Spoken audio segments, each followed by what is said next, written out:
Greetings from Nicosia. The Women's Grand Prix here in Nicosia, about to begin the second round. Today we have some very exciting matchups. For example, Aleksandra Goryachkina, the highest rated player in the event, will face Muzychuk. As you can see, many other interesting games for the afternoon, so stay tuned and follow our commentaries on YouTube. Now, games take nearly 6 hours. You may wonder, what do players do when they're thirsty? They might need some refreshment. Come with me and I'll show you around.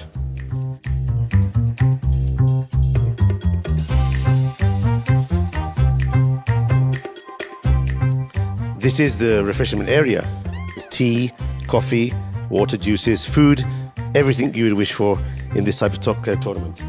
I think I'm going to have a coffee before the round starts.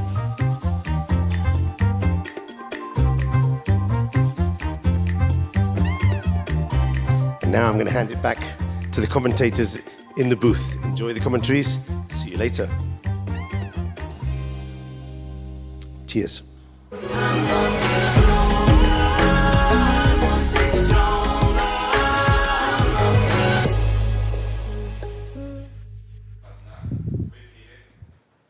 Hello everyone and welcome to the fourth leg of the FIDE Women's Grand Prix here in Nicosia, Cyprus. I'm Women Grandmaster Anastasiya Karlovich and I'm very happy to be here together with Grandmaster Alik Gershon. Alik, hi, how are you doing today? Hi Anastasiya, thank you, I'm fine. How are you? I'm also great and we had such a nice introduction from Michael Rochal just before we started the show, and it's really nice to see this nice playing venue and also, you know, be aware of what players can eat during the games, and actually they can also drink coffee and tea. You know, organizers provided such a great conditions, so they don't need to think about anything else, but just concentrate and deliver such a great games as they have done always. Absolutely, and I heard that the machine over there is the quietest ever coffee machine in the world. Yeah, normally it's a problem, right? Normally it's a problem. You cannot make coffee during the games because machines are very loud, but this one, they found a special one, so we can be sure that players have enough coffee to keep their energy, if we may say so. And now we are going to have the round two. Are you excited about it? Absolutely, and we have some very interesting pairings today. Let's check them. And as we can see, the players are coming to the venue. We can, of course, check the pairings. Dzagnidze is going to play today against Olga Badelka. Elisabeth Paehtz will face Jiner.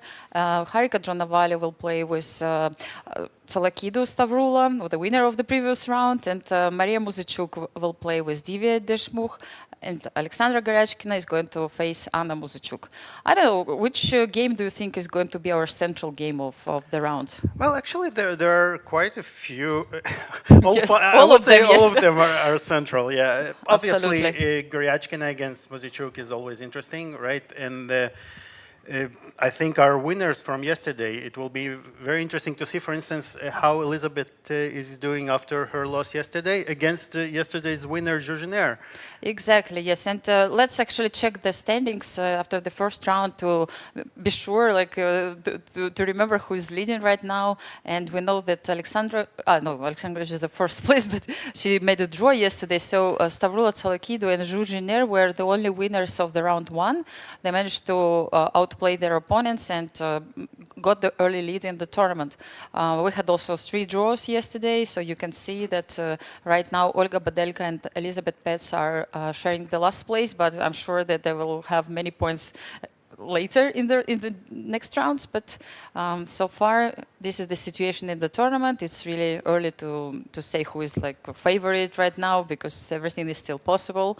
But round two is going to be an exciting one, I believe. Do you want to try and maybe make it interesting and put some guesses on the games?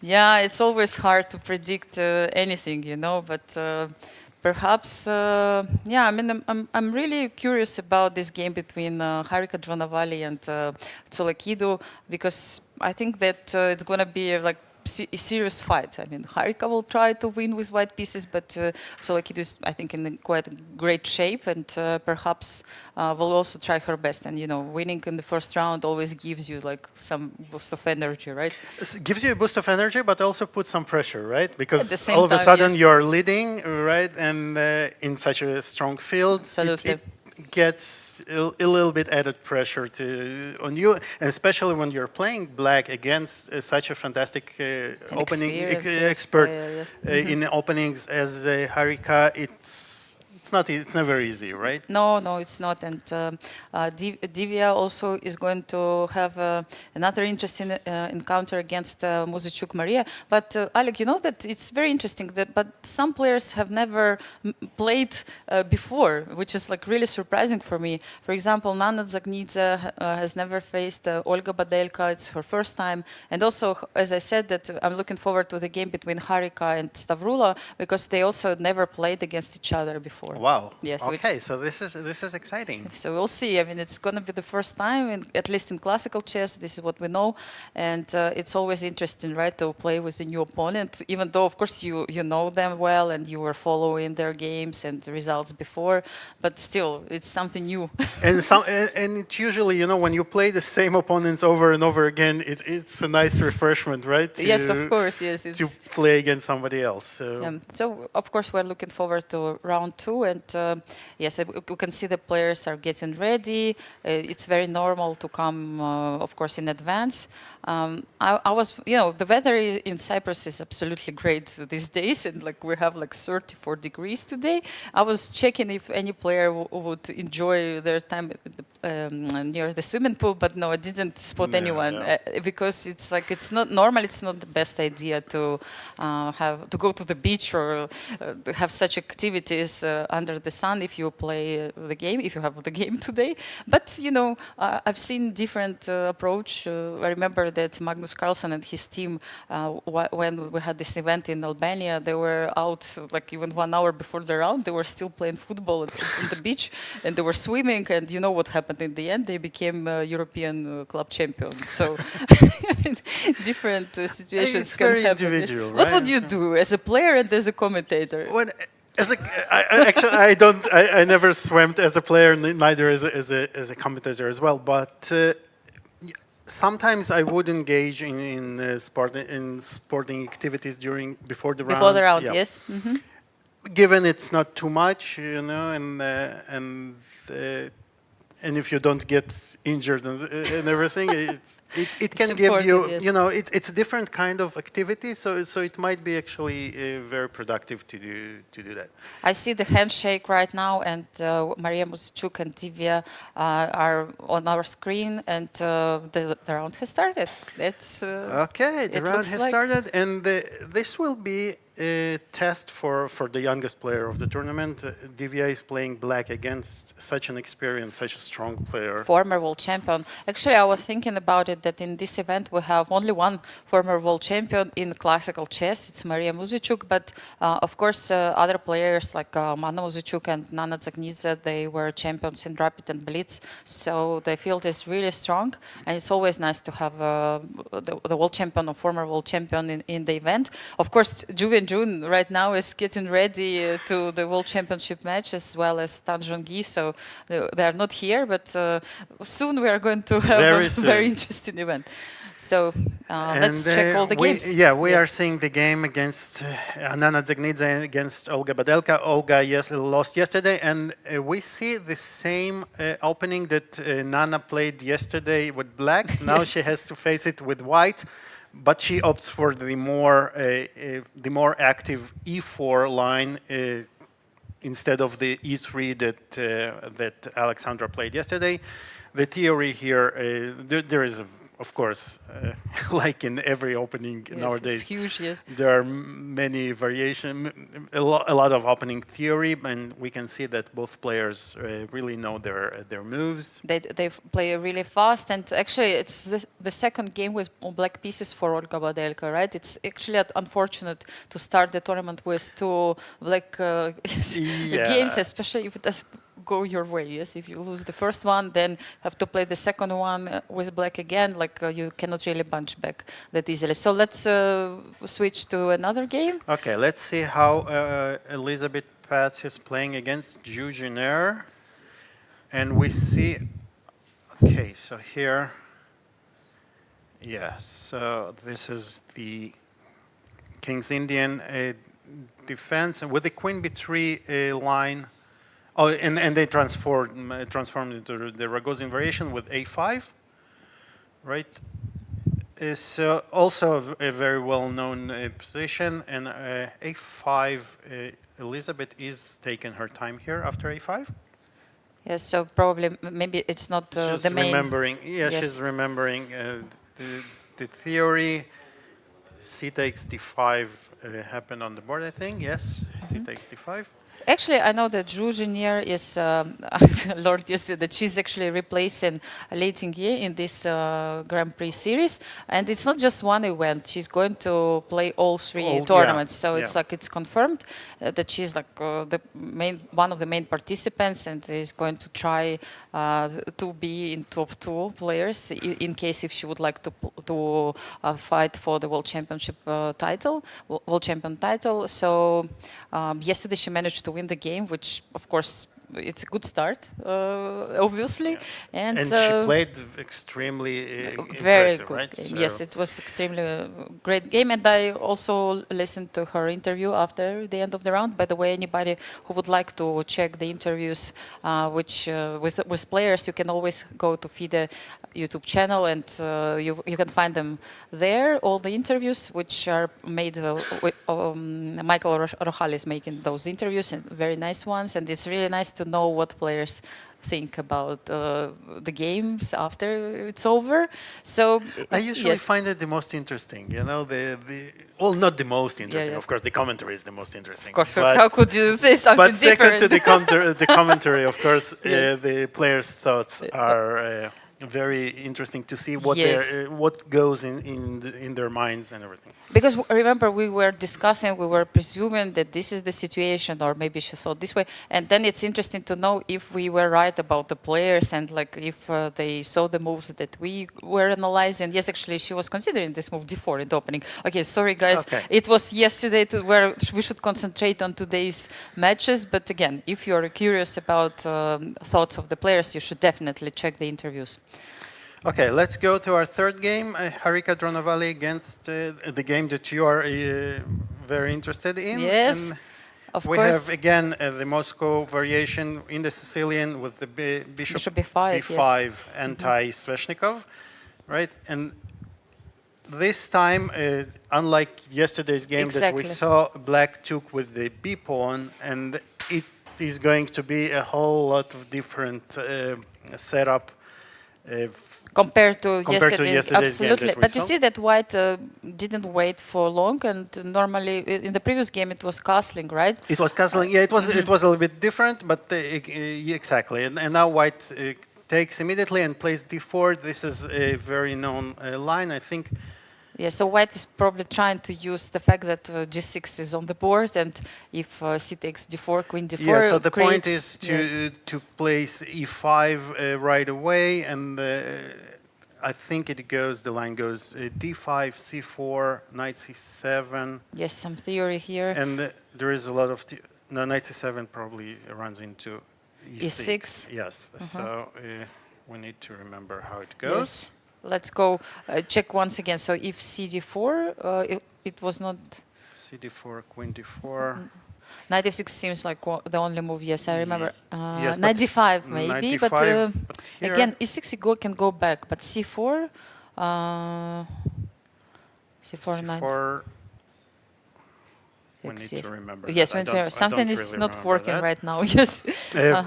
But let Stavroula show us how it's played by black. Maybe the CD4 is actually a mistake. Yes. No, it reminds me another line. That's why I'm a bit confused. Like when white plays immediately G6, you know, even without bishop B5. Maybe we are mixing it with this one, like in the third move, or like if you come back, yes, instead of bishop B5, even before like G6 move here.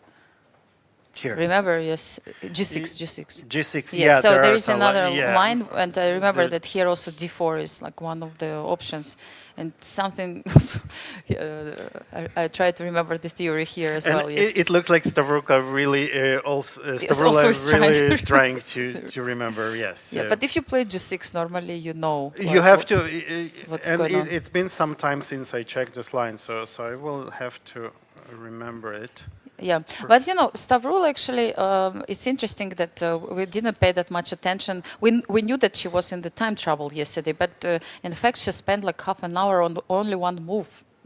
In her game against Elisabeth Paehtz, and so she said that she worries also a little bit about her time management, and she really needs to improve it because like she really was in time trouble, and you know, she thought about one move, trying to find the plan, and also she was actually thinking about it, like if she should make a draw with repetition. Remember, this bishop is 3. So at this moment, she spent like half an hour thinking.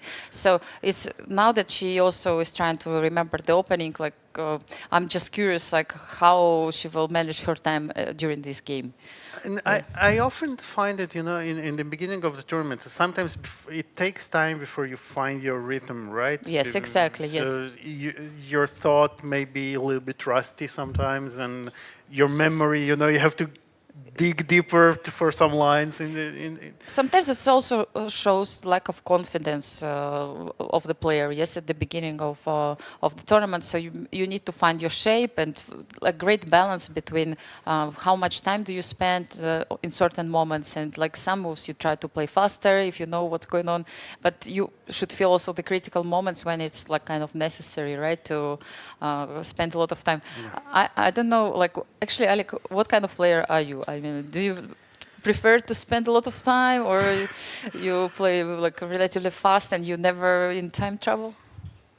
Well, when I used to play actively, I didn't suffer too much from time troubles.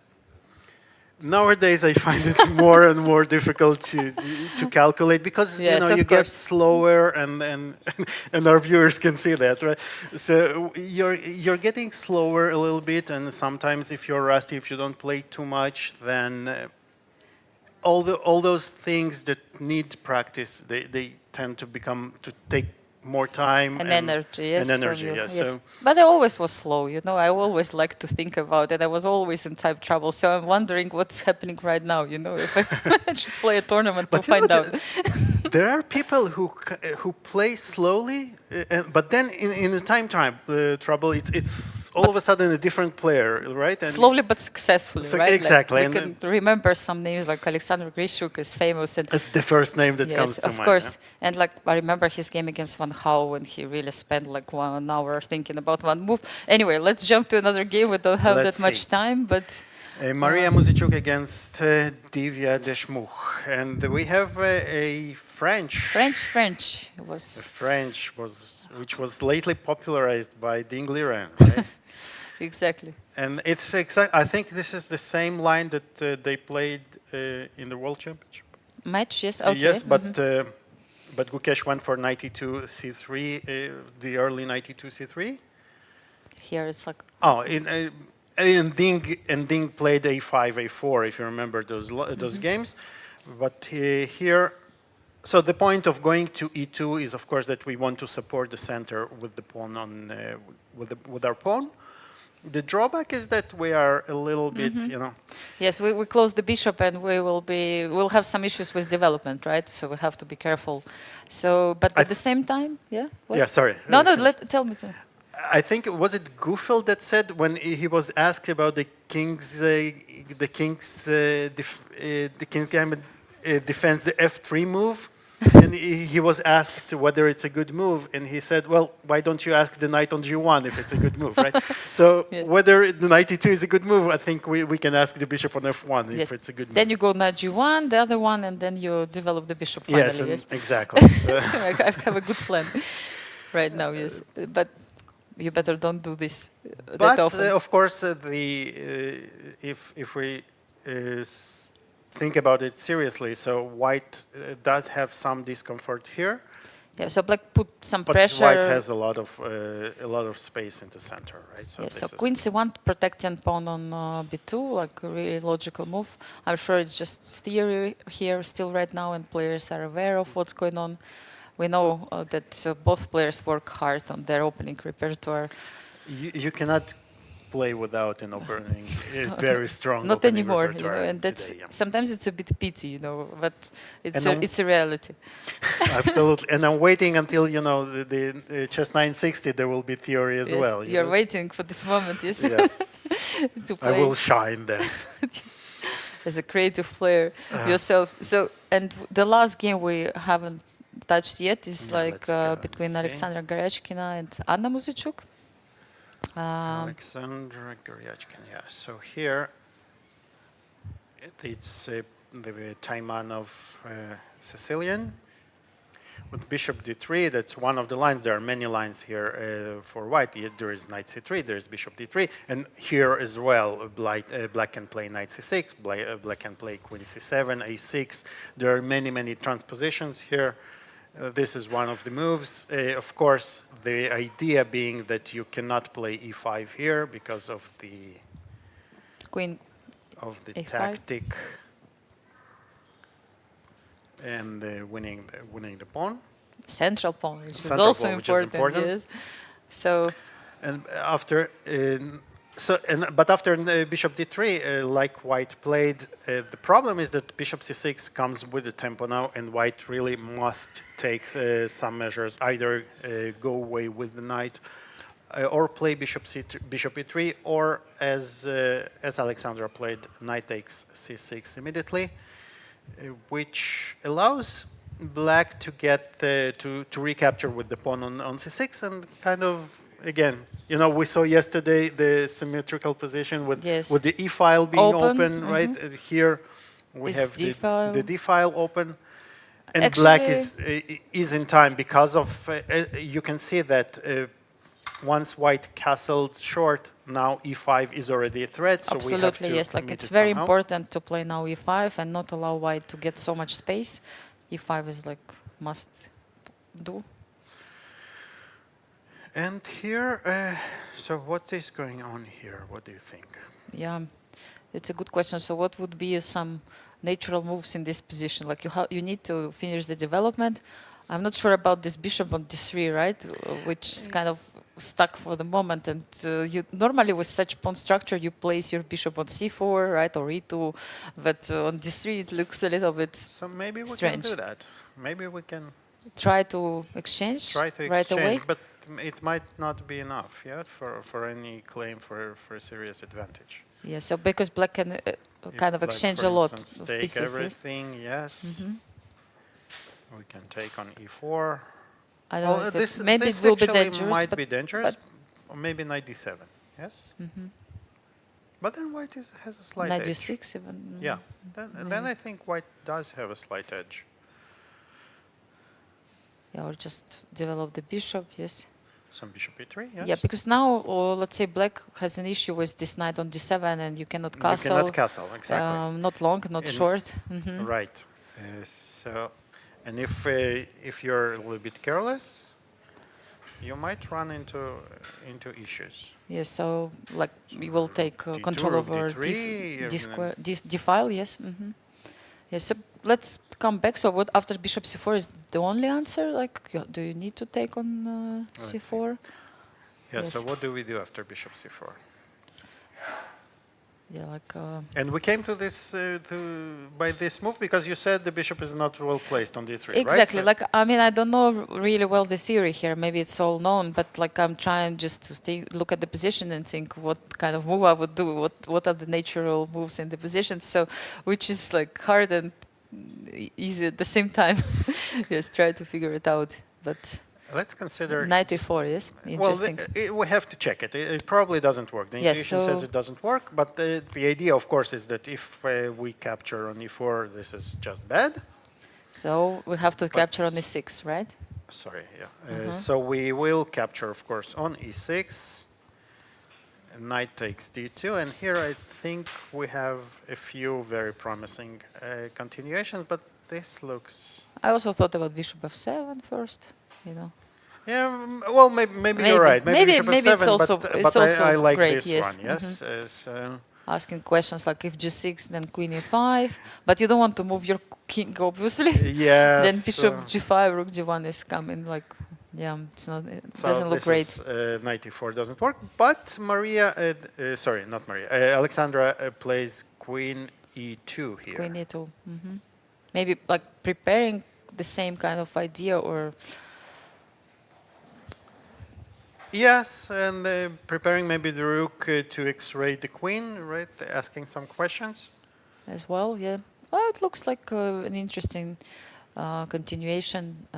So Aleksandra Goryachkina is like, maybe we'll press a little bit in this game. Like I think it's still black should be very careful here. Rook d1 can be unpleasant at certain point. Yeah, yeah, I agree. So white does have the initiative here. But, players of such caliber, you know, they know oftentimes how to equalize in such situations. Yeah, so we have actually head-to-head between those players. They obviously met many times before. So let's have a look and find out. So Aleksandra Goryachkina won 2 games, and Anna Muzychuk won 1. So Aleksandra is ahead, but they had also 10 draws with each other, which is like impressive number. Which suggests that the games are very, very equal, right? And they are very equally matched in their encounters. Yeah, so they're both so strong, yes. That that probably is the secret for this. Yeah? Because of that, probably they have so many draws. So let's go back and start from the beginning. Let's go back to Nana's game. And we can see, yeah, this is one of the lines that could develop after e4. So the idea here is that by playing e4, white wants to, as we are being taught from the very beginning of our chess careers, right? You want to fight for the center. Yes, you want to get as many squares under your control as possible. So we remember this, you know, this square and those pawns that are attacking. And this is all nice and beautiful in the very beginning, but it's like everything in life, right? Not everything is that simple. It's not for too long, yes. Black immediately tries to fight for the center by playing e5. Exactly. This is a very, very important move here because, as we saw yesterday, the alternative to this very active-looking move e4 is to play e3 and having everything more under control, precisely because e4 allows e5 with counterplay. But again, we are not afraid of such minor details as pawns. No. Yes, so knight f3, white has to protect the center, and now bishop b4 check.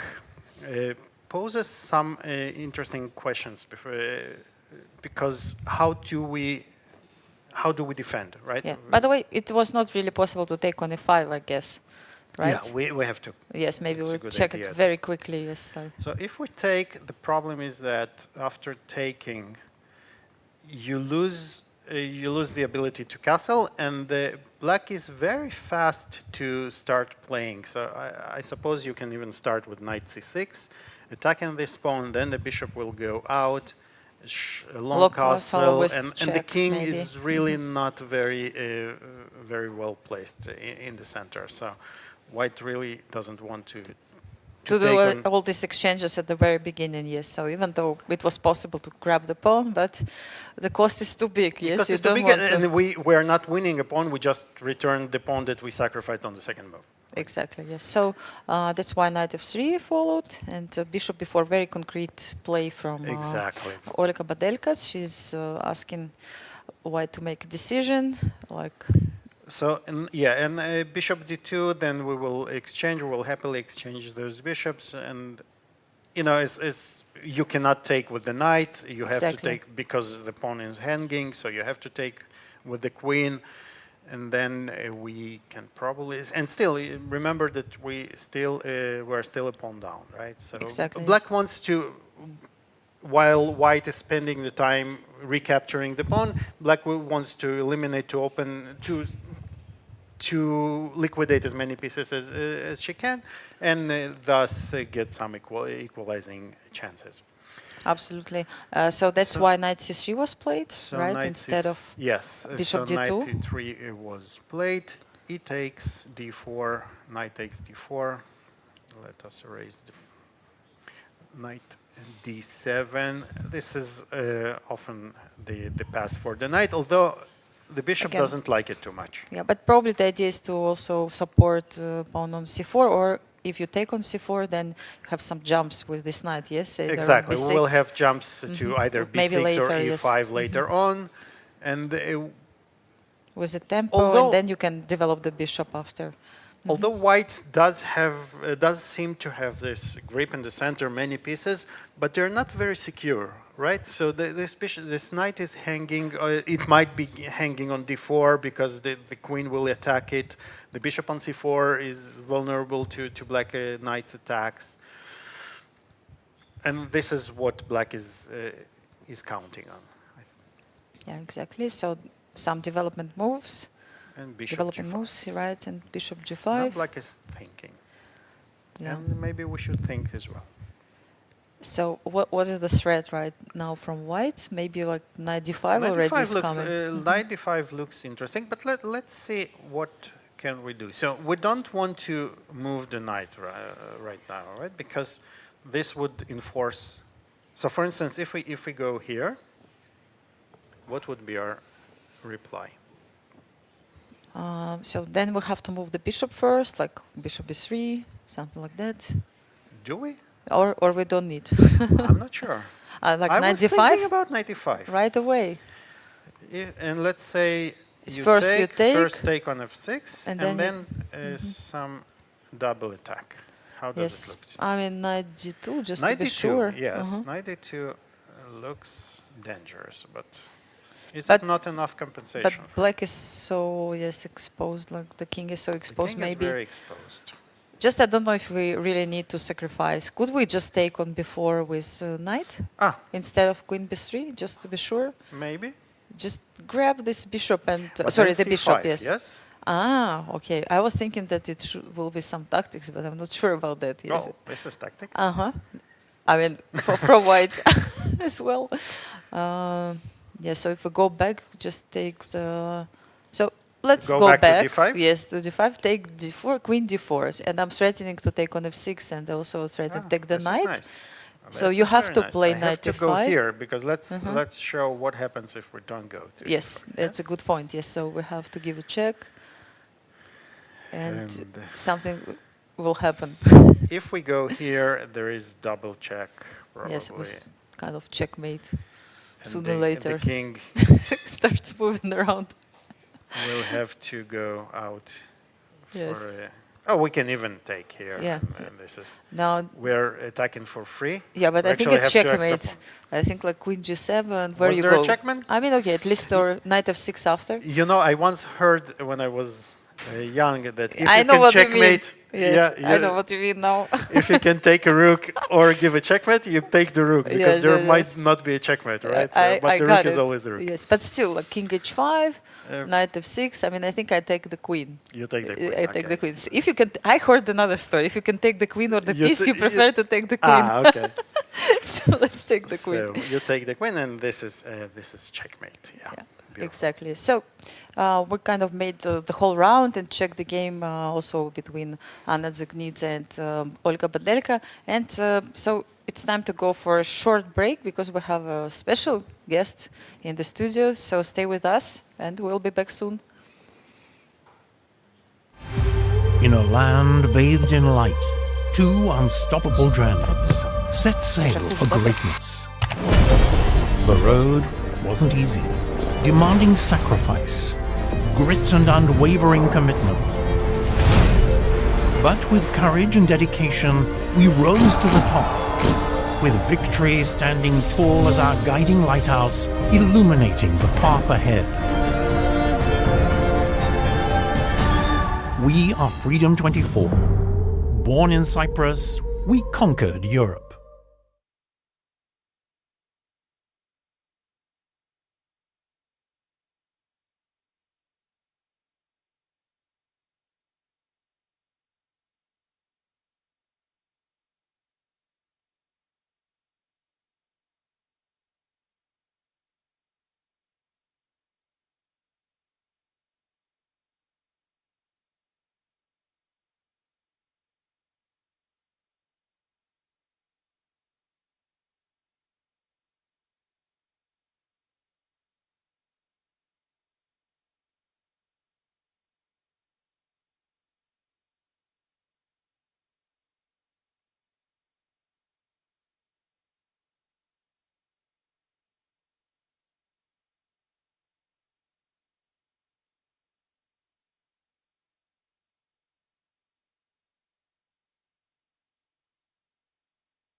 Welcome back, everyone. And as I promised, we have a special guest, FIDE CEO and also very famous Grandmaster, Emil Sutovsky. Emil, thank you for joining us. Hello, how are you doing today? And what do you think about this event, which is happening right now in Cyprus, Nicosia? Well, I'm excited that we came here again in 2023, where it was the first time. There were a lot of concerns because previously Cyprus didn't host any major event, but now we knew that we already have very reliable partners, and with Freedom Finance and with Chess Federation of Cyprus. So I think the event goes smooth. Absolutely, we have women's event here, and as you announced also in your Twitter account, we are going to have a very interesting topic connected to women's chess. And first of all, overall, let's speak about Grand Prix series and what is the main goal of this event as part of the Women's World Championship cycle, and how important is it to have such events of such a high level in women's chess? Well, it was a decision this cycle to actually expand number of events. We have 6 legs of this Women's Grand Prix series for the first time, and over 20 players taking part. I think it's very important. Also, the prize fund of the series is very significant, and I mean, if we have a prize fund of 600,000 euros, that really is meaningful. I also believe that it serves both as a qualifier, as you mentioned, to candidates, but also as a standalone important events, both for participants and spectators. And it's important that by expanding this series, we allow more players actually to get an opportunity to play these top-level events. We have several newcomers in the series, both Divya, Stavroula, and other players. It was not an easy decision because, you know, every time when you launch the series, you try to make it best possible way. But if you make best possible way and also expand, it's a double responsibility. But I'm very happy that we embark on this journey, and I'm happy with our cooperation with our partners. The first event was in Tbilisi, in Georgia. Georgia is a capital of women's chess for many years. Then the second event was in Kazakhstan, in Shymkent, and Kazakhstan now, as you know, they're really new superpower, at least in women's chess, and they got silver medal in the Olympiad. Then the third stage was recently held in Monaco. Monaco, our long-term partner, and we saw so many beautiful events organized in Monaco. So here we are in Cyprus, and then later on in April it will be played in India, in Pune, and the final one would be in Austria. Yeah, exactly. So many women. I think now you have 20 full tour players in this Grand Prix series, which gives more opportunities for ladies, as you mentioned before. But the question is like really important. Like, do we need women-only chess events, and do we need the women-only chess titles? Maybe we start one by one. First, about the events. Like, if it's so important for women to have their own cycles, their own events, or it's time for them to try to compete in open tournaments. I think it's very important that there are women-only events and women-only titles. I know that this opinion is not shared by everyone, but it's very easy to have an opinion, and especially uninformed opinion, as many people do. But you need to rely on data. You need to know how actually chess and women chess work. And we know for sure that for the vast majority of players, elimination of women-only events and women-only titles would lead to situations that they would not get a support, be it a state support, private support, company support, because we see it very well. The women chess, they prosper only in countries or certain cities sometimes where you have a support for women chess in particular, because let's say for men it's not that critical, because if you are a good prominent player, you start earning a lot of money already very early. But for women it would be extremely difficult. Imagine that there's no women-only tournaments, no Grand Prix series like here, no event in Stavanger like they organized last year, and going to repeat excellent event, no Cairns Cup in US. So what the women players are supposed to do?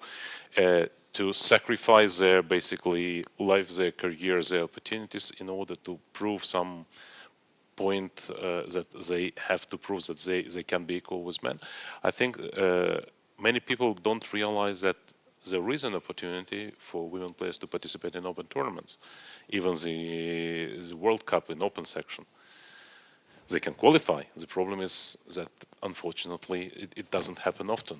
We provide wild cards. We try to engage organizers of private tournaments to have more women participation, but still we see that the difference is big, and it's important when you have an opinion about how it should be, first to have the data, and many opinions which are expressed, they're not database, they're just based on some sort of ideas or ideology, which is completely irresponsible, and FIDE cannot behave this way.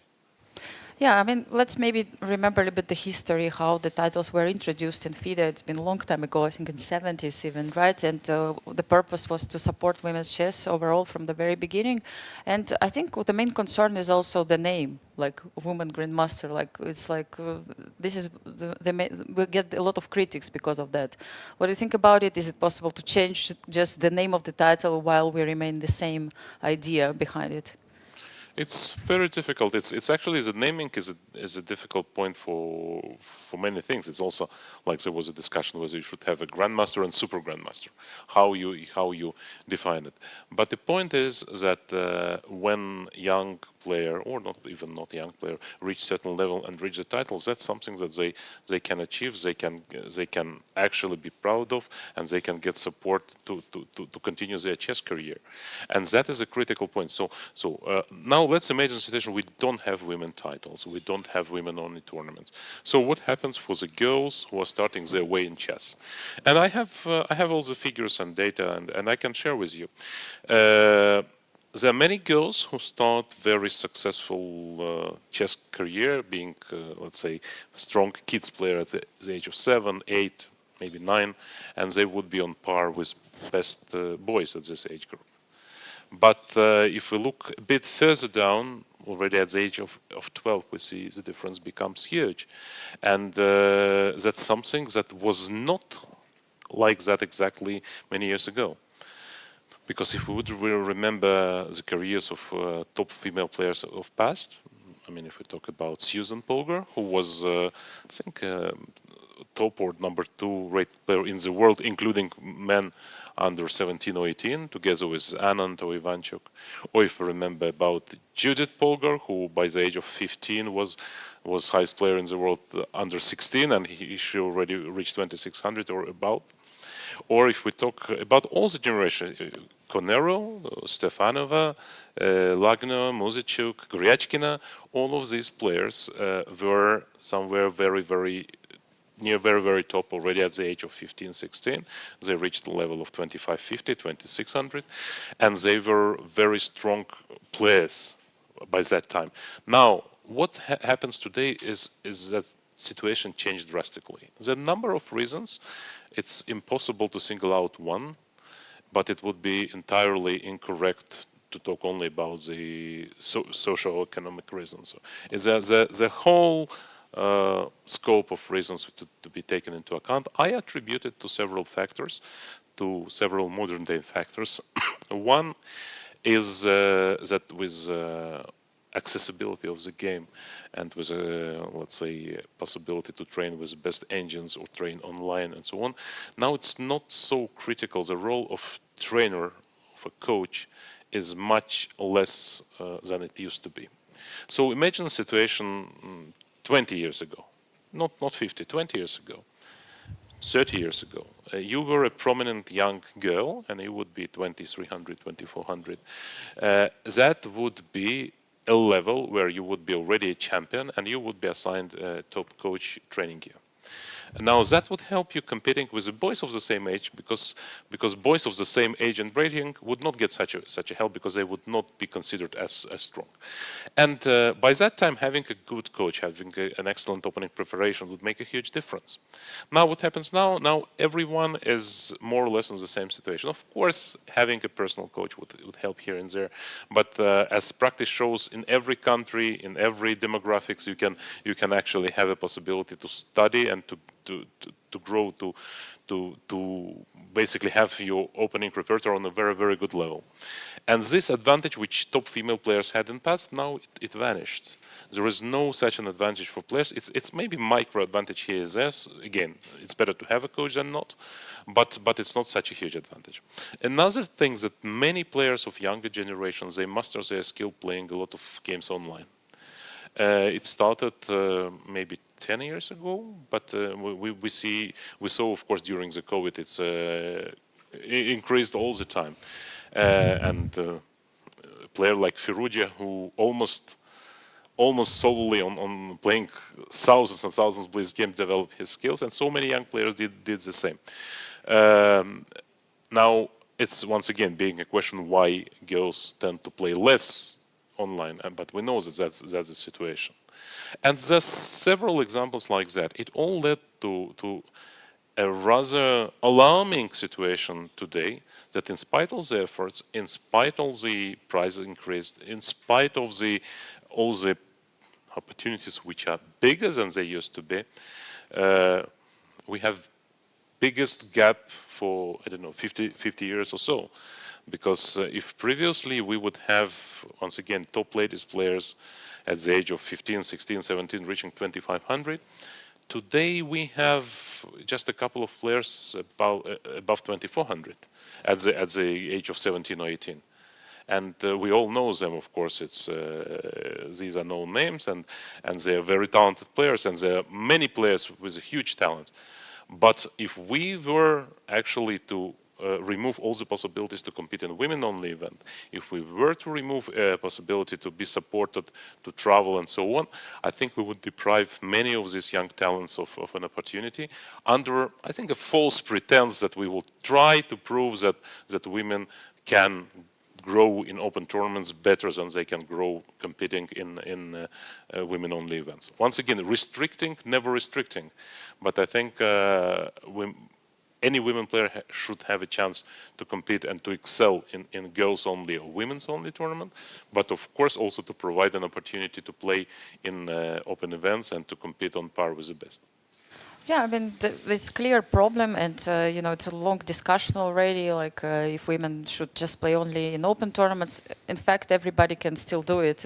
I mean, I'm not talking about the events of World Championship cycle, but you can always take a ticket and go to any open tournament and participate and have this chance, which is still like it's a great opportunity for women players also to have this chance to play in the open events as well. But like, what do you think FIDE is going to do about all this situation? Like, what is the plan for the next years? Like, support this idea today, or maybe in the future something can be changed? Like, I got your opinion for the moment, but let's say, do you think something can be changed, and what will be the ideal picture which you can describe for FIDE, or let's say for the world? I think we as FIDE must create an incentive for many hundreds and thousands of talented players to keep building their chess career, and to have an incentive competing both in women-only events and providing opportunities to compete in open events. It is also important to rely on real data and not on some hype or some opinion which is not based on anything but rather than personal beliefs or dreams. It doesn't work like that. We cannot deprive talented players of an opportunity to play, because for some players in some countries, they could maybe do still well because they have sponsors. They would just pay for them and they would continue their career. But for the vast majority, if they would not have a chance to excel in women's competition, not to prove themselves as champions of a continent or champions and winning the Grand Prix stages or getting a WGM title, they would be just deprived of an opportunity to develop themselves as a players, and they would have to quit chess. Yeah, I mean, I know what you're talking about, even myself, like being woman grandmaster, like I had this experience, and I know that many tournaments would be not open for me if once I didn't have this title, and it helped a lot to increase my level as well. So I see that FIDE still believes that this is how we should go. What do you think about this initiative which St. Louis Chess Club introduced, Cairns Cup Award, for those who will achieve grandmaster title, for those ladies, I mean, citizens of US, obviously, who will manage to get the biggest title in chess, Grandmaster. Full support. I think any initiative which incentivizes players to grow, to get, to invest in her chess career, and then to know that she will get an award is warmly welcome. I think both St. Louis and Stavanger did do great job by raising a profile for women's game.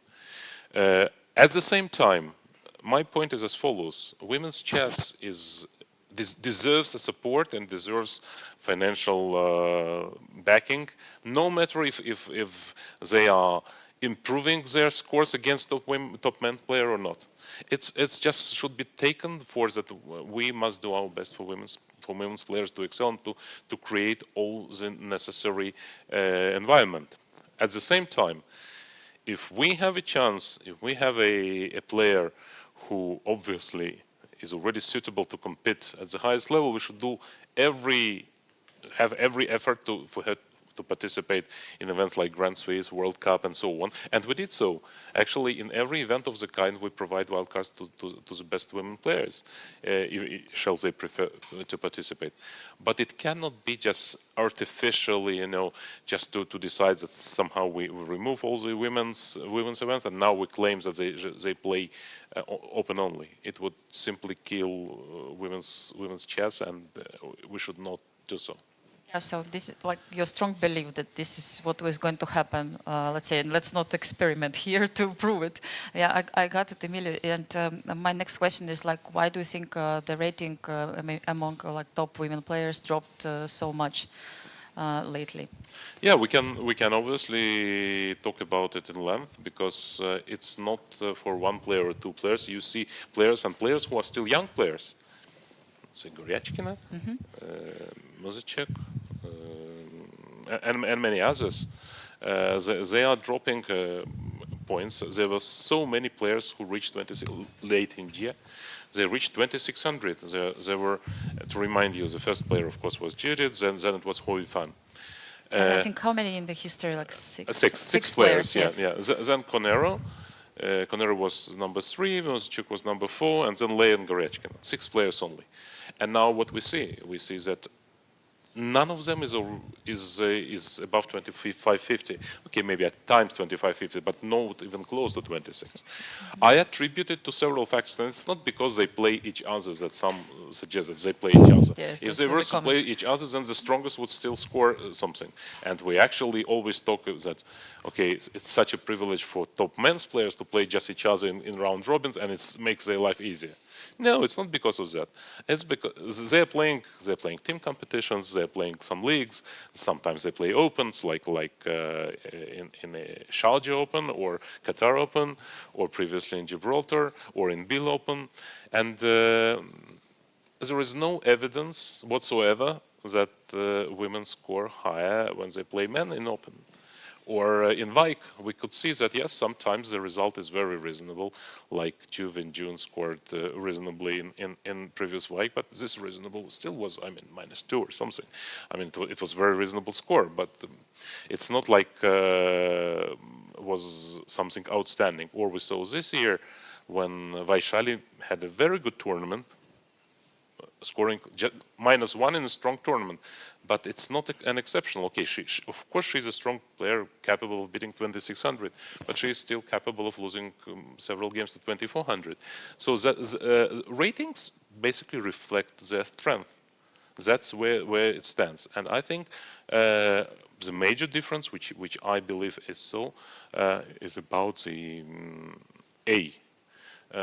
advantage which they had in past by working with top coaches and then playing, let's say, most of them who were 2500 players, and they would play 2500 players without such a backing, without such a training, and they would get this advantage. And today this advantage is much less significant, because okay, you just open Cloud in ChessBase and you get let's check, and it already says you what's the best move on move 7 or 12, and it's deeply analyzed, and you don't necessarily need as much of training.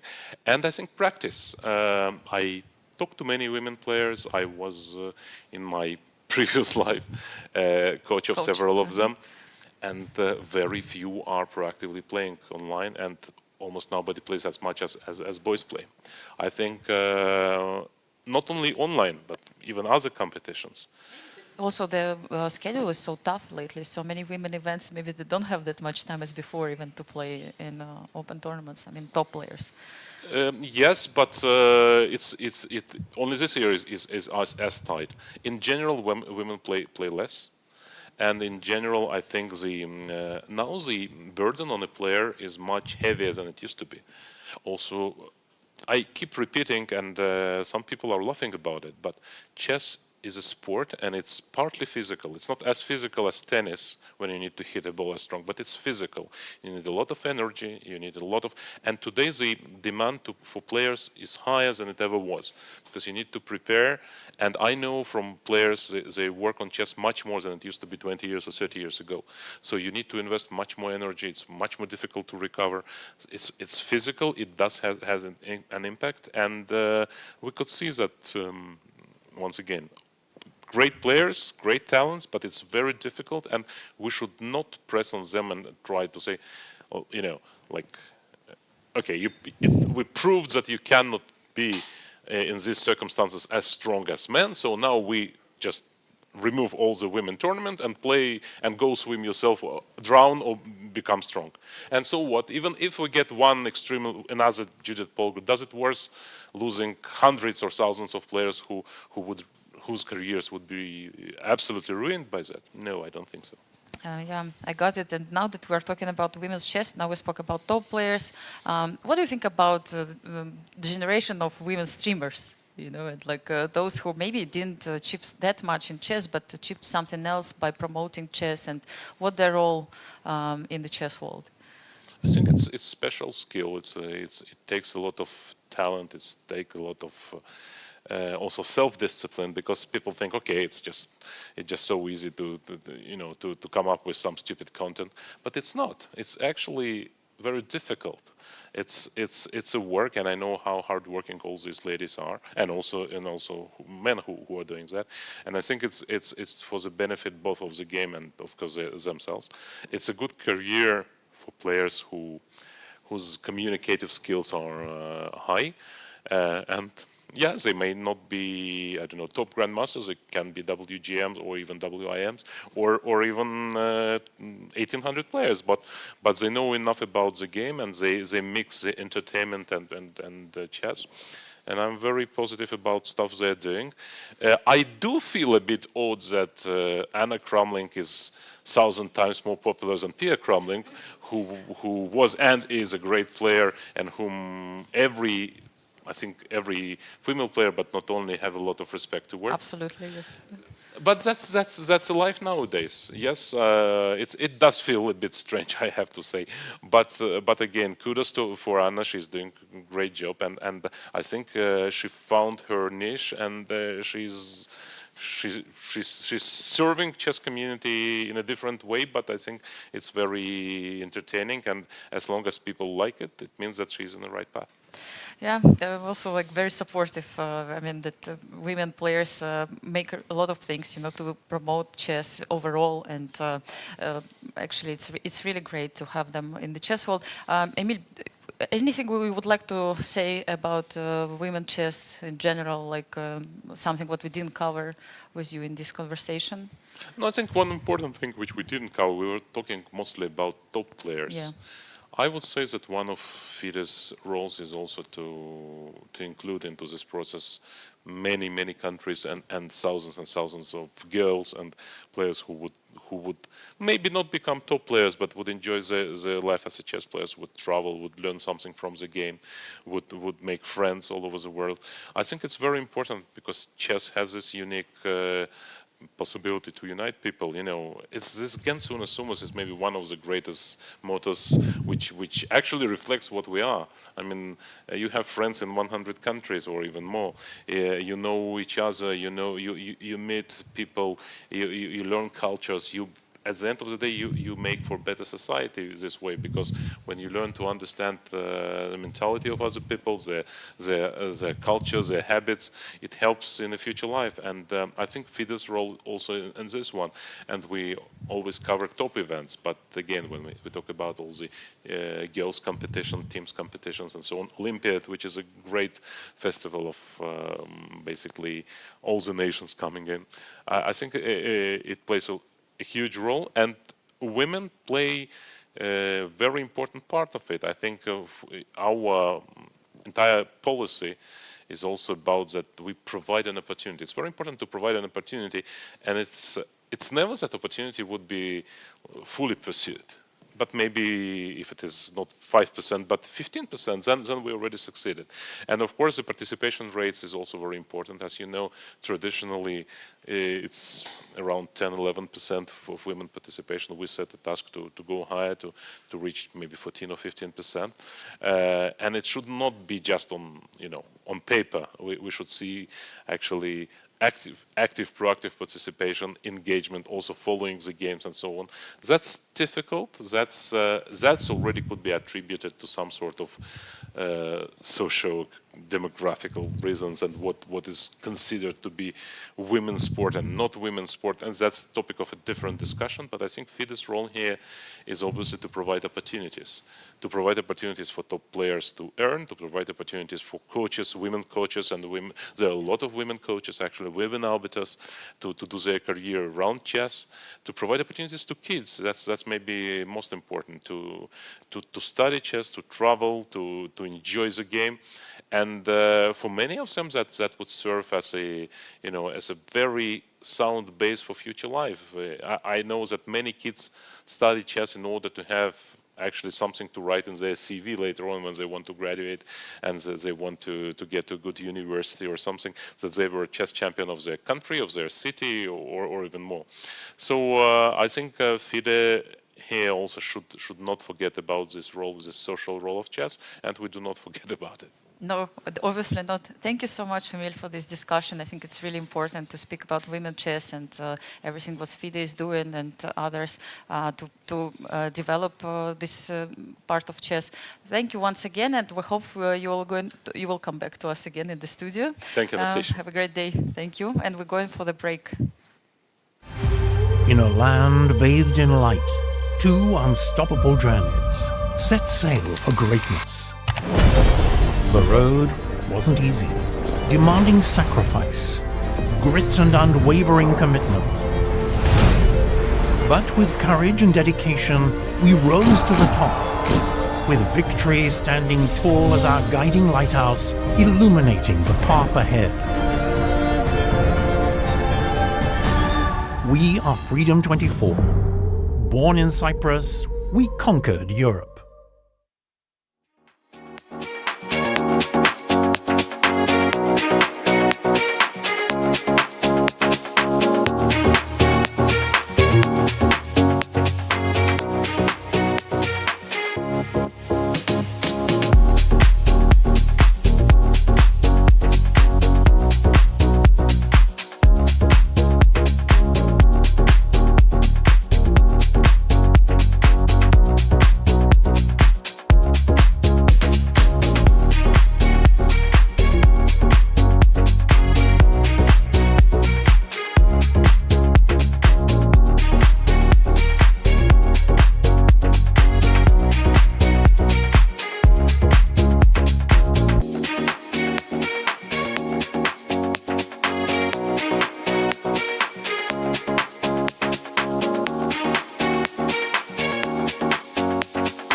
welcome back everyone, and we keep watching the round 2 of the FIDE Women's Grand Prix event together with Alik Gershon, who just came back after Emil was here for some time, talking about women's chess. Very important and interesting topic, especially that we have to do it during the women's event.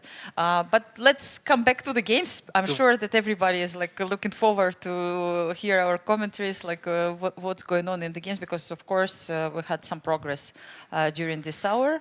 And we finished with you checking the game between Nana Dzagnidze and Olga Badelka.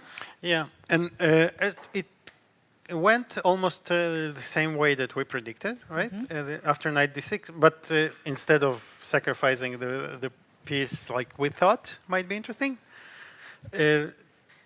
So Olga played knight d6 knight first, d6, not knight e5, right? Including this move in order to prevent all these knight d5 ideas, right? Exactly. I think, yes, it looks like exactly the idea.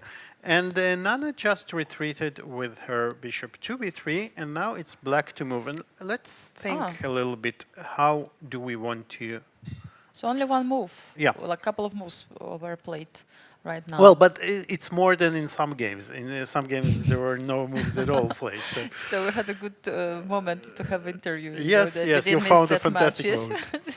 We didn't miss that much. Yes, normally it's very typical for the chess game and the players that after this opening stage and development, like you take some time and you try to figure out what are the plans, like what do you want to do, what is your next few moves. So it's exactly the moment when everybody's trying to think deeper and dig deeper into the position.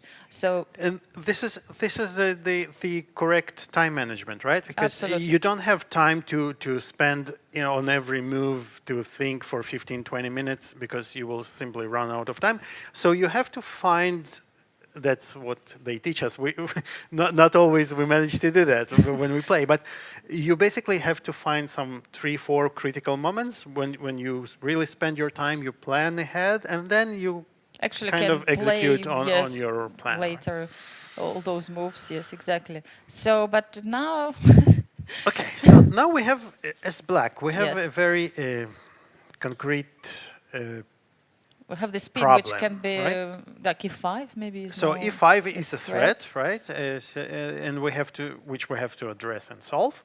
And in general, this pin is very annoying. Yeah. So let's think about the candidates' moves, right? So bishop b7 probably is the first one. This is the first one that really jumps to me, and unless I have a really good alternative, practically speaking, I would consider making it very fast, because why think if I don't have many other opportunities? But it does seem that black has another alternative. I think c5 might be interesting, with the idea of solving the issue with queen exchange. I also see something else, I can see also about like, just for the candidates move at the beginning, like I think about like bishop c3, g5, just as a matter of fact to try to win the pawn.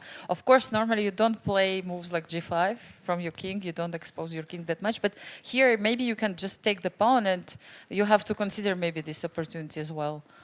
Like, yeah, I'm not sure I about don't believe you all. can play like that. Yes. But let's see. It just to try. Now we have our role reversed, yes, right? Exactly. Yesterday you were attacking me, now let me attack you a little bit. So I see what you want to do. I remember from the previous game. If I take on g3, you will start giving some checks. Yes, and I don't like it at all. And at least I have a draw, but I will not take the draw here, I think. So. I will take and I will just bring one more piece into the game. Yeah, of course, I'm not taking on g3. Like, let's come back a little bit. Oh, sorry. Yes. But you are still... I'm not insisting that much. I'm just like checking a little bit. And actually, like, I'm sure our viewers can also spot this idea. And it's a very important moment to understand, like, yes, you can win a pawn, but then you put yourself into much bigger danger. Like, it's really difficult to defend the king after this move. Like, yes, knight g3 is... So basically here you would love to play a move g5, g7, right, to protect your king. But unfortunately... you told me that it's not possible. Yes, that's what I heard. Pawns don't move back. Yes, so rook e8 or something. Yeah, but I think I can force you. Yes. So I don't have a 5 move. I don't actually have any opportunity to, or like just f3. Yes, and yeah, I mean it doesn't look great. I agree. Just I wanted to give it a try. Yeah, and it's important to understand, right? Why? Because That's a very valid question. Why don't we just grab a central pawn? Yes, exactly. So always you have to pay something for that, and G5 move, maybe it's too much. Yes, in this position. Specifically in this position, yes, but sometimes there are Sometimes exceptions. it works, yes, but so let's come back to maybe like I think the more natural move like C5. So Yes. C5, yeah, this is something that we probably should examine. So you have to move the knight and If we move the knight, to I don't So know, B5. B5 probably, Yeah. because if we go somewhere else, then I think we just lose. Well, it's not just, but we May lose this pawn. we yes. lose the pawn, and I don't see No, it's- immediately how we have compensation. for Yes, that. now it's different story because no G5 wasn't played, queens left the board, and you can see the difference, right? So now we're very happy with the central pawn, and black is just probably Seems here. very fine. Yes. Very fine. Yes. So knight c2 probably not a good idea, and as you said, knight b5. Right? Trying to also protect this knight on c3. Yeah, the idea is that we recapture and then we keep the pawn protected. But on the other hand, okay, if black just Take takes and plays and a6, or I don't know. plays some move, so we have solved, partially at least, we solved the issue of the pin. Yeah, now I also threaten to take on f6, right? Yeah, but we have some bigger positional, it seems, issues, right? So this bishop is a little bit cut off because of the pawn on c5. So ideas like a3 is sometimes unpleasant, and if we are forced to give up a bishop pair in an open position, we don't like it as black so much, because the Exactly. bishops, when the pair of bishops, really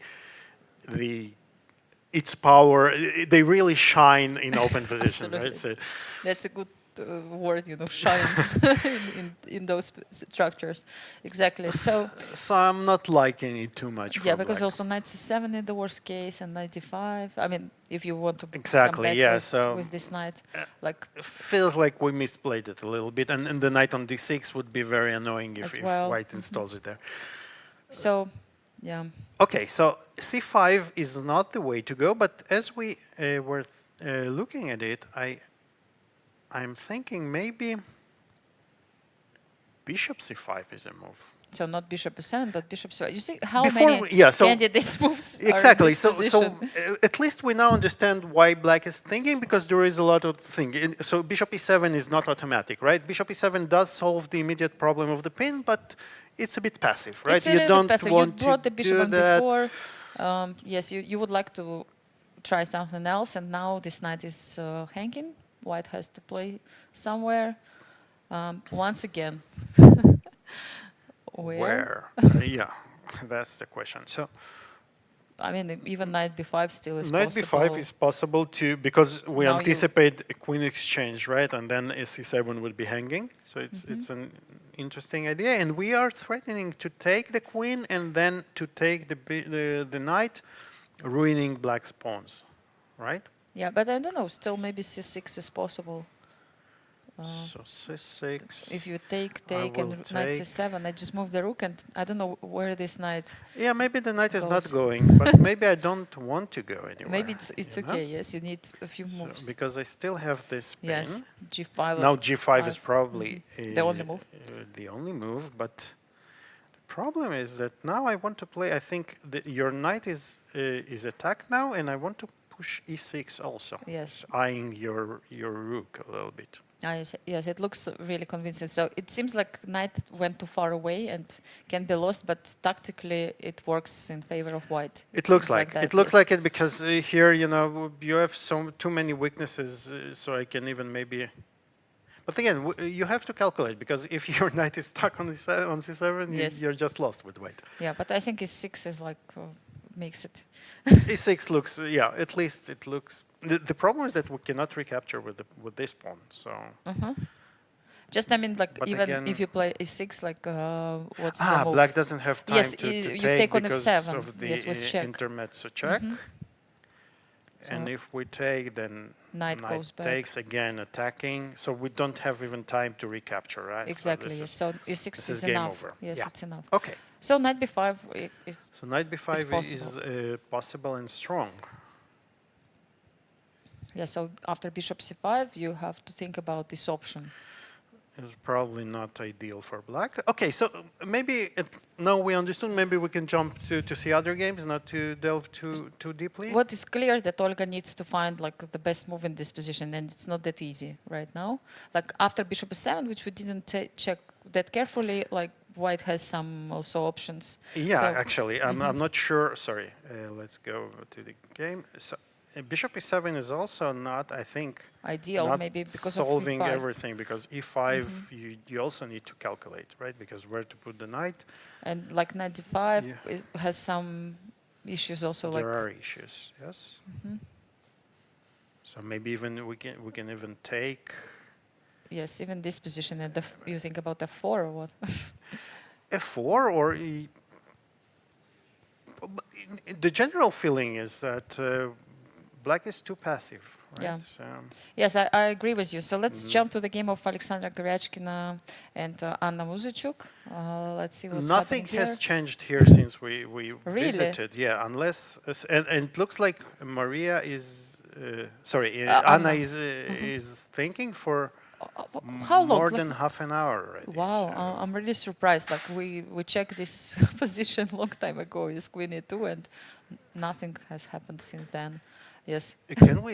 Can we see the video feed? I'm Yes, now we afraid can that see. we are not getting the correct. Position. Yes. Do you Yeah, think we that? might. Yeah, because it looks like the game progressed much further. The king is already castled, and So maybe we don't have moves right okay, now.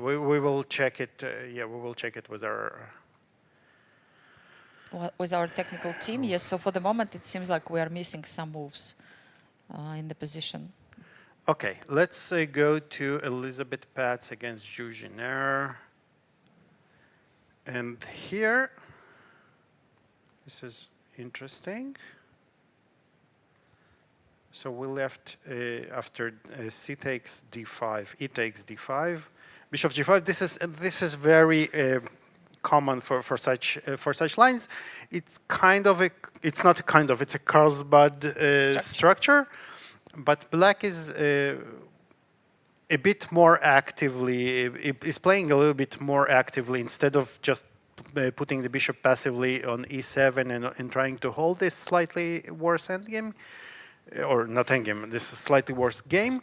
Black is putting some pressure on white as well on the queen side. And here creating immediately some counterplay, using the fact that that white, as we have been taught, that you don't want to bring your queen out too early. Yes. Now it's c4 is a threat, right? In this position, like c4 is a threat, and if account. you take, then and again the queen comes under attacks, right? So you have to be very careful here.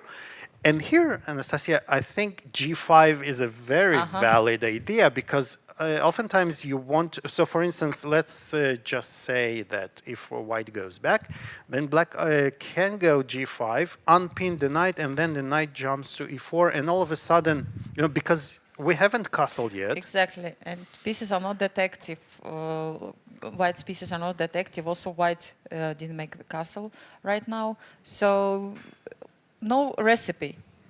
There is no recipe for move g5. It seems like, yes. When I propose move g5, sometimes it doesn't work, and we actually explain why. And here it's a different story, as Alik mentioned. As you mentioned, because it's like no castling yet, and position is completely different. So think about it every time you try to push the pawn, if it's a good idea or not. Exactly. It depends on not the concrete position. Not too dogmatic, right? Yes.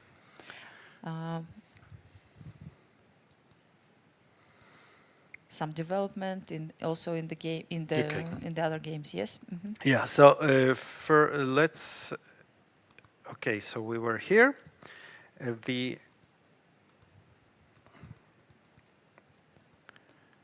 And for this reason, white chose to take on to take the bishop to prevent g5, right? To take knight, yes. And now then to we take are on forcing, c5, yeah. yes. So the point is that black is now forced to take with the knight because the pawn is hanging. Yes, queen f6 was not possible, and after knight goes to f6, now we have time to take on c5. Exactly. So Because this is a there very no nice knight solution, c5. right? Yes. So she understood what's going on and found the best continuation here. And this is a very typical idea for black, to castle instead of immediately recapturing the pawn. You can do it next move. Because you can do it next move, and you don't allow white to check you, and then all so kinds knight a4 is not possible because of the pin, and so it seems that black will take on c5 just later. Yes, so good point. White castle, and we have again an isolated pawn. But now it's black who got this pawn on d5. And if we compare to yesterday's game with Nana Goryachkina? and Goryachkina, so here it looks that the side, although yesterday also Nana managed to very quickly neutralize white's activity, right? And but here it seems that black doesn't have this activity from the very beginning. So at the same time, black has two bishops, and yeah, I mean, but white I think can block this pawn easily. Not only block, but also and try you know, to. yeah, Petrosyan used to say, you don't block the isolated pawn, you can take just it, take right? You yes. take it. It's different approach, yes, but if you can just take it, then take it. But what I see that, for example, a5 move, I would prefer this pawn to be on a6 normally, right? In these positions, like after all what happened, it seems like there are also some couple of weak squares in black's camp. What can be the plan for black in this position? Like, what are we going to do? I mean, this is a great question, because so the most natural bishop g4, exactly. but then we just go back to, I think, to and it's e2, our plan, yes, to and we attack too many pawns. So We don't even take on b7 immediately, I think, because then we would allow black to take here and maybe some unnecessary so you can play also d4, yes. Like d4 or even rook b8 and then take on b2. It might be tricky. Yes, right? It seems like enough compensation, yes, and probably you just take the pawn back in a few moves. But I think here black will be hard-pressed to defend everything. Yeah, so bishop b2 is actually, maybe it's even in the plans of white. Yeah, exactly, exactly. So we are and playing into white. So bishop g4, although it looks maybe natural, but I'm not sure it's such a great move here. But then what? yeah, black should be careful. Like you really need to find. Oh, and the Elisabeth best. does play bishop. She Sorry, did? not Elisabeth. Sorry. Jiner does play bishop g4. So let's see what the And idea. Elisabeth Immediately plays bishop e2, something e2. what you predicted. And now we have to understand what is the idea of black. How are you going to bishop e6? I thought about to play bishop e6 right away, actually, just to support this pawn. Do you really but need Elisabeth to include? decided, yeah. So so Jiner decided that the bishop on e2 is worse than a bishop on d3. which is This is interesting. Let's think why. First of all, let's consider why didn't she like this move immediately? like she had the possibility to play right away. Bishop e6. Good question, huh? I think maybe she wants the bishop to hang on e2. Maybe, but so maybe the is idea is that if protecting. you take here, let me think. So rook b8, Queen where queen c6 looks right? like that. Attacking the bishop. Yeah, it's a good question. Yes, like What is the difference? Why she thinks that this is better for black than? You know what? Let's start with answering the game. Maybe we will understand Later, yes. Later on. So first of all, we have to analyze queen takes b7. Right? absolutely, you can take the pawn, you do it, and Exactly. then you think. and let your opponent prove you wrong. Right? Yes. So rook b8. Rook b8 looks the most natural Because you want to maybe get the pawn back and get the b file, queen c6. Queen c6 is pretty much forced, because if we go here, then black just takes, and I don't think we have anything, right? So queen c6 threatening the bishop. Queen c6 threatening. And now what? And now What is black's plan? Maybe something like queen e7, I don't know, to support the bishop, and Queen e7. rook c with the idea of With the playing idea rook of c8, but still taken and rook c8, right? And if, for instance, how do b3 we... would be the best. Exactly. I like it. I immediately spot it, but it's very funny. Yes, let's So show it. b3. And you, Did you plan to do this? I mean, or- at least if I play queen a4, I can see that after rook b4, there is nowhere to go, it seems. Oh. That's why you close this diagonal for yourself. So that's why I was laughing that b3 is kind of funny, that you kind of create So here you a are... cooperative. but there's context Queen a5. a5, yes, so sorry, no, it's not yet. Not yet, but... Not yet, but I mean, just look you at are this right. queen, like so even we are winning probably like that, yes. It's No, we managed to lose. Anastasiya, we managed to no. lose again. Just gave up everything and we resigned and go Can home. we play bishop before first instead of bishop d7? With the same Probably we idea, we probably let's say. should. Just block this queen there and make sure that d5 Exactly. is still. Yeah, and now mean, at this is least coming. Yes. Probably this is coming, or like so bishop. It was a better. Sometimes it's better to threat, right, than to Then to execute. Yes. Then execute it immediately. Yes. So queen a4 is not the move, but even if you don't go to a4, for instance, if you go to a6, I think at least black has bishop e3. Yes, e3, nice. and And rook I c3. I prefer to play this with black. Yes, threatening to play bishop c8 also, queen the- e3. Yeah, and Look at the king, yes. the king I is agree. weak, right? And we didn't sacrifice anything for that. So, so this is the idea, and of course p3 is probably not the move to make. I still don't understand the difference between bishop on d3 and d2. Neither do I. It's not So. easy, but But maybe we will we'll work get it through. Let's try to understand what's going on here, Yeah, or and maybe it's- we can see the other games and then come back. What do you say? Absolutely, and we can always ask this question during the interview. You know, we can send this question to Michael, and he will be able to ask later, like, why did you need to play bishop g4 first? Like, was it something? I'm sure there is a No, good there is explanation something, for yes. that, There is an but we explanation. need to see. Okay, so we go. Where do we go? Let's go to the last game. Yes, Goryachkina against Muzychuk, and lot of indeed there has been a lot of progress. Makes a lot more sense now. yeah, So would be after strange to think about this position forever. after right? queen e2, knight d7. A very typical move in these positions, right? The knight on f6 is not ideally placed. It's very limited. It has very limited game. On c5, it feels much better usually, and not only the knight goes to c5, but it's well placed on d7, right? Because it also protects the pawn on e5 and can jump to various squares. h3. I'm guessing preparing knight f3. This is a prophylactical move because knight f3 immediately. If we go here with the knight, it would be met With bishop g4, yes. with a pin. The bishop goes out, knight goes here. Again, h6, we don't want to allow jumps.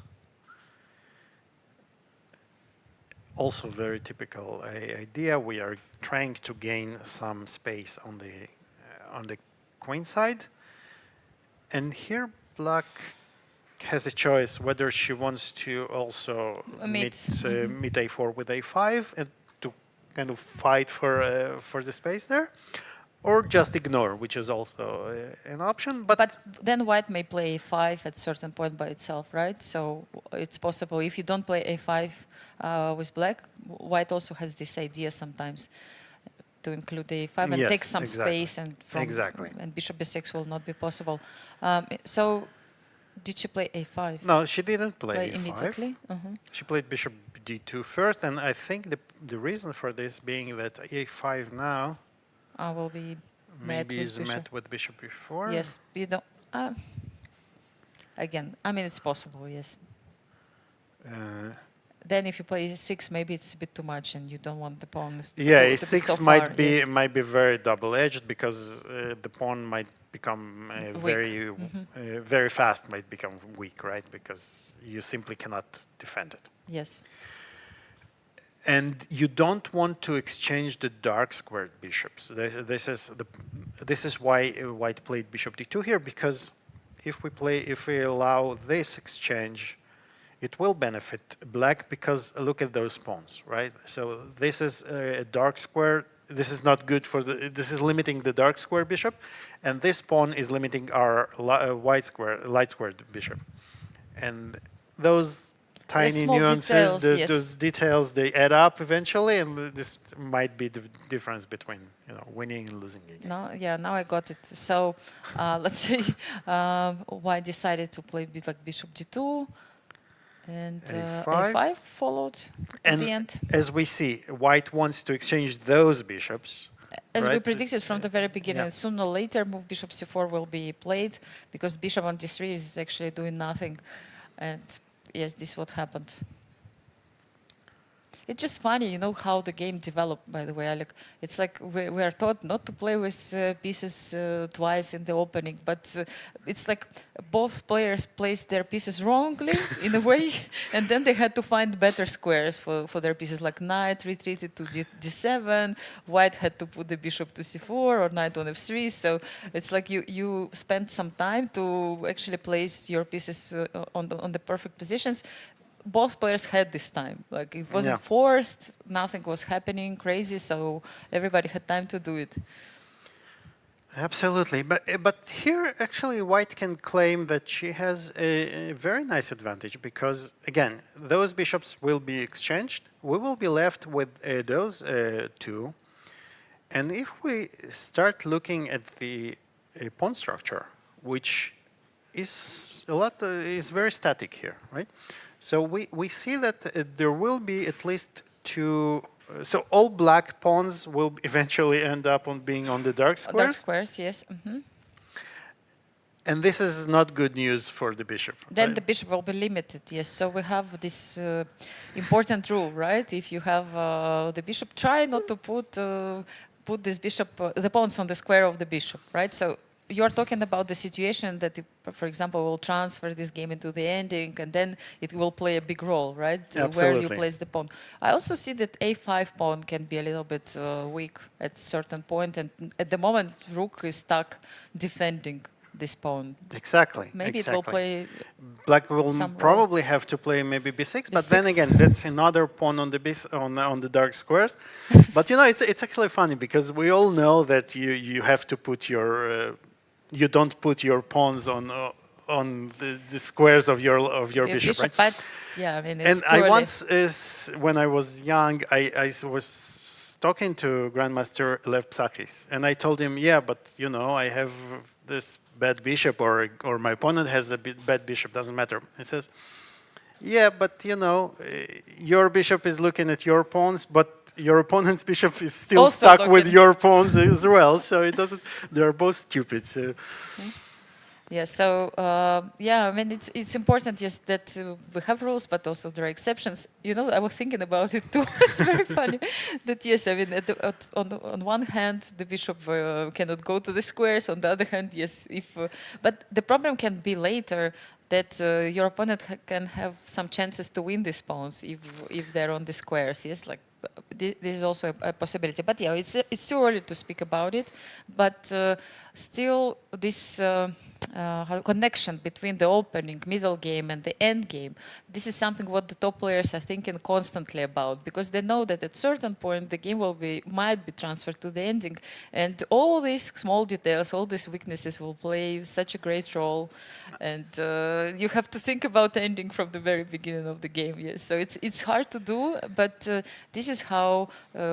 People study chess, like always thinking what kind of possible endings, what pawn structure can be there, and how can you get an advantage or disadvantage by placing pawns here and there. Like how was your approach? How did you study these kind of situations? I mean, because pawn structure is very important for any player, and the understanding where to place your pawns. Yeah. I mean, you are right that don't push the pawn too far, or remember that they don't go back.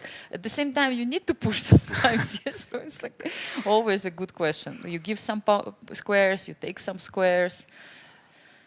Absolutely, and this is actually very important when you study chess. You don't not to only study the opening. You know, you can memorize any opening. Well, ideally, you can memorize People with any good opening memory, that you they want. can do, yes. But this will not serve you too much because if you don't know the plans in the middle game, it will not help you. So you've reached even a good position, even a better position. If you don't know the plans, you cannot proceed. If you don't know the typical end games, you will have to spend a lot of time thinking, okay, can I go into this end game? You cannot calculate it all. And the more cumulative knowledge that you have about the positions that you're playing, the better a player you are, right? Exactly, yes. So it's very important. And shall we jump to another game? Yes, or? let's. And sorry, but Yes. I want to say another thing. Absolutely. And this is a kind of a fresh idea that I'm borrowing from another part of life. I didn't do that when while I was playing chess actively, but it's actually. What do you think? One of the approaches to even in mathematics or in problem solvings is that you're going backwards. So, for instance, you ask yourself, what do I do to lose this game, right? How do I place my pieces and pawns in order to lose? And then you just avoid and not do it, right? So, for instance, you know, how do I want to be worse? And you say, okay, I put my pawns on the dark squares and I leave the dark square bishops and I will probably have to defend. And then you kind of reach the conclusion what not to do. What is actually good, yes. So it might be an interesting, in some cases, it might be a very interesting Maybe I approach. should completely change my approach to chess. I mean, normally I do the wrong moves, so thinking that they're good ones. But maybe I should come from the Think other about way around. it. Yeah, Yes, it might be it's a very powerful idea. Yes, maybe first think where we can go wrong and then find the best moves. Yes. No, but typically when you check the candidates' moves, like you kind of start by thinking about few of them, and then you decide that this move is wrong, this one, that is how you come to maybe the better one. I don't know, interesting. Let's think about it later. Maybe use it for some positions. We'll yes, find this positions new method to find it. of thinking about the moves, yes. Okay, so let's go to, this is a game we haven't examined at all. Yes, so Muzychuk Mariya against Divya. Let's start from the very Deshmukh. beginning. Mariya with white against Divya. No, we checked a little bit the opening, Yeah. and you said that it's very similar to the game at the beginning of the game with Goryachkina. Queen C1. Queen C1, this is the game. This is the position that we stopped. And actually, while you were interviewing Emil, I spoke to Michael Rahal, and he said that once upon a time he had this game with this end game with black against Konstantin Landa, a very, very strong grandmaster. Yes. And the idea is that here, white wants to, sorry, I will get better. No, okay. White wants to get a lot of space on the king side.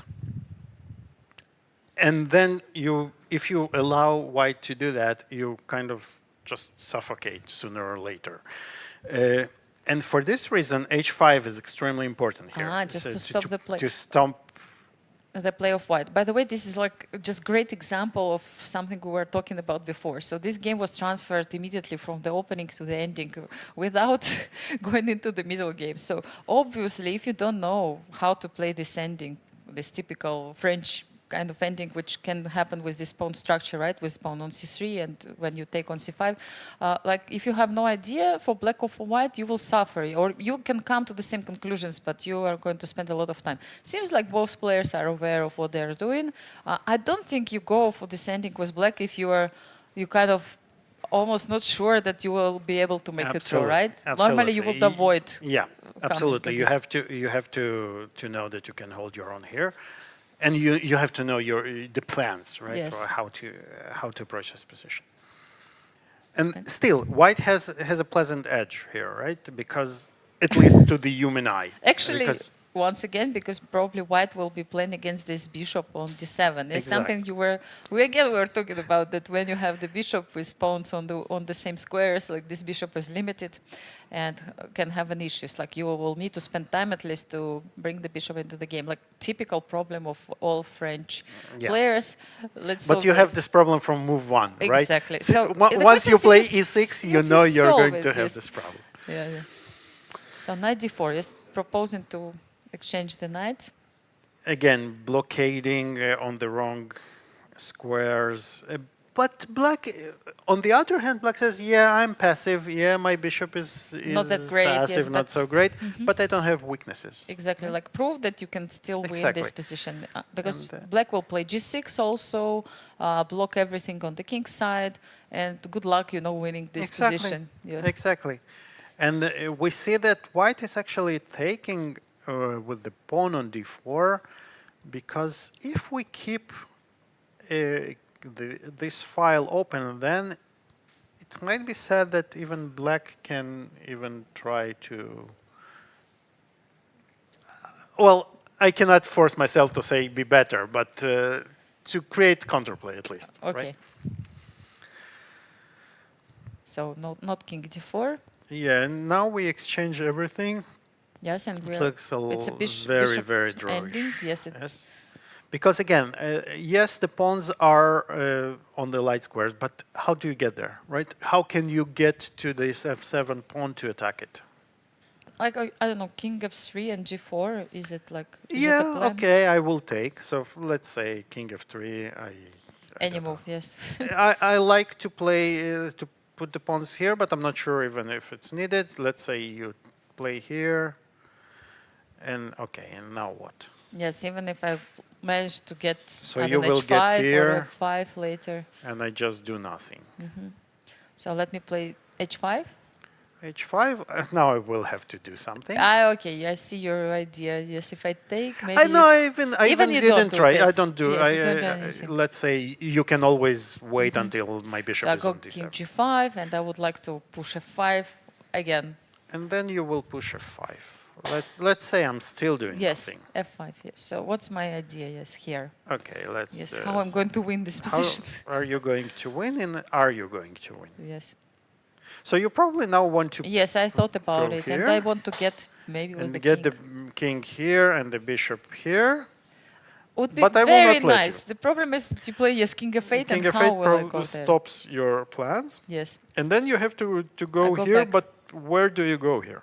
Again, the moment I come there, king also joins the party Exactly, and we comes also back to c6. we all yes. come. Yes. Yeah, it's at least for the moment it's hard to imagine. The only idea I can see, like at the end, bishop g6 when everybody is on the other side, but you should have bishop e8. Yes. Yes, Uh, in the let's. worst case. You know what? We can show that because it's not always Clear. clear what we are trying to do.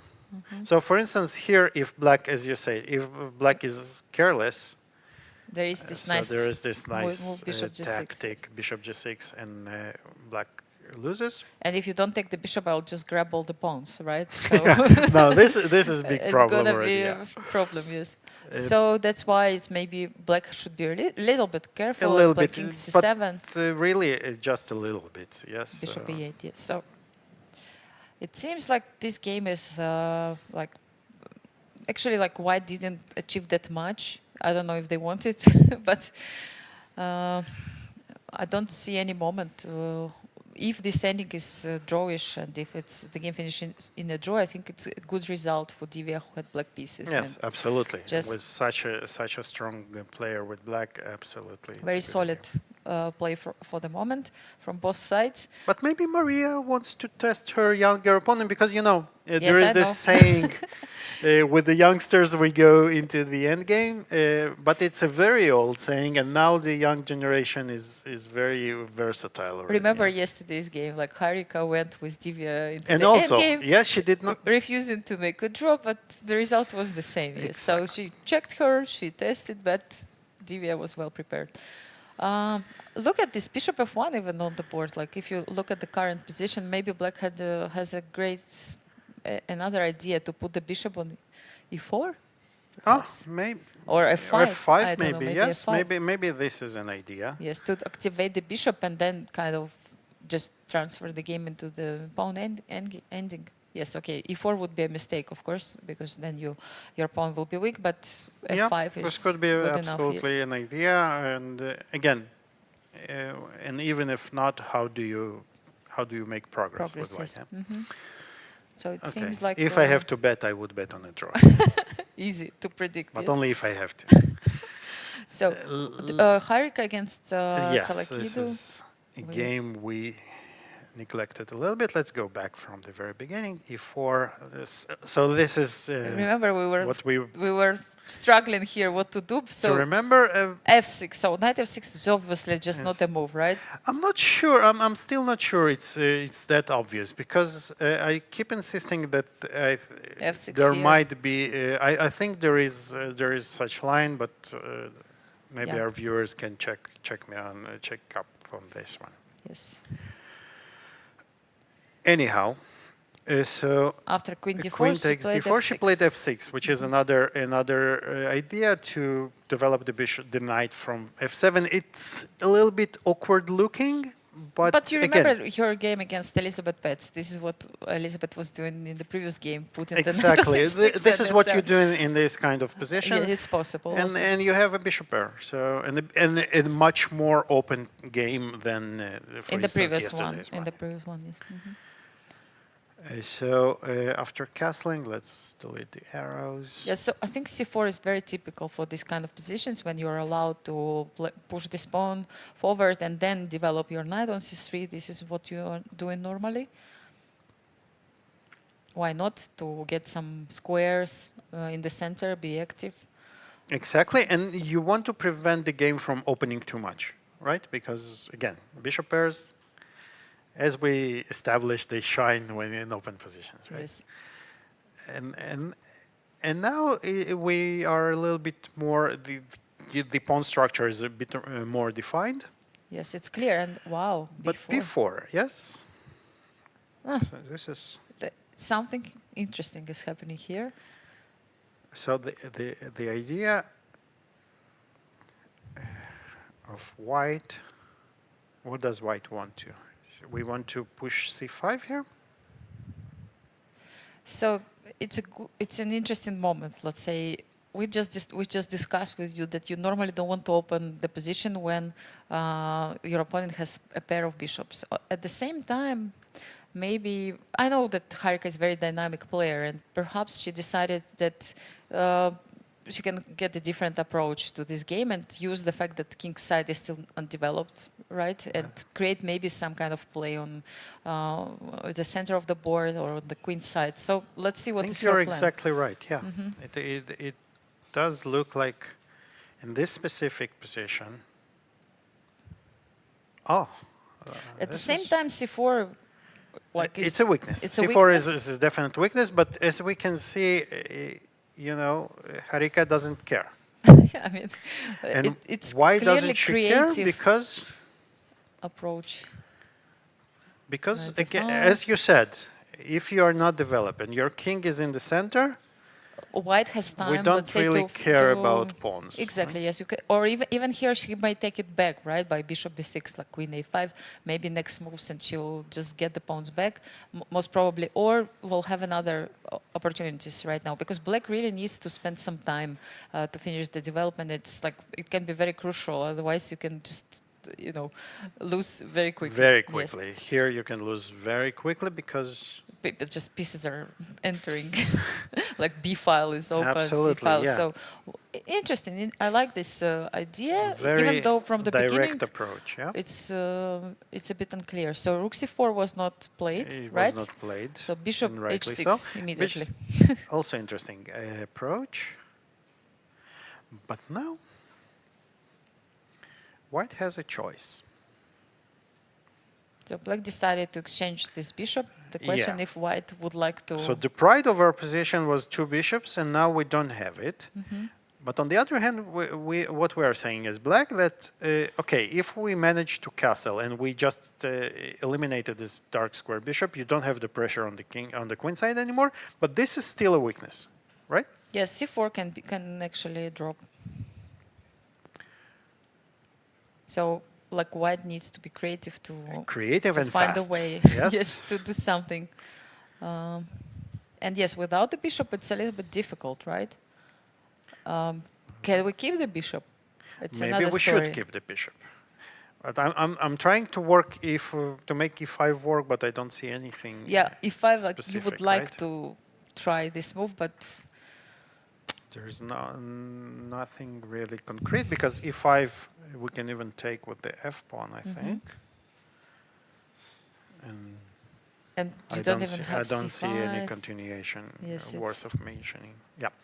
Okay. So what do we do here with white? So white is thinking right now. So if I try to save the bishop and play like bishop d4, like provoking you to play moves like e5 in order, if you would like to. What if I am provoked? Yes. So e5 is a move I would make only if I'm 100% sure that Yes.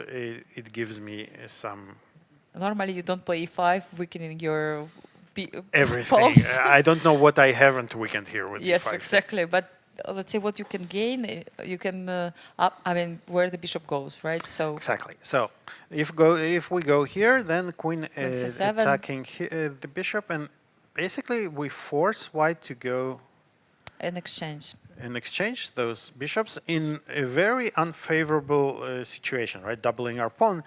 But again, On the other hand, there we was some have- knight d5 ideas. yeah, we made a lot of concessions. Oh, you mean, I mean, even right? knight is. I mean, maybe it's too much, but as usually No, I no. think you're. But here, queen c5. Yes. queen mhm. c5 attacking the. But you can take here. With the yes? queen. Yes. Does it work And like that? maybe yes. Then it's like I thought about. I mean, queen c4 was not possible because of knight f6, obviously.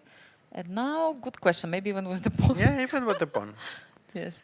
And this is even weaker than. I would play this with white, definitely. This was such a knight on d5, right? Yeah, yes, yeah, it's this like is very tempting to almost a play it queen. with this knight, yes.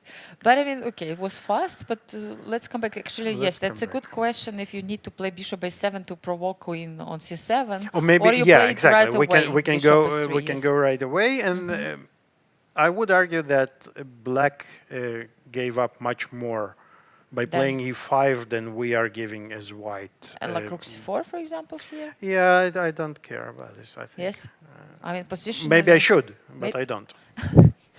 It's not your pieces, right? It's not my Once pieces, so again. yeah, Yep, I can afford. Even knight d2, attacking the rook. First to get rid of this rook, and then And now, once the d5, rook yes. goes, I don't know where I do think you I go. agree That with you. Yes, like it's very doesn't really matter. really nice. Let's say you go back and knight d5.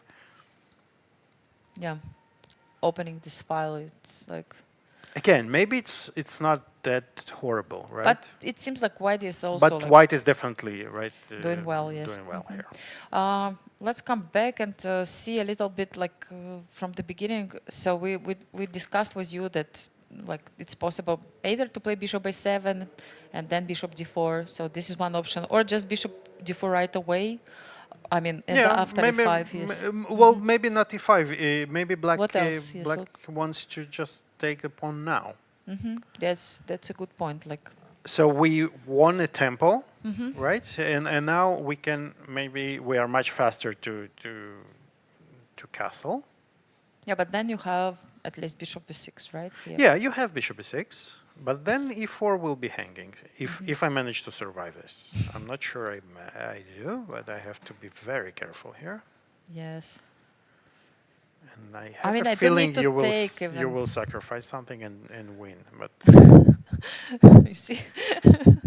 you got me I scared kind of, well yes, yesterday. I made you Yes. scared already. Yes, even though I don't see how. But anyway, I'm just thinking maybe even I don't want to play rook e1 because you have a4 then, or even rook a4.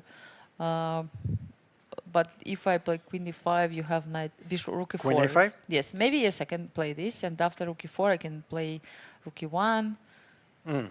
The only problem is that knight e5 sometimes, well, it's like a fight, right? It's like every move is... So take and knight e5 and first, claiming that we have an extra pawn. yes, I have pass pawn, but yeah, I mean, it's not running at the moment. It's very difficult position. I mean, hard to estimate. Hard to estimate. Yeah. The feeling and also the bar says that white is slightly better, and this is actually the feeling that I have. So I would be looking for some advantage with white here. But again, you have to be ready to sacrifice pawns Yeah, here absolutely, and play actively absolutely. and believe that your position is, let's say, that you will not just stay without material and no initiative at the end. Like that initiative is enough to for all the sacrifices you are going to do. Yeah. So anyway, like Harika is a very dynamic player, as I said before, and I think she's. I don't think she's going to exchange those bishops. Like maybe. Yeah, it looks very fitting to her style to keep the bishops, but again. And provoke this e5 move, yes, something like that. Okay. But she is thinking, and maybe it's time for us to go. Where can we go? To Dzagnidze? I think we missed one game, maybe not. Let me see. No, we checked everybody. We checked everybody, yes. Great. Okay. So in this game, let's move a few moves back. So okay. So they actually went c5. for Remember c5. this moment? Yes, we discussed. We were discussing. And knight b5. This move we predicted. But we didn't. Okay, so we misplayed it by taking on on d1 right away by exchanging the queens. But c4 is an important move. Yes, I think it's an important move because bishop is open now. Something you mentioned that bishop can be exactly. stuck. The bishop so c4 was played. Not stuck, and bishop g4 also quite important. And now everything starts working for black because now she forces this move with the pawn, and now there is a check on c5. And she improves and we position solve of her bishop. and why is for instance moving the king bad? You want to keep this bishop, yes? You would like to keep the bishop, I would like to take on f6 if I'm able to. But maybe I still can't. Maybe still g5, yes? Yes, and if you take on g4, like, yeah, you take on h4, such a mess. Because at the end it's going to be e5 even, no? But I think it's a good mess, no? For black. Yeah, it seems like for black it works. It looks like it works. Because if you play h3, then I maybe even play not with this rook. Sorry. I got it. Yes, knight c7. So like the other rook. Maybe the other rook. And now you don't have e5. Exactly. I want to prevent you from playing e5. Yeah, no. If black can prevent. It's a game. It's not clear. Yes. I don't know who's better here, but it's a game. And it's not forced, so black doesn't have to play g5 here, probably. Maybe we can just retreat. But then knight goes to c7, I'm not so happy. Let's see how... So white did play, exchange those bishops, and maybe it's still not so easy for black to play, because... Knight c7 is still an option. If you play bishop b6. c7 is still an option. And like, yeah, she decided to play bishop b6. Probably bishop... h5 was really not really an option. Yeah, you don't want to put this like you play without a piece exactly. after So that. Yes. Even without g4, this bishop is doing nothing and will not do anything anytime soon. So it was very dangerous. So she decided to play bishop b6. And rook d6, nice. Threatening to take the pawn on a7, right? Putting some pressure, and also threatening to take on e6, I think. Oh, really? Okay. Right? Or yes. am I... Looks like. So what was played? Knight e8, played by I just Olga. wonder why she didn't play knight c7, didn't take the bishop. before. Yeah, this Yes, is a good question because Was it I was asking possible? myself. But now maybe you know what? So we played, let's say rook c8. We take, and now all of a sudden this X-ray is not too pleasant. So for instance, you cannot play e5 now because of check. Yes, and Right, 95. and you Yes. lose the pawn. So, sorry, I jumped to the wrong position.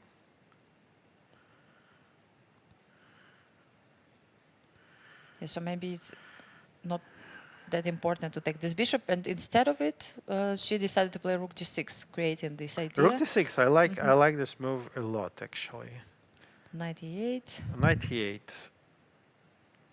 I'm not sure about this move. I would try to kick this rook away. Can I?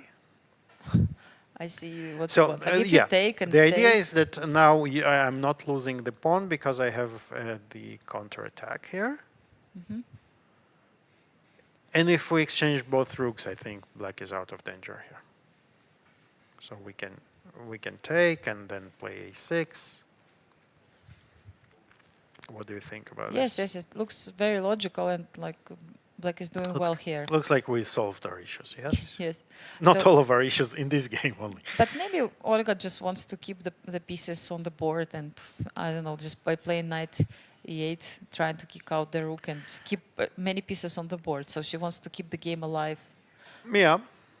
Rook d2, so this is winning a tempo for doubling the Exactly. rooks. So it's important move like rook d2, not rook d1, to keep the place for the second rook.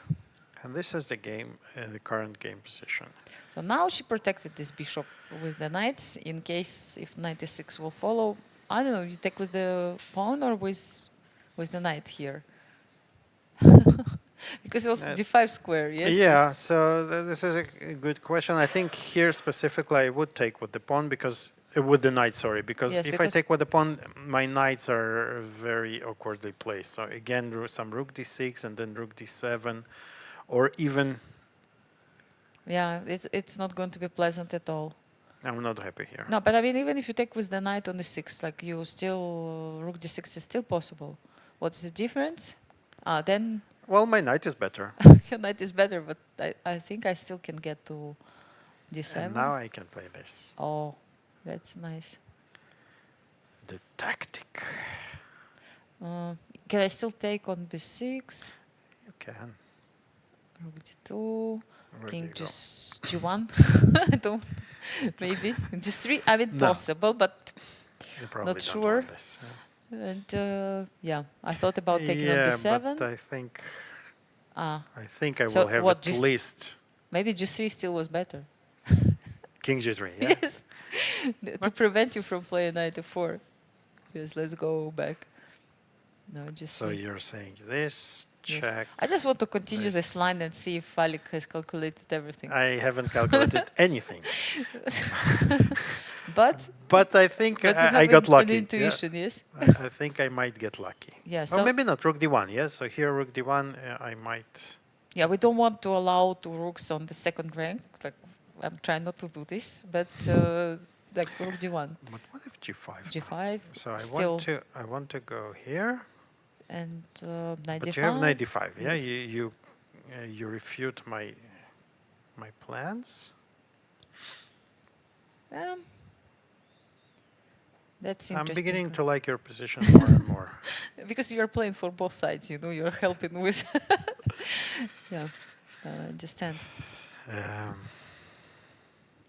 I understand the point that even h5 is not working here, like knight f6 also, right? And they take the pawn exactly. and prevent knight jumping to f4.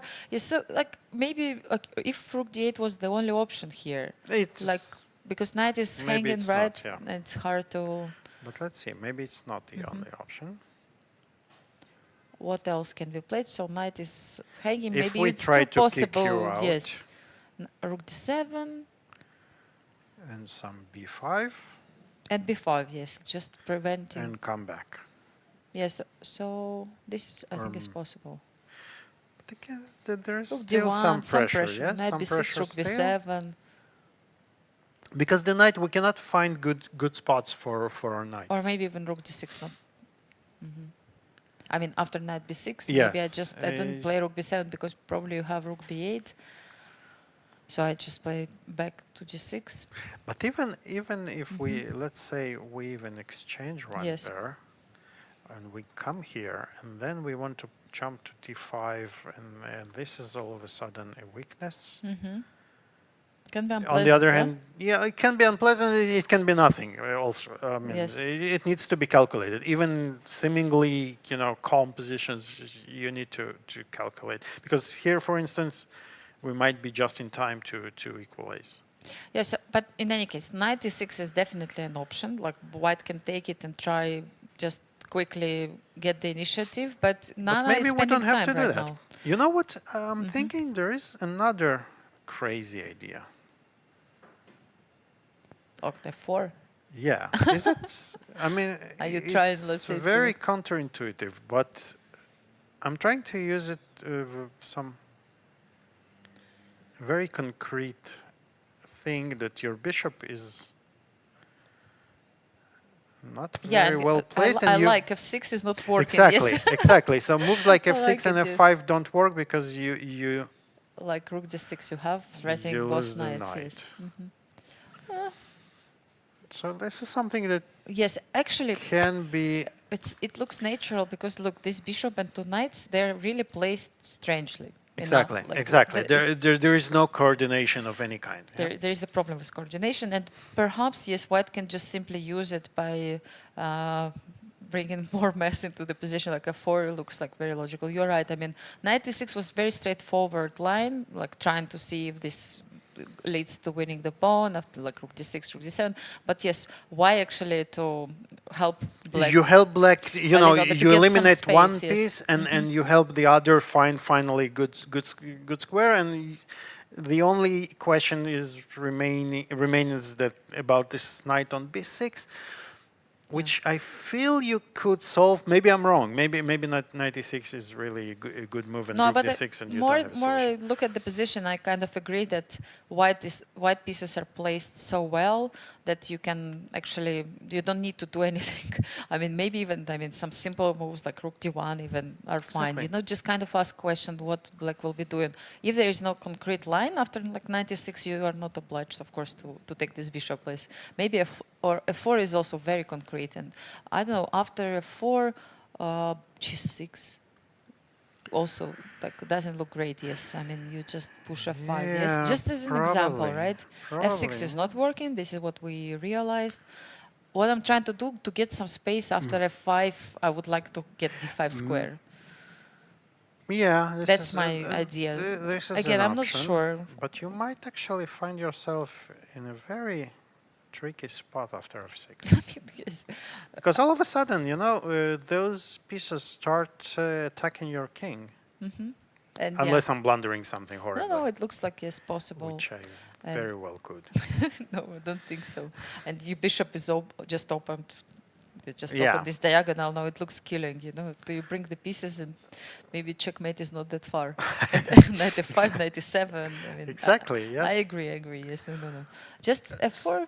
More I look at it like what you play bishop c8. I mean, Yeah, if you have to play bishop c8, then then okay. something went wrong. Yes. Yes. And I think there was the bishop c8 in some of Dania's games in the I Blitz. It was don't even mention one of the more famous moves in chess nowadays. Yes, Yeah, the bishop c8. Every time you see this move, now you exactly. you start having some. So here, if I'm playing white, I'm thinking, okay, so this is not the way I want to place my pawns having this bishop, right? Because if you manage to blockade me somehow along the dark squares, how to say it politely, I'm not in a good shape, right? I think so. But look what happened. She actually chose another move, a4. Oh, but I and, think it's also really good. I think the idea again, is similar. Pinpointing, you know, those asking the questions. Like, where are do you you go happy? with your Are you knight? happy with your knight? Wow. Yeah, exactly. And now I think c8 square becomes really popular. You know, it's bishop So and knight let's- would like to get there, but it's only one square. Absolutely. Okay, I love this move. No, I a4, love- yes. Bravo. Nana, I think somehow You I know, feel that it's something what In position chess, was there are required. moves you know, when they are made, you say, yeah, that's the move, Yes, right? that's a move, yes. It's not always, and this is actually what happens a lot with computer moves, right? You don't spot them, although this is not a computer move, guys. This is a very human move. Absolutely. And But I she think came to this conclusion, I think, after also analyzing few options, and she actually thought the same thing, like these pieces are placed strangely enough, and probably you have to create even more mess. And yes, if you take this bishop, then it helps black. So a4 and a5 is such a strong threat. So what, you have to play a5 even, maybe, but then you give up some square. I would go here. And it actually might be better than what it looks like, because once we take on e6, the knight will go to c7, and finally at least my knights are well placed. But what to do? I mean, if she plays this way, maybe it's the only way. Yeah, but like, look at this, you bring the knight to a8. This knight, I think, made a long way, yes? Yeah, it went all the way from G8 G8, F6, to be placed on yes, the like a8. that. Wow. It's really... Not cannot believe my eyes. I mean, if it really happens, it's going to be really It's fun. like they had this the piece of beep, right, during the World Championship. Yeah, so this is definitely a path for the knights not to remember. Anyhow, let's see what happens next. But before we do it, I think it's time to take a very short break, and we are going to see you on the other side of it. Stay here, don't go anywhere. In a land bathed in light, two unstoppable journeys set sail for greatness. The road wasn't easy, demanding sacrifice, grit and unwavering commitment. But with courage and dedication, we rose to the top, with victory standing tall as our guiding lighthouse, illuminating the path ahead. We are Freedom 24. Born in Cyprus, we conquered Europe.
Hello, everyone who joined us right now, and welcome back to our round 2 coverage of the FIDE Women's Grand Prix event.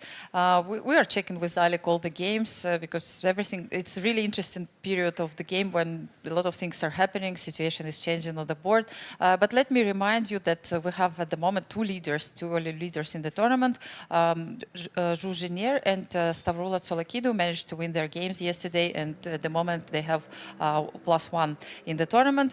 Everything is still, of course, it's just the beginning, but let's check their games. I think you have now the game of one of the leaders. Jiner is playing today against Elisabeth Paehtz. And you know, Anastasiya, I think I understood why Zhu wanted the bishop on e2. Really, you did? Yeah, I mean, that was a big question, yes, and we were not sure. And we will see from this game. So I think the idea is that she wanted, when she takes on b2, yes, white not to have the fork on the bishop and the rook. She wanted the bishop to be hanging. Wow. But after queen a6, the queen protects the bishop, right? So it's still impossible to take on b2. Because still it's going to be knight a4, yes? Because still knight a4, and we cannot capture the bishop. So it happens that after this is what happened, and black played first queen e7, but still with the bishop here. And now we want to take already, right? Because we protected the bishop on c5 by playing queen we e7, protect the bishop, right? yeah. And white doesn't have a good option, it seems, to protect the pawn on b2. Because if we play, for instance, rook d2, it still doesn't, actually, you know what, still doesn't answer the question, why not the bishop here? So. Yes, but yeah, there was like a possibility. So the idea was that we want the bishop to be hanging, but still the queen is there, yes, on a6. Maybe if you if you play queen c6, could work. But yes. Anyway, too deep. Yeah.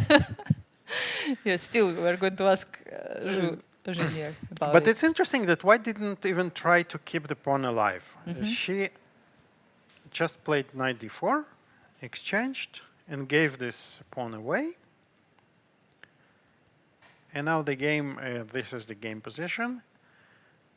I wonder if she could take also on a5. Here, Yes. you mean. Let's see. Yes, I mean, so many questions on each move. Like, So what happens if we play rook here?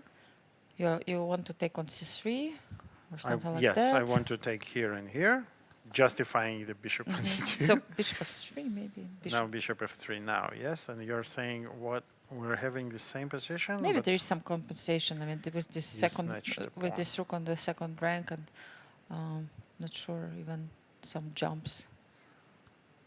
Queen c5. Yeah, I mean, I'm attacking both the queens. and if think I I'm move the forcing- knight, So then- the idea is that you might say that I'm blundering a rook here. knight a4.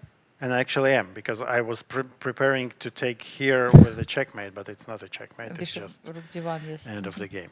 Okay, Wow. so Everything should be calculated. let's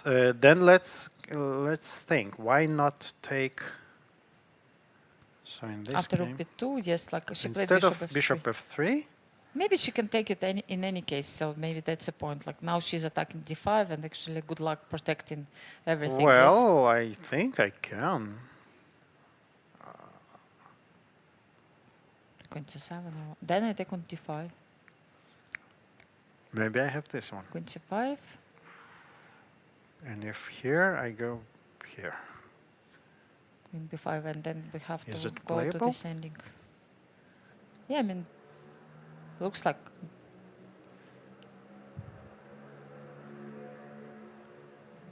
Yeah. It looks like, yes. So you're right that it's possible to defend. So it's not like you can do it at every move. So queen. Yeah, and if you can take, you take, but probably there is something. I don't see that. Oh, it's not that obvious. Maybe there is some counterplay, but for me, it's not. It's not that entirely, obvious, yeah, yes. it's not immediately obvious, but maybe you know what? Maybe we just played Benko style. Like Queen we gave- b7, rook a8, but I'm not entirely happy here as well. Yeah, so I thought about some jumps with the knight, but it's not obvious. Like maybe knight e4, But you did take, yes? take, and I mean bishop is hanging. Take where? Yes. You good can take the question. bishop, but if you take the bishop, then I think it's just positionally. Even I don't like forget about the pawn, it's just positionally very So, bad. by the way, I have news for Oh, us. I mean, okay, Divya let's has see. already Divya, finished the game. it was- Something what we predicted, right? Yes. That the game was solidly played And by with- both players. And exactly with your maneuver to bring the bishop to f5 yes, she and just seal the activated deal, bishop. right? This Yes, is- she's just activated the bishop, and it's clear. So, second game, she's being tested in the end game, and she Without success for for the opponents, yes. right? She's extremely, I mean, Good defender, it seems like. she yes. plays extremely confidently and very very impressive. Yes, so far. It was a good game. Yes, both games which Divya played right now were very solid without really risk. So maybe it's something what she needs. She just finished to play in the tournament in Prague, and the break wasn't so long. So perhaps she also tries to kind of recover a little bit, you know, not to spend all the energy, and just, you know, just have a good start in the tournament. It's very important even to gain back your confidence, especially after the event which didn't go that well. You just need, you know, to stabilize. Yeah, you know, absolutely. And then we will see what happens next. But So far, I would be happy for With if this if I were Divya, yeah, I would be happy with my play so far. You know, very two very strong opponents and Absolutely, very yes. confident games. Let's take a look at this game. So Goryachkina against Muzychuk Anna. Muzychuk. And we left the game somewhere here, exactly here. And we see that Black decided to exchange the bishops, and then now the square is vacant for the knight to come. And I love this maneuver. The bishop goes to c7, where it protects the pawn and protects finally both let pawns, this rook. and those bishops kind of cancel each other, right? Because they're both doing the same work. Exactly, and after king g2, I mean some king. Yeah, so dancing, yes. white is slightly better. The king goes again, king h7, preparing maybe g6, or even maybe some f pawn moves to Who knows, move some- away from the pin. f6, yes, also another move. Basically, again, saying right, white is slightly better because the knight will be installed very nicely on f5. g6. But is we it can working? always kick it out, right? Maybe not immediately because you know those moves like g6. No, I don't want to do it. Eventually, I'm just kind of trying to. eventually you might find yourself with the seventh rank issues and. Absolutely, yes. No, you do it only if it's necessary and if there is absolutely nothing else. necessary, yes. I just have a question, Alik. What do you think? Is it a good idea? I have a very sticky, arrow that I cannot get rid of.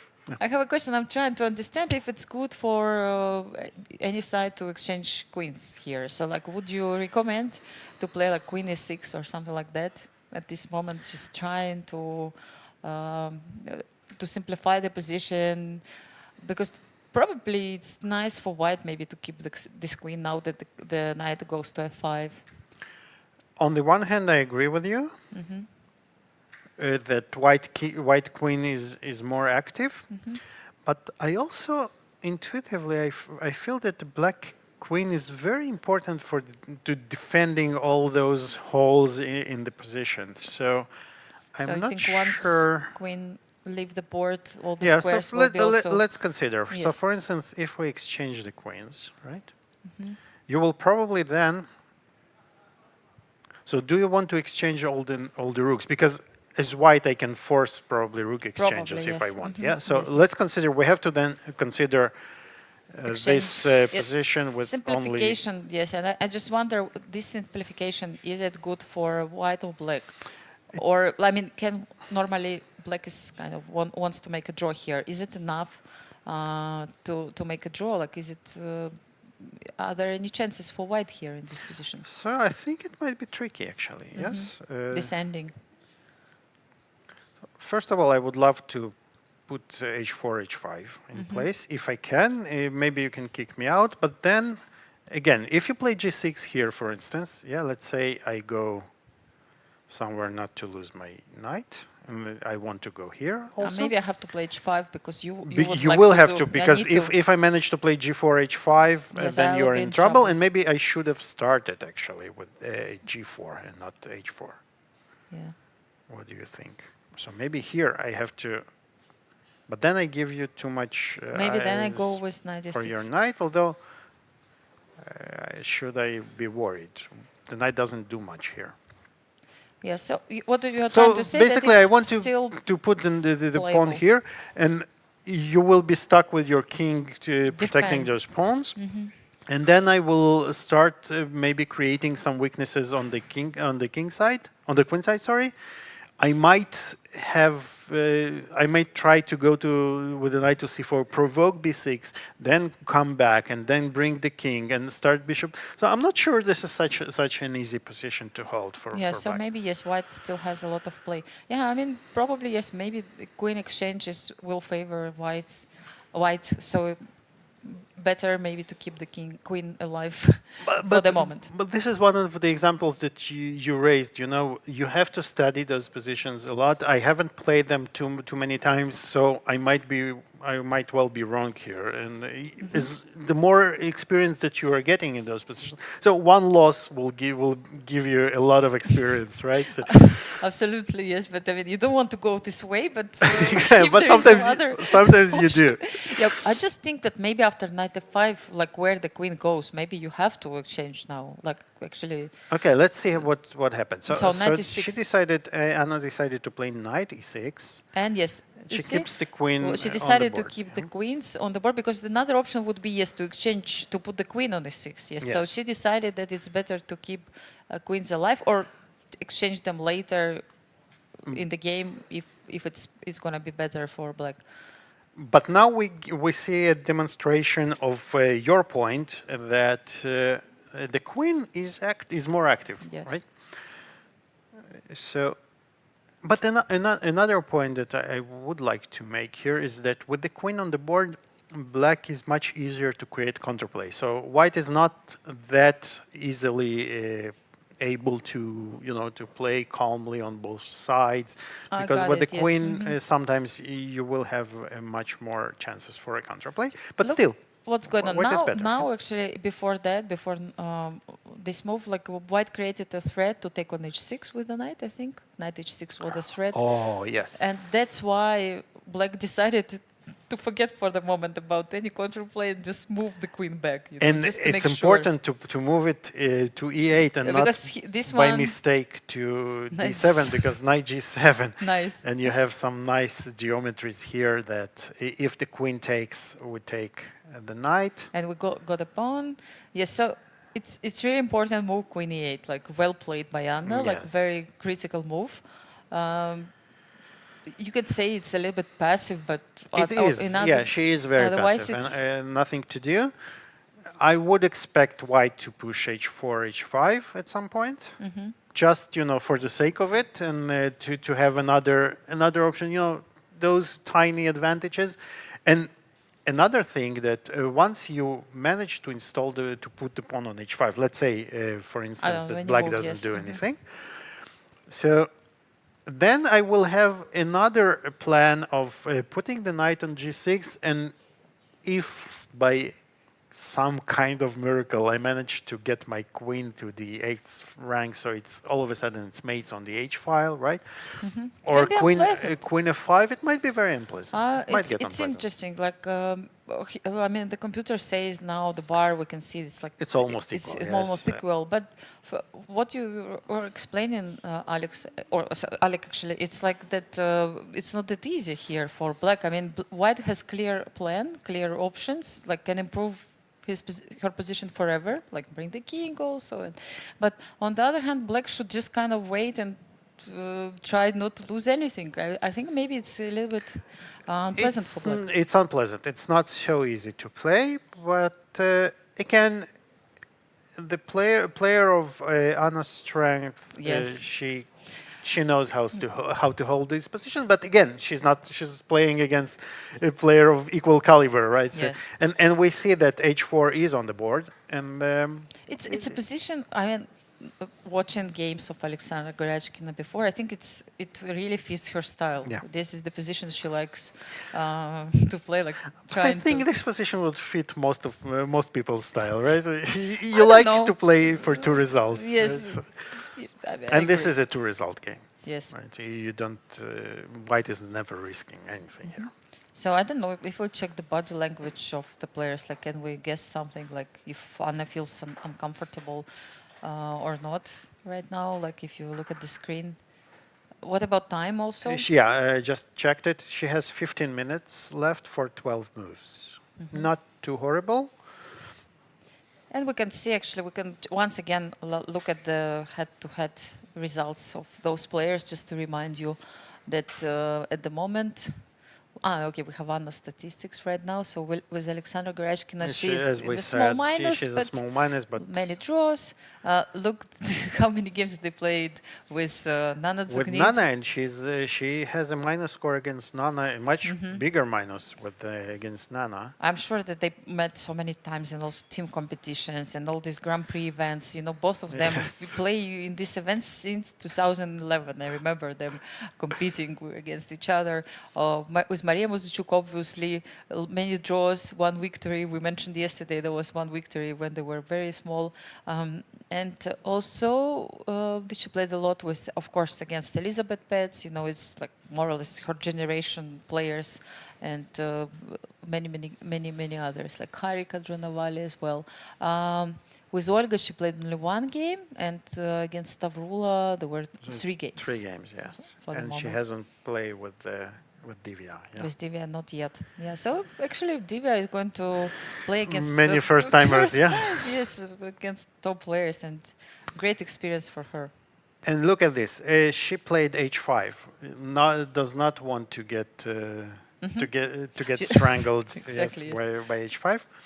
Of Makes course, a lot an of option. sense. Yeah. At the same time, like h5 pawn will be also a little bit weak, and queen will need to keep an eye on it. Yeah, it is a And committal protect. move. And But perhaps very necessary to play, because otherwise you have to deal with everything what you described before. Yeah. Alik, knight h4 and h6. No, I don't want to. not stay a dream there. position. Yeah, so h5 is a move, and it's also approved by the computer. But maybe I'm pretty sure the computer can hold even without h5. Any position, yes. Yeah. So this is interesting, and let's jump to what haven't we checked yet. How is lately. Harika Let's doing? see how is Harika doing. Oh, yeah, I wanted It was to. an interesting position, yes. I Remember we I discussed. looked a little bit here, and it seems that so she decided to allow the exchange of the bishops, and it feels, and I think and the computer also does. The white's advantage after knight d5 drops a little bit, so the computer wants to keep the bishops on the board. So you think bishop d4 probably was better? Probably yes. bishop b4 was a slightly better choice. But what Harika chose to do is also very interesting because, again, although, yes, we exchanged the bishops, but black is still a little bit tied up. And a bit more passive, right? If you just even look at the board, and you can see that not that much space compared to white. But yeah, I mean, can you actually kind of use it or not? Like, what are your options right now? Like, look what she played.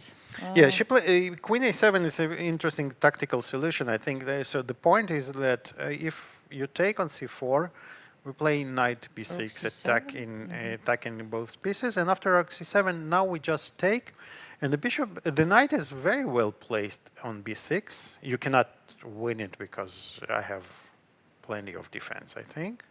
And you don't have any more. You And don't have pieces to exactly support. And this pawn might become very, very annoying very soon. That's the problem. Yes, exactly. So she chose another option, right? She didn't take on c4. Yeah, so Stavroula didn't take, obviously, and she went rook a8 here, driving the queen, but now white managed to improve her queen a little bit. And she came back, actually. And she came back and she's claiming, okay, so you improved your queen. What do you do now? What's next? Yes. Yeah, but it's interesting. She decided not to play rook c5 right away when the queen was on a7.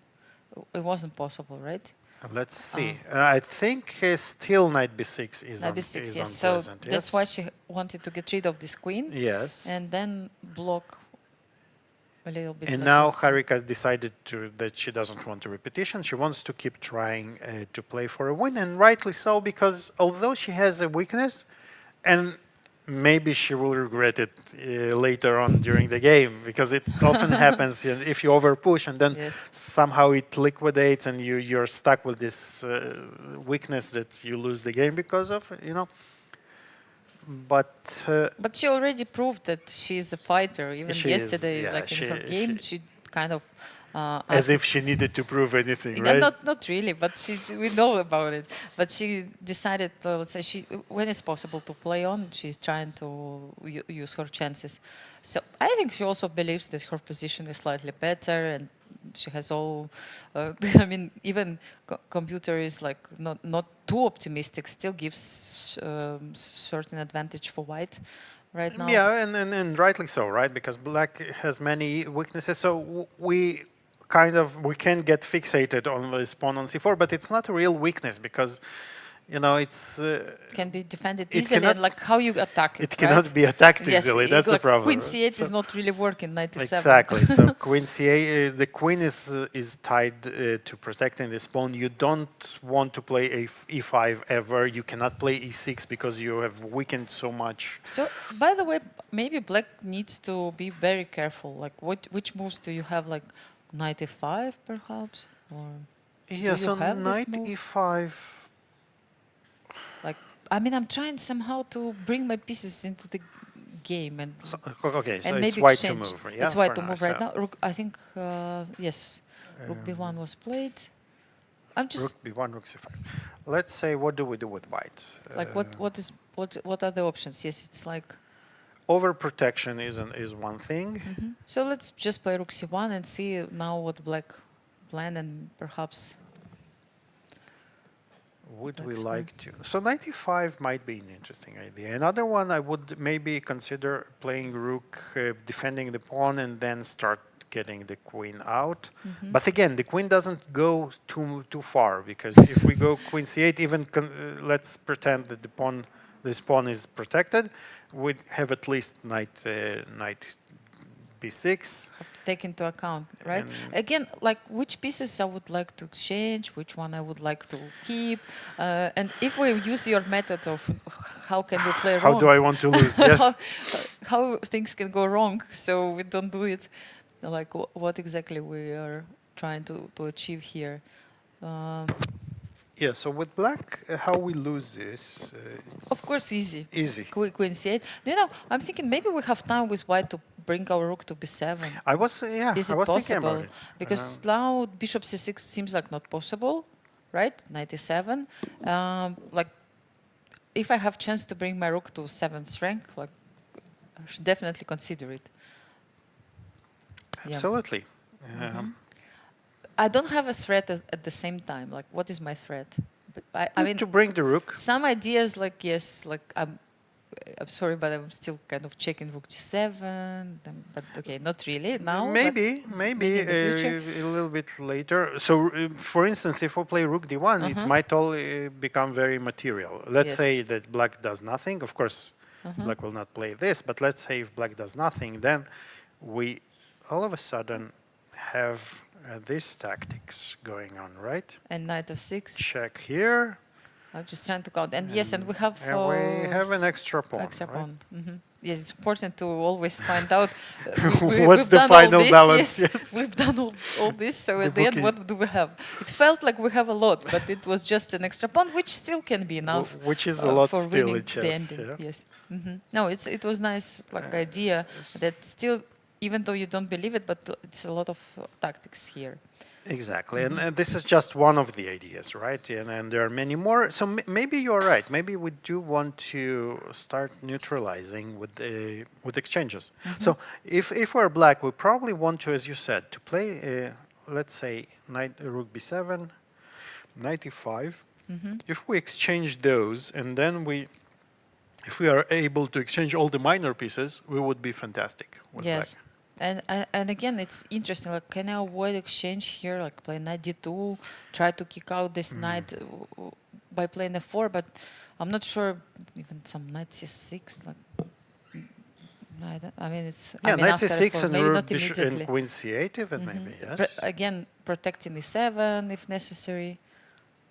And so I can easily see how this goes south for white. Because It's a problem. Yes. if you overpush, you can suddenly, how it happens oftentimes. Yes. So you know that e6 is not a move, for instance, that can be made, but all of a sudden you can get some e6, and then black starts pushing everything, and then the bishop goes to c6, and you miss some tactics, and all of a sudden you lose grip of the position. Not here. I mean, it's still possible. But What I'm trying to say that it's still double-edged, even Exactly. though Exactly. black also has his options. Yes. So, what about timing? Like today, The timing is Stavroula is actually Stavroula has has improved. 13 minutes for 20 against but 21. many moves, yeah. So 20 moves to make. At the same time, the cost of the move is really high. Like one move. Yeah, one move, and she will face a lot of pressure from Harika. So it's very interesting. And Harika doesn't have too much time either. So she has 21 minutes left for 8. Both players have to make 18 moves. It is going to be interesting. Let's jump quickly to the game. Elisabeth Paehtz. Maybe? Elisabeth Paehtz, yes. Elisabeth Paehtz and Jiner. And it actually, look at this. So after this bishop f3, she didn't take, and now queen a3, no more free launches, right? Yes, so queen had to go back. Queen has to go back, and all of a sudden, yes, knight d5. Okay, this is nice. Yes. This is nice. So what did she miss this one? No, she didn't miss this. She went for. So the idea is that if you take here, I take, you take, and I just take here. Nice. And are you sure? Yes, of course. Yes, Yeah. bishop is Now I'm protecting. sure. Yes, I mean I was Now checking I'm the sure. checkmate just in case. And maybe actually not even with the rook. I'm thinking maybe With the bishop? I want to take with the bishop. No, then rook a3. Yes. But still, you will. Okay. Yeah. So Without I have threat. to take. Yes. No, and I I take understand what you mean. Like you don't have rook a3. So now you don't have rook a3 because of Checkmate. which is always nice Yes. if you are on the giving side. And now this. It's probably drawish, yeah. Can be a little bit. So those Dangerous. pawns are weak, but they're not going anywhere, and their goal is to keep white pawns from moving. And for this, they're fantastically they're enough, right? Yes, but this a pawn can become really the dangerous, pawn right? can become dangerous. So maybe still but black I has some don't ideas. think it's too dangerous. On the other hand, Yes. Okay. Some precise play from white. Yes, like g3, just to make sure. 3 and no then threats. exchange the bishops, and it's rook and game. Yes, if you can exchange the bishops, yes. Okay. So this looks like heading towards a draw. What happens in Nana's game? Wow, so many errors. Okay. You remember so we this checked the is- move we a4. checked the move a4. I think When everything did was this played, happen? even f4 after. So a4, she started with this move, provoking Rook d8. Rook d8, rook d1. I wonder what would be black's move after a5, but we will. We knew. Knight well. a8, yes, something what we discussed. And black plays a5 here. But still, yeah, it's not pleasant for black. So she took on e6 at the end, Eventually, she took.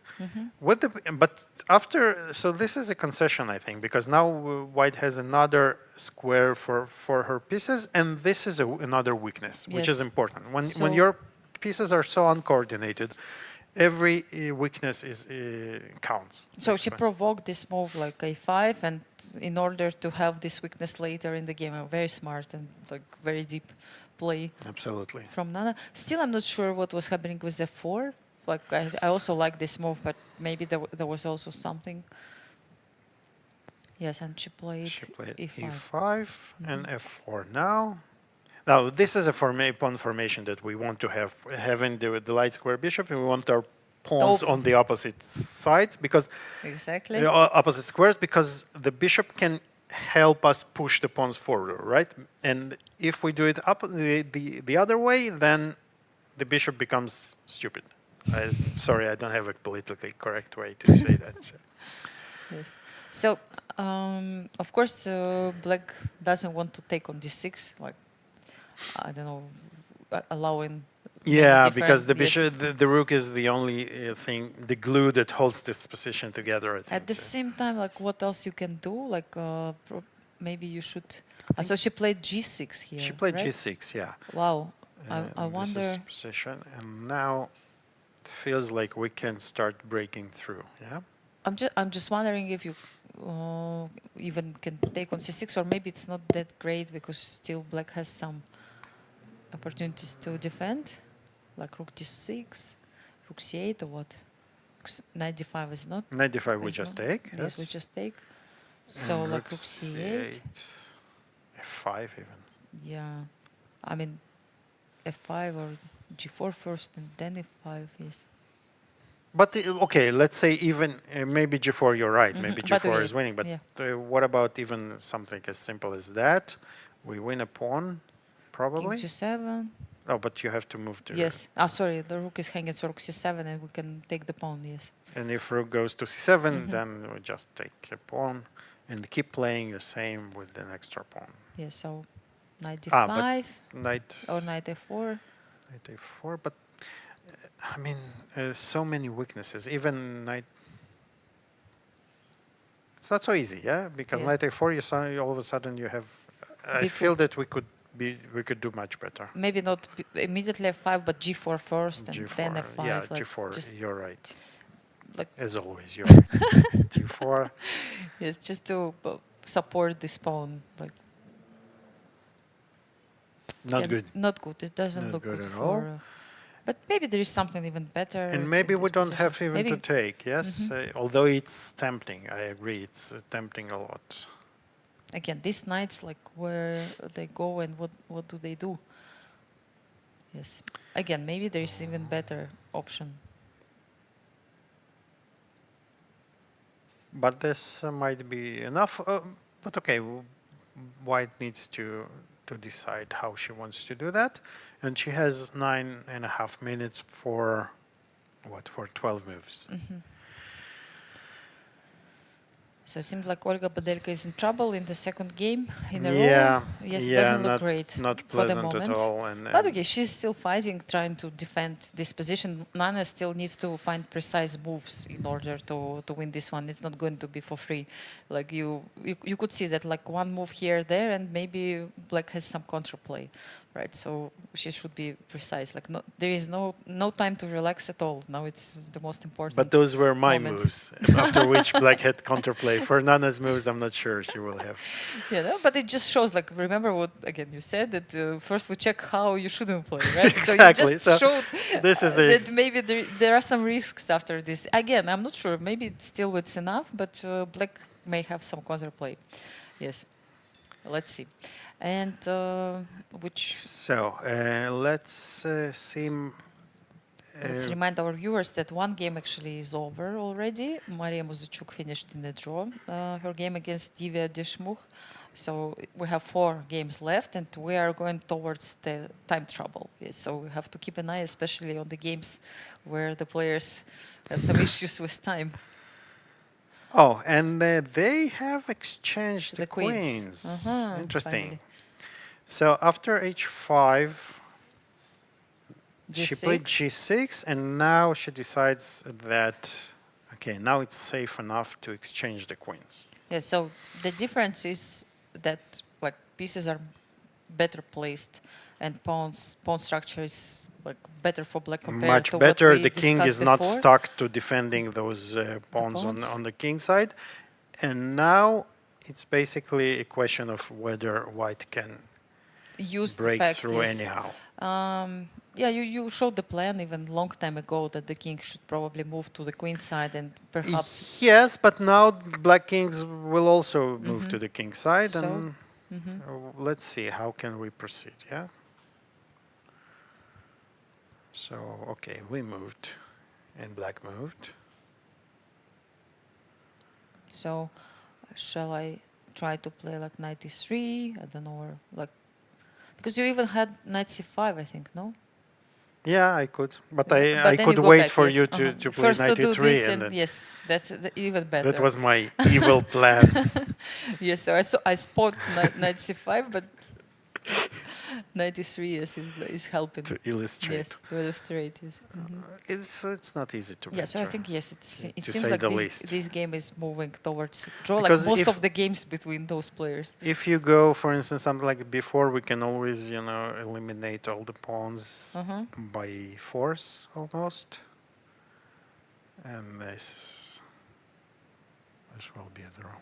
And I think if I can judge by Aleksandra's expression, she doesn't believe too much that she can win this. In her position, yes, Yeah. I think so.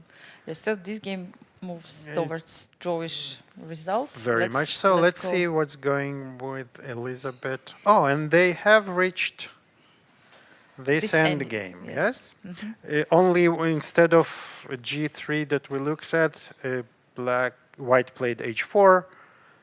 It's a minor difference. I think either is okay. I know bishop is somehow already on b1, and Yeah, so here we said that white can maybe exchange the bishops, bishops, yes. but I'm not sure anymore that this is a valid thing to say, because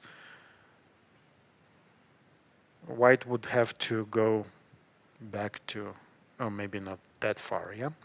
but I think also Sorry. it was possible for black to avoid, yes, an exchange. Like again, after bishop d5, black could play Still like bishop b1 still? or maybe check first and then bishop b1. I don't know if it But makes then sense. maybe rook a3, no? You have Check. And then here. bishop c2. You have bishop rook c3. This, yeah, Yes, can be this tricky, yes. you might regret. Maybe that's why actually she didn't play g3. Yeah, this is a good. Very, This is a very good smart, point.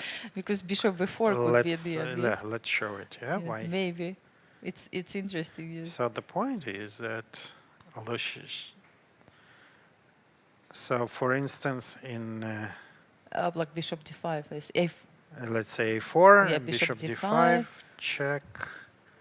We go here, something like that. Yes, the same that, line. and but here because the king is on the light square. then we have bishop we b4. have Yes, this nice tactics. Yes. Beautiful tactic, Yes. winning. Nice. Very nice. Nicely spotted. Yes. Yes. The difference. Yes. So perhaps she calculated this. So and, this- and decided Impressive. that h4 is a little bit different. Like normally there is this kind of rule, yes, that don't put the king or pieces on the square of your opponent's bishop.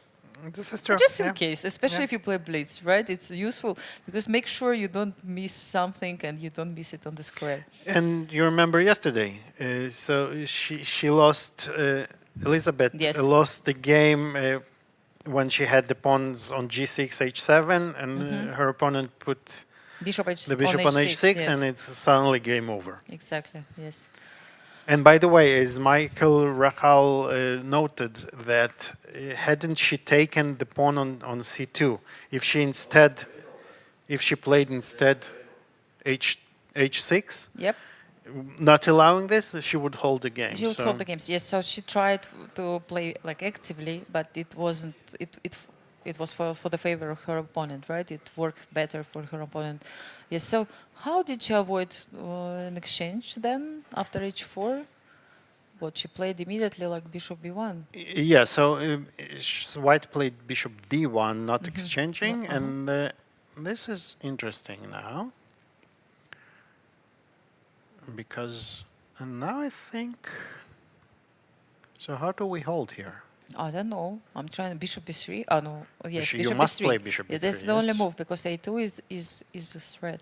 I wanted to play rook c2 here, but the problem is if you take. Yes, a2. Oh, you can even take with the bishop, yeah? Or with the bishop and check, And then rook a8. and rook a8. Yeah, so this doesn't work. But it's nice actually to check all these opportunities. But There you are have always to, because- imagine king was on g7. Now it wouldn't. Yeah, exactly. It's not working, Exactly. right? So you so have to- it's really nice. You have to check this stuff. But the problem here, what happens even if I play something like that? How do you even hold this? Like let's show the lines. Like if you play bishop a2, I mean you just take, right? Bishop a2 or Yeah, you play bishop a2. take or. Just. Now, what did I want to do there? I thought rook b2, but no, it's not working. Rook b2. Okay, but so we bishop can go a2 is here. possible. Bishop b4, right? So Or yes, bishop threatening f5. rook b2. We're Yes, threatening, yeah? exactly. Yes, you don't need to. Sorry, so here we go even somewhere further, not to allow. And this is a threat, a very serious one. Yeah, so maybe f3. No, I don't. F3, I you have time. don't- Yes, I have time. f3. Yes, and because I You're can right take. in time. Yes, I can take. So you take and you play e4, Yes, and here stopping you the just bishop. run away. Yes. It's not like I And it's found everything, but White thank winning you, all of a sudden. Alik, that you showed me that I have this bishop b1 after. You show me everything. Yes, but yeah, the And idea all of a is to sudden, block the it's bishop. Yes. White winning, yeah? And because White which- just comes to and grabs this pawn. Wow. Tricky position. Tricky you know? You can position. lose the pawn like that. So now we found all the ways how to lose with To with lose, black. now let's find And how now- to win. Yes. Because the computer says black is better. Yeah.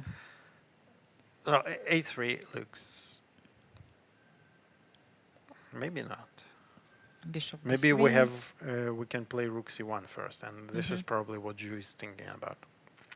Rook c1 in order to pin the bishop and then And start then to play, move, yeah. yes. So you need to find the differences in what is better and what is not.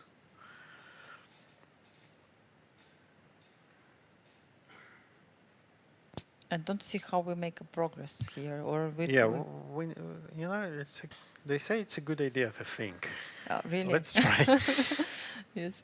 Let's try. A3. Okay. So a3, we go here.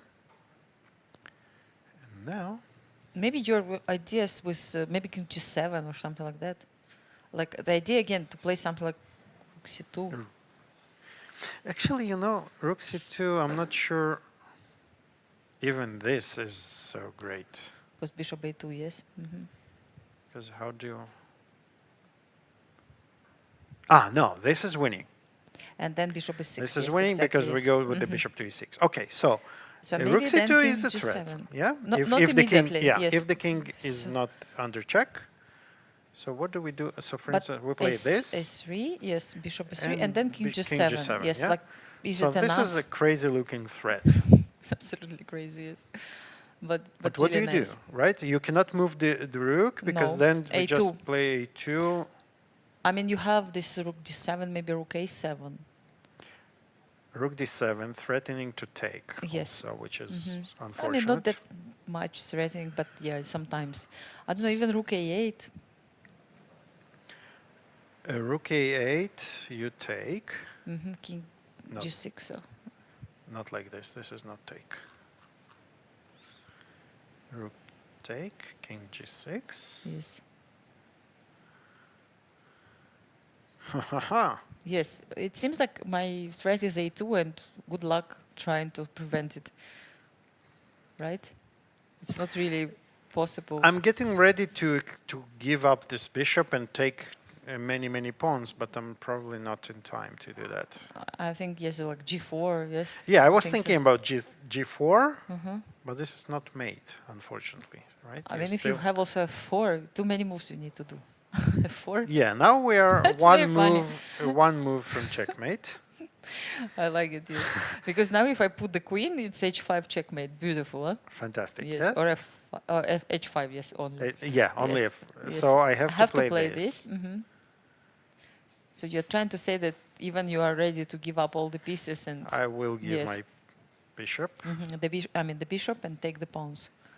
So I will take here, and this is a draw. Nice. Yeah. Okay. That was all forced, of course. Not really. Let's check it. No, but I think rook a8 was a kind of logical, yes. But maybe there is something better. After you played rook d7, can I just play right away a2? Do I need to spend time for that? Yeah, maybe not. But then Rook check. Check, and then you go rook a7. Where yes. do I go? And rook G6. a7. Rook a7. That's a problem. A7. Yes. That's why this is what I wanted to prevent. But And rightly so, I think. again, it's important that king has h2 square, not g2, not because G2. again, there were so many options. Yeah, keep rubbing my nose into this I mean, G3. yes. Elisabeth found a really important move. Yeah, so here, like, yes, I So was there is obliged to play rook a8. There is a Yeah. lot to think about. Yeah. So okay. So I mean, another option also would be to go with the king on h8 in that position, but then you would just take all the pawns, rook f6, rook exactly, f6, and so- you just give up the bishop here, and you pick up all the pawns, and only white can win there. Yeah. Yes.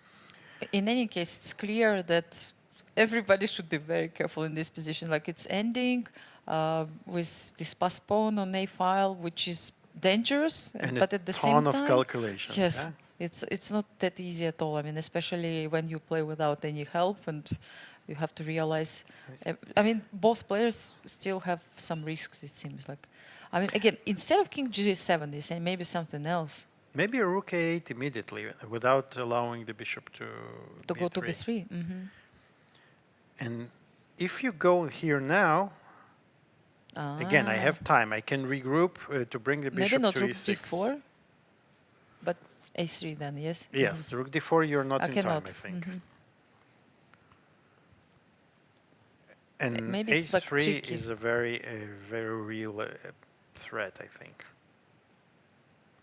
Maybe you also I play can bishop regroup c2 here. or bishop f3, bishop d5. Bishop f3 was a move, I also right? thought that it's maybe like Bishop maybe an f3 option, is maybe a not. move. Maybe I also have some ideas like rook a7, and if bishop d5, you'll play rook d7 or what? No, Bishop d5, I just keep pushing. keep pushing, yes. Ah, yes, because bishop still hasn't left. Keep pushing, bishop a2. So, like this. For example, this, bishop this, a2. Bishop a2. Now rook maybe b7. rook b7, yes. Yeah, impossible. Not Take, sure take. what I'm threatening. Yeah, exactly. Like even take rook a2, rook b3. No, you cannot But this- take. Take a no. check and rook b2. Rook b2. And then you say, and then what? And I play Right. rook a8. Yeah, and this A2. is. Yep. I think this is enough counterplay. But so a3, bishop b3 is on the board. It's interesting to see what you decide, what you found here. Yeah, so king g7 is like funny move with the Yeah, idea I rook would c2, be- but I mean, I first will you be have to see surprised this if- idea, yes, rook c2, yes. But what else? What else black can do here? Rook c1, I don't know. It's interesting. Okay, let's jump to see what happens in Dzagnidze against Badelka. Yeah, She heard you. yes, She g4, heard yes. you right. Yeah, so let's say, I don't know if it's a good move or not, it's another story, but let's say she didn't play right away move f5. She And first G4, just played like G4. you predicted. Yes, just to push Just the keep pawns pushing, and yeah. yes, with some ideas later, like inviting her opponent to solve these issues, which are coming with moves like f5, later f6 or e6. So many different threats, and uncomfortable to play, of course. This was black. This position. Yeah, very uncomfortable. She played, and King of Eight. Olga played King of 8, and Nana will. She already played, and she has only 4.5 minutes after the game, after this last move, which was f5. Yes. course. So her opponent has more Is time. much yes, more 15 time, yes, 15 minutes. 15 minutes, and we have 9 moves to make, which is not a big time trouble. But still, like 1 minute per move is not that much. Although it's more or less clear what she's going to do. It's right much now. easier to Yes. play, and this is very important, right? The bishop dominates this knight on c5, so you don't have too much counterplay for black. By the way, is it like King d4 is sometimes an option? might Now be that an knight option, is not but the coming knight- to e6. But the knight now jumped to So b7. already, yes. This is interesting. So rook f8, you want to play rook f6, but then this know. is a problem. Second that knight comes. there are too many knights here, yes. And I don't see any sacrifices that would justify this. So maybe you better play like rook d4 or Yeah, so if you play rook d4, then maybe rook d8, yes? Because we want to exchange this rook, right? It's so annoying. Or maybe, sorry, first we probably want to take here, take with the pawn, for example. and now play rook d8. I don't know. Even if I take and play king d4, like I will go back. Isn't it such a I'm not bishop happy. f4, If like you're knight- asking, I'm not happy. like next, because I took this c5 important square of the knight. Can I play just bishop b4 or like just start improving? Check. Might be at c5, yes. I might get lucky here. And if I go back, where knight goes, You have to. go back on d8, like just The only I move. see how from the way how it looks like. but Yeah, so still the you're knight has holding. no more moves, but I'm still holding. I still haven't lost. Are you? Yes, a4 is still hanging, so that's why it's. What's my next move, though? I don't know, like what is mine? What is yours? I mean, like I was thinking. Mutual Zugzwang, yeah. Not really, but could be, yes. Like if I play f6, like where the king goes, yes. But okay, knight has options now. Yeah, so if she didn't play rook d8. She probably also thought like you that just rook d1, yes. rook d1 and rook e8, yeah? Attacking the pawn. And now she took on. This is interesting. I because thought king f4 was the move. But King f4, G5. Yes. G5, and I think Olga found a fantastic resource because and now, What knight c5? yeah, knight c5. You have to go to d4, yes? And then maybe knight d7 even. Like And you cannot keep the pawn. because c5, Rook yes, e1, yes, c5 coming. that's right, And yes. all of a And sudden actually, you lost. Look at this king. Yes, king has no squares. Yeah, it's almost checkmate. Yes, so- can be unfortunate. Yes. Wow, this is a very nice resource. Yes. Knight b7 followed by rook e8, and it breaks the whole Yes. concept, the whole center for white, and it makes it much easier to play for black now. So right now, like what happens if like rook e5 is Do not we- good? Probably king of f4 threatening the rook. Yes, this probably we don't want to play, right? No, we don't want to keep leave this pawn on pawn g6. It's alive. clearly better for white. But what else? So then maybe we just take. You take, yes.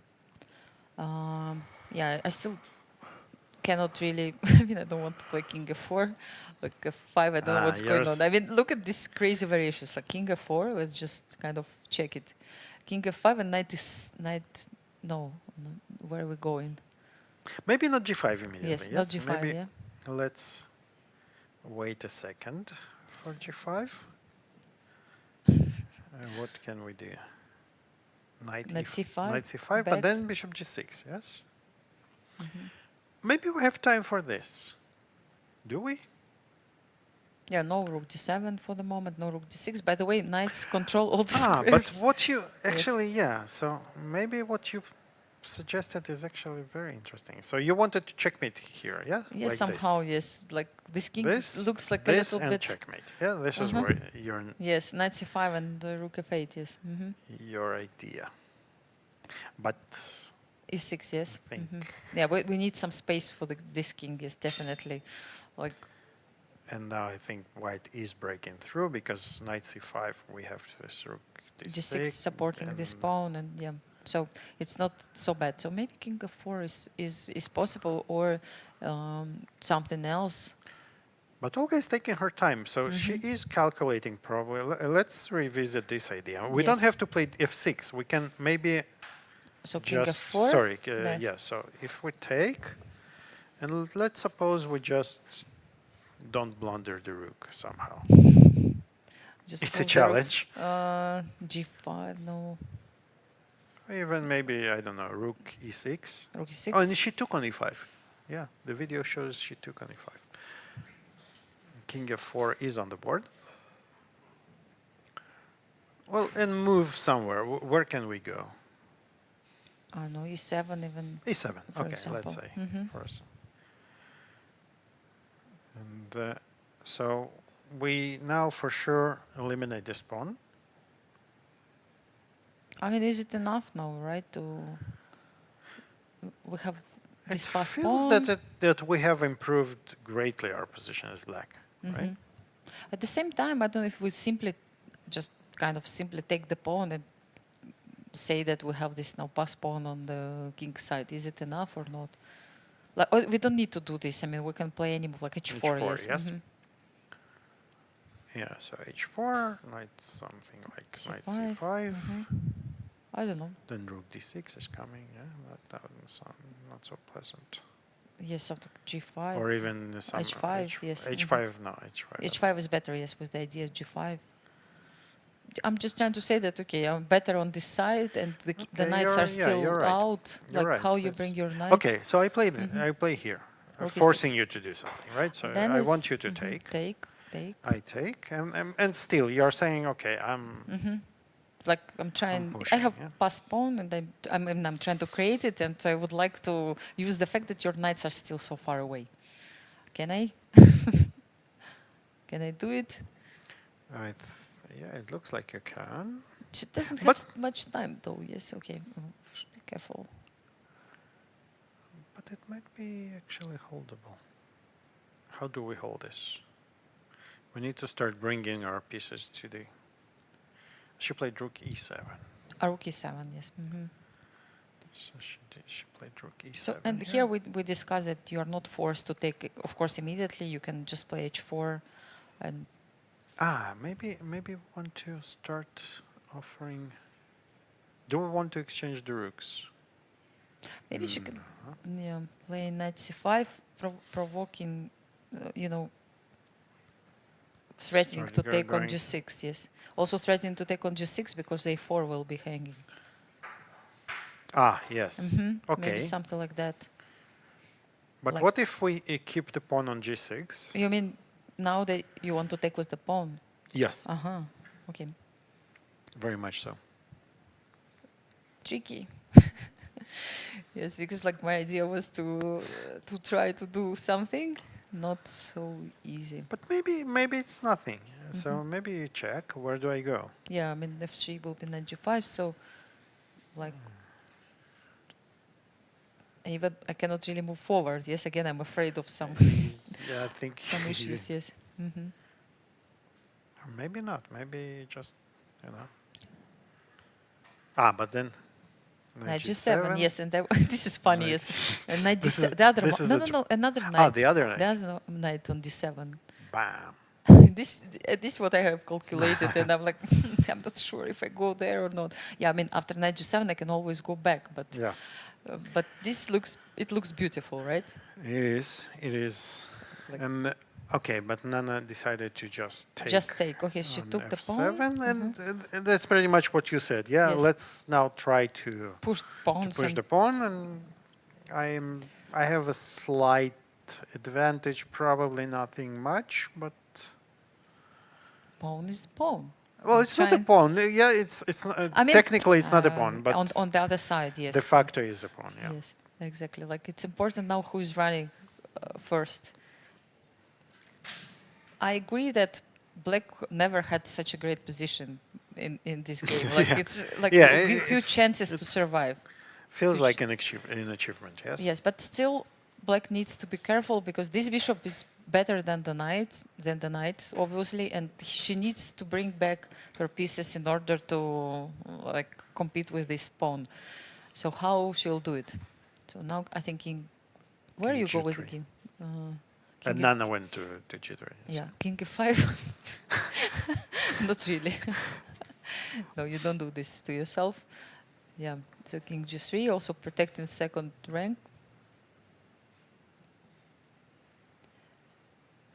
Yeah, this White has a very clear game, which is always nice to have, right? Yes, like clear plan. And Black, what are the options? Knight c5. Like We probably have to activate the knights, but the problem if we move the knight to c5, then there is another idea that the rook might start coming from behind, right? Some rook b8 asking you where do you go, and then or even again rook d6. our favorite without move, the yes. check. Yes, even rook Yeah. d6. Right. Ah, so this Without knight the is check, covering important. It's really not pleasant, No. right? I agree. So, like, knight b7 is actually covering d6 square and d8. What about the second knight? It's covering also some squares, you Uh-huh. know. But you cannot really move them. Yes. Not So easy. this is Yeah, what I'm not trying easy, to not understand. easy. And the computer says it's almost equal, but I would not be so Optimistic. Yes. optimistic if I had to play it with black. Imagine, yes, you see this clear plan for the opponent, and I mean, I don't think that you can really hold this pawn. Like, for example, goes h4, g5. Like, let's just So h4, g4. G5, like Let's. king So on G7. this is the plan. Yeah. So we go here. We take, and then once we don't have to go to g6 No. so fast, right? But we can start bringing your king here. yes, or rook from You the will other probably side. put the king here, but then, you know, we have so many plans to It's play. really hard to believe that Black can hold anything here. Like, yes, And then suddenly, you know, we have other ideas with the bishop starts jumping. I mean, if Olga holds this endgame, like That would be amazing. she would be, yeah. I will be her fan from this moment. I mean, it's really hard. So would be maybe very she has something in her mind, maybe something concrete, because if she went for this position, she decided to go for it. Maybe there were no other options, but let's say maybe she has some ideas as well. I Let's think see. the very fact that she survived until this position is already an already a achievement. big So achievement. you Yeah. can already be in her fan club, you know. Look, I played against Nana before, and both times I played it, it was the same scenario. Like Nana got a small advantage with white. I had black pieces, and she like slowly killed me. Yes, so I know what does it mean when Nana has an advantage. Like you are dying slowly but surely. Absolutely. And she yeah. had a huge advantage in this game, and it's really hard to escape from her hug. Let's put it this way. I think that yeah, I mean, it's the best position Black had in this game, and Olga will try, yes, to keep it. Let's jump to the other another games. game. So Elisabeth against. Oh, okay. How? I don't know how did they make it, but probably there was something Let's with see. f7. Wow. Yes, So lots of development. okay. So Nothing. a3 was played. Bishop. Bishop a2. We have seen this.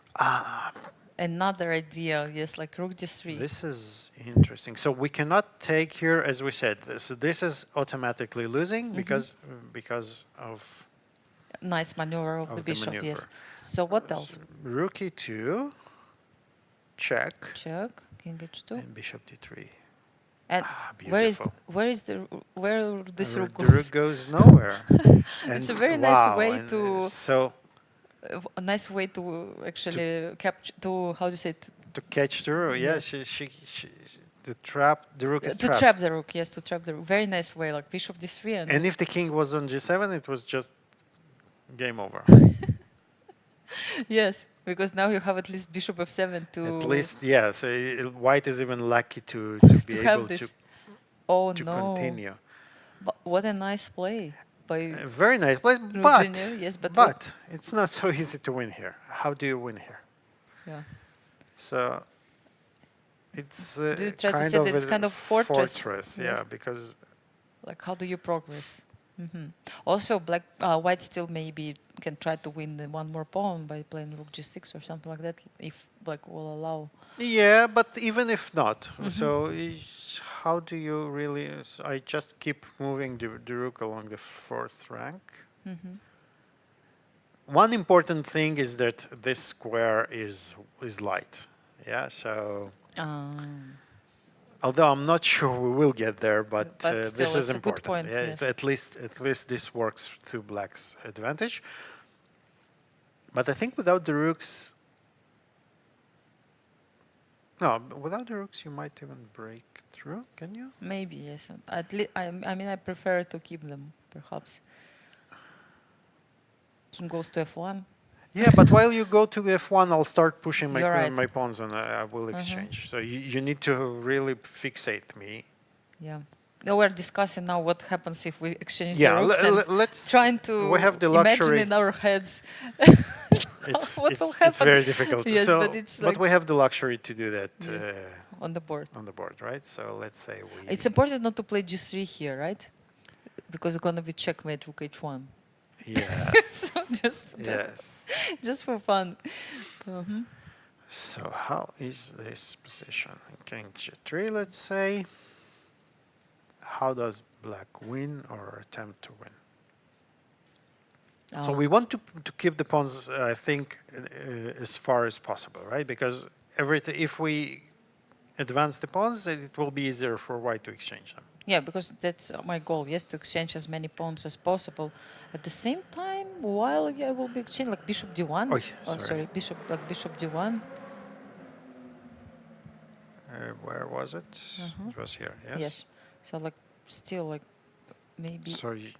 like I thought about like it's still to play h5. To play h5. H5. Okay. Okay. And I just- try to play like prevent it like I can play bishop d7 or bishop. Yeah. Okay. You don't mind. I'm yes? not trying to win. Yes, I know.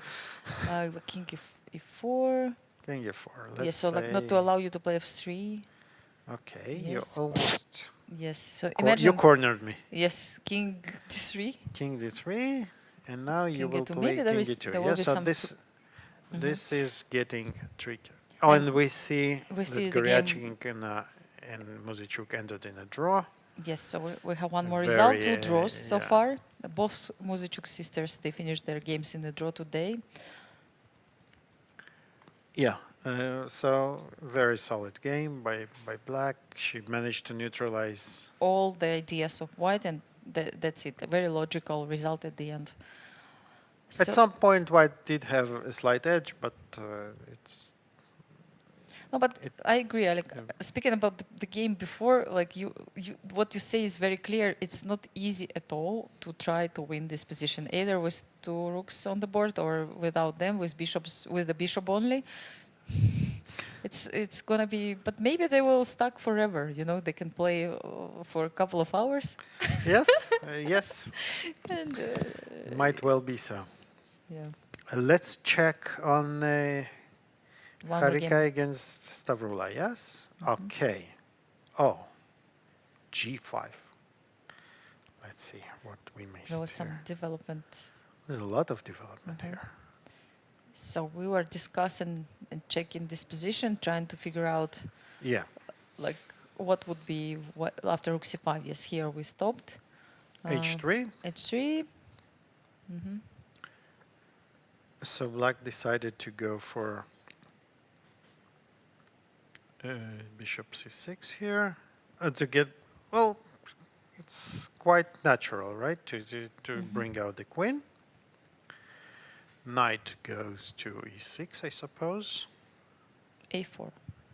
A4. This is a committal move. I mean, there were obviously many options here. There was an issue with the rook. Well, look at this situation. It's 18 seconds now Yeah, for okay, Stavroula. let's just go quickly. go yes. quickly Because to the now she end. has 14 seconds. Like what she's thinking about here. So black, They, white has a queen for a rook and a bishop. yes. Not so easy. How many moves Too many. to play? 8 moves, Yes. and they are both. Oh no. Okay, no. Harika has 1 minute Harika more. has 1 minute, and Which is still not that much, yes. and But we Stavroula have to has be, half a minute. Yeah. yes. Okay, so this is very interesting. White should be winning, of course, because a queen is a queen. Yeah, queen is a queen. Yes, exactly. Yes. So she has obviously a material advantage. But it's not so easy, yeah? But still, like, Because now black has more pieces, just by count, and she can attack more times than white can defend. So c4 might fall, and then we'll have an equality, right? material Material equality. equality. But such a difficult position to play with. Not so much time With left. seconds on By the the way, clock. yes, like knight knight g3, G3 like was logical played. move. You're trying Knight to goes here, right? So the queen, with the queen, we want to attack the king, black's king. if possible. Yes. So it's clear Especially now. after g5, yes, we are getting some squares that we can penetrate, and immediately Harika sees that and drives the knight to f5. Knight f4 by black, Knight f4 threatening was the queen. played. Queen will go to d4, I guess. Yeah, but if you go to But- d4, always will be some like knight e2 jumps if you move your knight, perhaps. But where else to go? You have to defend the pawn. Yes, you don't go to f1, right? I don't want to. Maybe Yes. I have to. I don't want Yes. to. Okay, let's try But queen d4. what if we? Okay, queen d4, let's say. But then bishop f7, knight f5. Knight yes? f5? Yes, you don't have time for knight e2. Probably you have to defend first king f8. Yes, and now Now I'm threatening knight e2. I mean, it's not such a crazy threat, like even like rook c2 or something. But maybe then, this to take some pawns. oh, I don't know what this. Is But this- I think I can lose this easily with white. like you don't think it's enough, right? Compensation Yeah, is I'm not sure it's enough. No. Harika played queen e3. queen e3. Yes. So basically, she's saying Take the pawn. take the pawn. No problem. She wants to. I think the point is that I don't care about this pawn. I care about this one. E7 is the weakness. Is And if I get there, so you knight cannot d6. defend because of knight d6. Yes, exactly. is coming. Yes.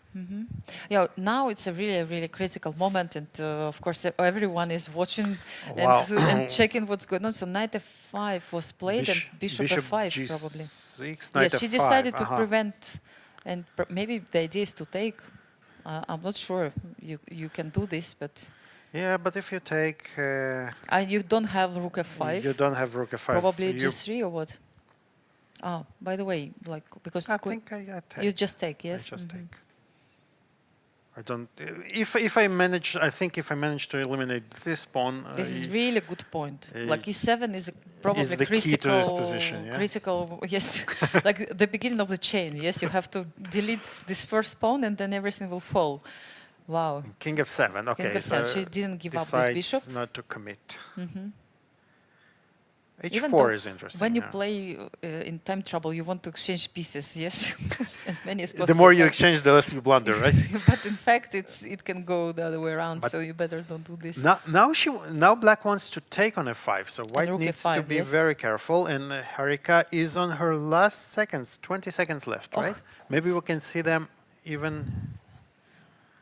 You don't want to see us anymore. Yes, you want only to yeah, focus only. on players. only the players, and she shifts the rook. Sorry, not to b1, trying to come. Trying to come from the seventh Exactly. rank. Yes. E7 pawn. But what happens if we take? Is it so clear? The idea is if rook b7, If rook play rook b7, e5. Yes. just in time.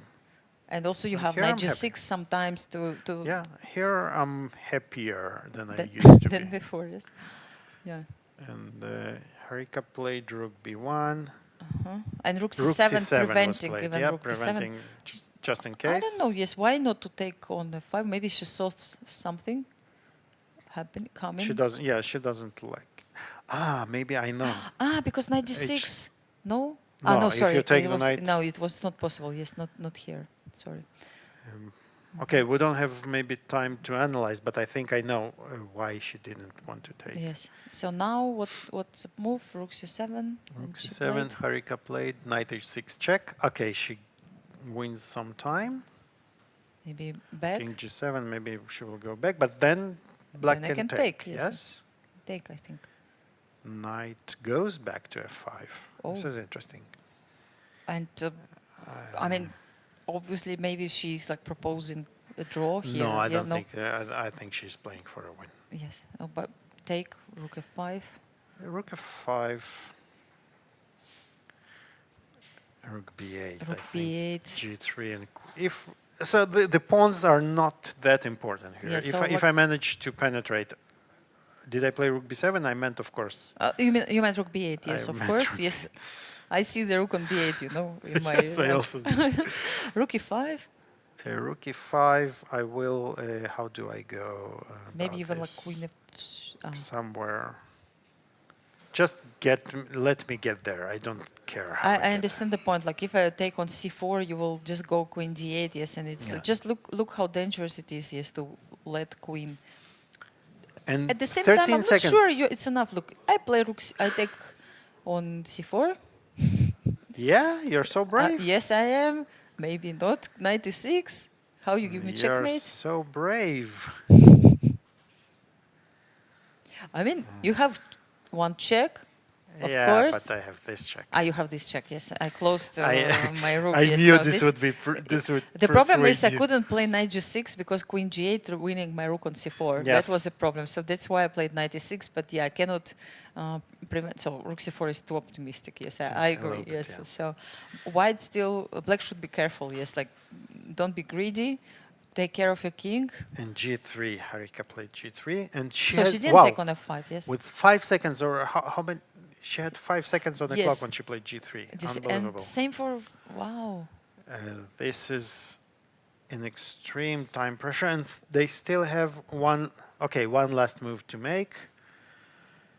That's really crazy. Yes, like when you play Olga on 30 played- seconds, like it's everything your can nerves happen. are and your pulse is like jumping right now. Absolutely. We've been there with Alik for sure. And, Absolutely, yeah. I've been there many times before, and it's like extremely crazy situation for anyone who has a few seconds. But you know, most of my active career was without increment Of even. course, so exactly. it's even worse, right? So Good point. Good point.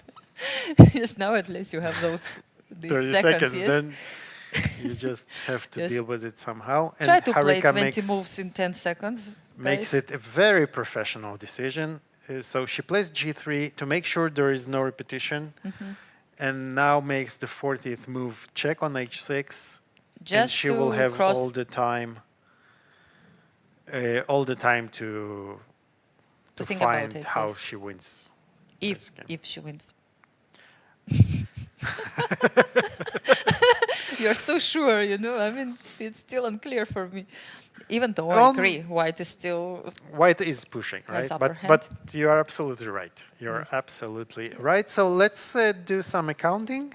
yeah. Just let's speak about the situation in round 2. We have 2 draws so far. Still 3 games. How many draws? We have 2, right? And let's say still the other games are still on the way. Where we are going to jump? Yeah, so let's take a brief look. I don't think a lot changed in Jiner against Elisabeth Paehtz. Yeah, they are going to play They're this going to position play. for a while. We'll have this many opportunities to speak about this position. This we have just visited. And what happens in Nana's game? Did I they think reach this the one- time control? They did. They This did. is move 41, and I think this game will be with us for a very long time as well. Yeah. So we have few beautiful endings. Yes. Yes. And yes, so maybe it's a good time to have our perhaps one of the last breaks, and come back later and we check everything what's happening on the board. Stay with us. In a land bathed in light, two unstoppable journeys set sail for greatness. The road wasn't easy, demanding sacrifice, grit and unwavering commitment. But with courage and dedication, we rose to the top, with victory standing tall as our guiding lighthouse, illuminating the path ahead. We are Freedom 24. Born in Cyprus, we conquered Europe.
Welcome back, everyone. We keep watching the round 2 of the FIDE Women's Grand Prix tournament. And so far, we actually have 3 results. While we were on the break, suddenly we got the third one. Harika Dronavalli made a draw against Stavroula Tsolakidou. Surprising. A bit surprising result. because we were thinking that she will keep trying to win this game. Yeah, so it seems like after this, they reached the time control. Both players normally get 30 minutes extra time. And of course, you always have this 30 seconds increment per move. Of course, both players just went through really like difficult time trouble, right? So it's, of course, it's emotional, but you need to really spend some time and make a decision. Do you want to proceed? Do you want to play this game, or you want to make a draw? And it seemed like either Harika was really tired after what happened, or like I don't know the reasons, because we discussed that only white really can fight for victory in this position, right? Yeah, but you know, we saw the bar, and the bar said white is better. Harika does not have this luxury. Of course, no, that's and absolutely clear. It's not yes. entirely obvious why white is really better, because if black takes on c4, it's, as we said, material equality. And how do you break through? Probably it will involve some pawn breaks on with f4, h4. But Harika decided to call it a day. No, and not to risk, most probably. I mean, always, we can only presume like or think of what can speculate on what happened, but of course it would be great if we have her interview with Michael later and she can explain her decisions. Let's keep an eye on it, and for the moment we still have 2 games. Yes, so and we discussed a little bit during the break this position, Nana Dzagnidze against Olga Badelka. Yeah, so our thread of thought was as follows, right? So if white, what did we see? We look at this line, right, Anastasiya? We played king f4, and if black takes the pawn. Yeah, so if we decide to sacrifice one pawn, we have this kind of nice g5. Right, yes? we have this knight g5, pushing the rook away. And now we can even try to go further. Or maybe, you know, we don't have to sacrifice this pawn right Like you away. think about rook d2 or something like that? Maybe some rook d2 and then g6, king g5 and put some pressure. But the problem is that black will probably be able to bring the knight, and in the very worst case, sacrifice the knight for the pawn, and then yes, I mean it's gonna be bishop and rook. And we were rook, discussing and we were our discussing histories, our combined histories in this line. If we get it, we'll tell you everything. But for now, it's still Let's keep the quite, tension. yes, it's far. Yes, but we will promise. No we promise spoilers. that we are going to speak about it later. For the moment, like bishop f5 is on the board, right? It's the last move, And white is thinking, because it is a committal decision, right? Either or you go back and defend the pawn, but then it's harder to make progress. Or you go forward and really try to sacrifice the pawn and. Yeah. So if we go back, let's say, if we go back and probably black can. I mean, it's not obliged to go back too, right? You don't need to go Black back is with not your, obliged, with your knight, but just. But was it? Let's see. How did they get here? Yeah. So, black just keeps the rook on e6. Yes, and bishop f5. Yes, so it's hard to say that what kind of progress. Wait, if bishop, can it be that bishop c2 will be 3-4 the repetition? Oh, maybe. So this was the first time.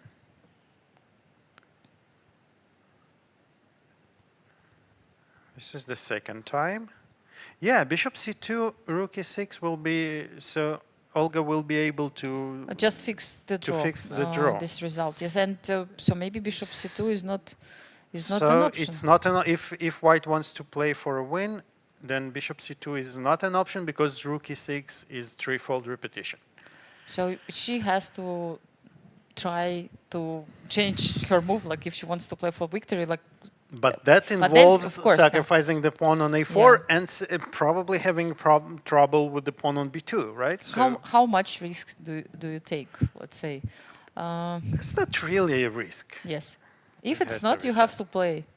You have to play. I mean, even if you, let's say, at the end up with bishop and rook against rook, I mean, it's a big chance. It's always a big chance because... Yeah, but if you end up with the rook and knight against rook, how do you feel then? Then, yeah, I mean, you can offer a draw at this moment, like at any moment, even though we have different stories again. Yeah, but rook and knight is Yes, less stressing. dangerous. Yeah? Yes, it's less dangerous for the side which tries to defend. Okay, so this is not easy for white. It's a decision for white. Let's take a look at Elisabeth against Zhu, right? Jiner, and again, good question. Do we want to keep the rooks on the board or not? Yeah, and we also discussed this one as well. So It's let's. white to play. Yes. It's white to play. Okay, let's say Any move? any move. Let's say we do exchange the pawns, and I think that we got to an understanding that if we manage to place the king on f4, and we see that Elisabeth places her king already on f4, then this threat of pushing the pawns is probably enough to... Yeah, because then you want to play force the draw. g5, Yep. yes, and one of the pawns will be exchanged, and like really, maybe you can keep h pawn, but we know again that You will sacrifice probably not even keep the h pawn because Yes. we play h5, H5 and then we maybe. just keep pushing all the pawns. And how do you prevent us from doing it? Right? Yeah. So perhaps black should keep the rooks in order to create something. Again, then white's you rook might will lose, start. Yes, yes, right? yes. Anything is possible. Because, so yeah, I really like this setup by Elisabeth. Right, she plays against the bishop. So if e4 and g4 might come, g4 is a more. You think it's more obvious? No, it's a move that it's a more committal move, right? Exactly. Because Then you're f3 weakening the pawn f3 pawn. will be a problem. Might be a problem, but then you have to try to actually threaten it, which is again not that easy. You have to bring your rook on f2. I don't know, bishop on d1, which Yes, is like and really hard this allows white to maybe grab a couple of pawns. And this is what we need to make a draw. Yeah. So it seems like Elisabeth was really lucky to have this option with bishop f7 and transfer the game into the ending, which she may save today. Big chances, huge chances to survive. What do you think? What are our chances to see two endings, a rook and bishop against rook? I think we will avoid it today. I don't know. I have a feeling that probably... You hope, right? I hope so, yes. I don't want to say something else. You know, sometimes words can materialize, so I prefer to be very careful with what I say when I answer such important questions. Right? But actually, maybe white doesn't have to push. Maybe white can just stay. Maybe right? it's maybe a fortress. The best way to do is do nothing, right? Like, for example, if I manage to get h pawn, like if I manage to play rook g6 and take on h6, and you will take on g2, maybe it's not a good idea, right? If I want to trade those pawns, because then f3 pawn will be weak. But again, we're not forced to do that. No, but we can threaten. Maybe the best way. Okay, but then if we're thinking for black, can we perhaps force the matters with bishop f1 somehow? So, for example, you play bishop c4. Bishop c4, you know. Can I play rook g6? I was actually thinking about. It's even worse. Yes. No, but okay. Let's say rook g6. Rook g6. Go and here. now can I play g4? G4, Yes. yeah, attacking. I mean, you And need a if I'm- couple of moves to. If I'm not careful enough. Yeah, if you play, for example, like bishop g2, straightforward, I can play king g3, and like then, Or even g5. or even yeah? g5. Yes, Yeah, but now I'm playing for victory. King G3. Obviously, yes. So Yes.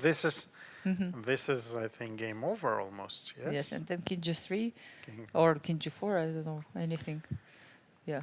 and, Good luck making Good draw luck. with Exactly. 3. It's not. Exactly. Yes, we got rook and bishop against rook, but I have 3 3 extra pawns pawns. Yes. is much easier to play. Yeah. Yeah. And she did play bishop c4. Bishop c4. it Maybe it's seems, the yeah? only plan. What will we do after rook g6? Maybe but, there is something maybe else. king f7. Yes, maybe you can catch trap. So the this rook. is the key again to White's position. Yeah? H5 only move, maybe. H5. Well, this is a committal move. Yes? I agree, but I just But want to what to check do? what's happening. Yes, like Wait. Yeah. Maybe we want to play first bishop d3. Oh, sorry. to make sorry. sure that I. So This rook doesn't go anywhere. this, to force you to play e4? Are you yes, forced? I think so. Yes, I mean I cannot make draw with with rook against pawns. Yes, so yes, e4. Yes, I'm e4, forced. and now I want to play this. This. I'm Yeah, not entirely sure what I want to do there. Yeah, because now it's a little bit different story. Like, okay, for example, g4. Yes, you have. And something like that. I mean, even rook c3 now you have. Yes, if you don't Ah, want rook to play c3 rook is much c3, better. that's a problem. Rook c3 is much better. I thought that that's why you forced me to play e4. That now you have rook c3 with ideas bishop e2 or bishop g2. Though, like, I take yes bishop e2, for example. The problem is that you threaten the checkmate. That's a tiny problem, yes. Yes. So It's a very yes. tiny Otherwise, problem. maybe I had something else, but now I have to play either e5 or king g3. And maybe king g3 was also working, but what happens here? What happens with e5? Yeah, I have to take king e4. And yes, if I exchange this pawn, Sorry. it's going to be okay. Well, at least theoretically, it's yes. at least a draw, but I'm not sure you can But even... maybe there are some tricks, with this rook. I don't really like the fact that this rook is a little bit like outside, but Yeah, maybe there was... I want to solve it with this move. Next. Now, yes. But it's tricky. It's tricky for White because this is a very committal setup, and if you miscalculate, you might. But perhaps bishop c4 is like the only chance, like the only idea, right? Instead of rook g6, do we have anything else? Well, rook c7 is a move. Rook c7, even rook h7 perhaps was better because there was no king f7. Yeah, Like. but we but don't yes, want to give. yes, exactly. We this give one the away. pawn. Yes, you're right. Like I cannot have both. Yeah. I protect the pawn and take another one. And how do you make progress here? If we establish that this is a draw, then and it probably is. maybe she's also checking her opponent. Like, do you think it's a draw? Also, yeah, it can be. Like she gives her this opportunity perhaps to make this move. And if you don't, then okay. Maybe like that, yeah? Yeah. By the way, just pay attention that both players spent like around 15 minutes after they reached the time control. So they really wanted to understand deeply like what's going on with this position, what are the plans, and like if there are any chances for both sides here. So in total, they spent already like half an hour thinking about it. But it's extremely important, right? Because once you get the feeling for this position, then you can play very fast. Exactly, like you know where you put your pieces, pawns, and like what are the plans. Still checking according to what your opponent played. Maybe bishop c4 is not the move she considered, so that's why she keeps spending time right now. Like perhaps she was thinking about something else, because now it's very concrete. Yes, I think rook c7 is on the board. Yes. So it seems like Elisabeth really like agreed with herself that she will keep. I'm not sure it's good news for her that she plays my moves, but I know you're underestimating your skills no. in the ending. Was ending like your strong part no, when you play chess? It was my weakest. If you say so, imagine what I should tell you, which stories I have. Yeah. I mean, but you come from like Soviet school of chess, you know? Yeah, but actually we have to mention this. It's a very funny coincidence, but we started our chess careers together in the same school with Alik. He started before. A few years apart, earlier, yes, and then I actually appeared in the same school, and I heard about you that you were one of the best students, but you already left to Israel by this moment, and so we never met in that school, but we actually started in the same one, which is kind of funny. And you know, Emil was talking today about the chess world and like how we travel and the benefits of being a chess player. It's really great that you meet people. Sometimes you even know people without meeting them, and then you meet them a few years later, and everything is possible. And in 30 years, you even can stay in the same table and comment. Yeah, it's amazing, really. This social effect, as you discussed. It shows like so we're great. in the same chess world, you know, they're not random people here, at this age for sure. Absolutely. Yeah. And we, you know, those Elisabeth, we used Of to course. play in the same tournaments, you know. Absolutely, yes. I used to play also, yes, in the same events against her and with her. So that's exactly what's happening. Absolutely. And look at that. So rook, bishop d3. This is a very interesting psychological point, right? So, Like, let's and we have go another back to situation. Yes. So it seems So like Nana we- Dzagnidze Nana did decided not- wow. to make a draw here. kudos to Olga. Yes. I mean, Now she I held- declared that I'm going to be her Yeah, fan. okay. Yes, no, like if she holds this position, we she have to managed. stop the broadcast. You have to go there and ask her signature. Yes? Yes. Exactly. Yes. So I mean, but this is amazing. good defense. Good defense. Amazing save. I mean, look at this position that she saved. I mean, just go here and Yeah. look at that. All the pieces are tied up. It's like a horrible, horrible position. Of course, not without White's help. Of course, but but still, like to stay calm and find all these Great. moves in order just to keep some chances. It's important. Like it's easy to collapse, like very easy, especially also in the time trouble. So yeah. fantastic. Good job, Yeah, yes. And fantastic imagine, save. like, you are losing, and I mean, to start the tournament like that with 2 losses, it's really, really hard. So she made everything possible to save this game. But we can also say that Nana Dzagnidze showed really that her opening preparation, her middle game play is really impressive. In both games, she had better options, better positions. Just she didn't manage to convert it into the full point. So there are 2 draws, but it seems like she's in a good shape, basically. Yes, but it can get to you. You know, if you keep missing those good positions, at some point. I remember I had one world championship, youth world championship. I started with 4.5 out of 5, I think. And then I had a streak of 5 games in a row. In every one of them, I was winning. Like in an exchange up, my opponent, like a huge advantage, and my opponent having like 3 minutes for 40 moves, almost 40 moves. No and increment. No increment, you know, and I was getting those promising positions, and I just couldn't convert them. And then, okay, so 1 game happens, 2 games happens, 3 games, you start cursing at yourself. Yeah, what's going on? Yes. And then after the 5th draw, Oh. and I was still in contention. I mean, I started so strongly that even after 5 draws in a row, I was still Leading, no? I was in the leading group, or maybe no, I was half a point behind the leaders, and I managed to win the last game and win the world championship. But you kind of lose. You start feeling like, oh, come on, you've been presented with so many opportunities, right? And just take it, and you keep missing that. This is horrible. No, you just describe how Anish Giri feels, you know, like most of his life. It seems like that. It is tough, yeah. And this kind of frustration, yes, can happen. Yes, like you really would like to win. At least you want to score at least 1 point. Yes, at the tournament. And we have good news. yes, she just No rook, no rook. no rook and bishop in games. Yes.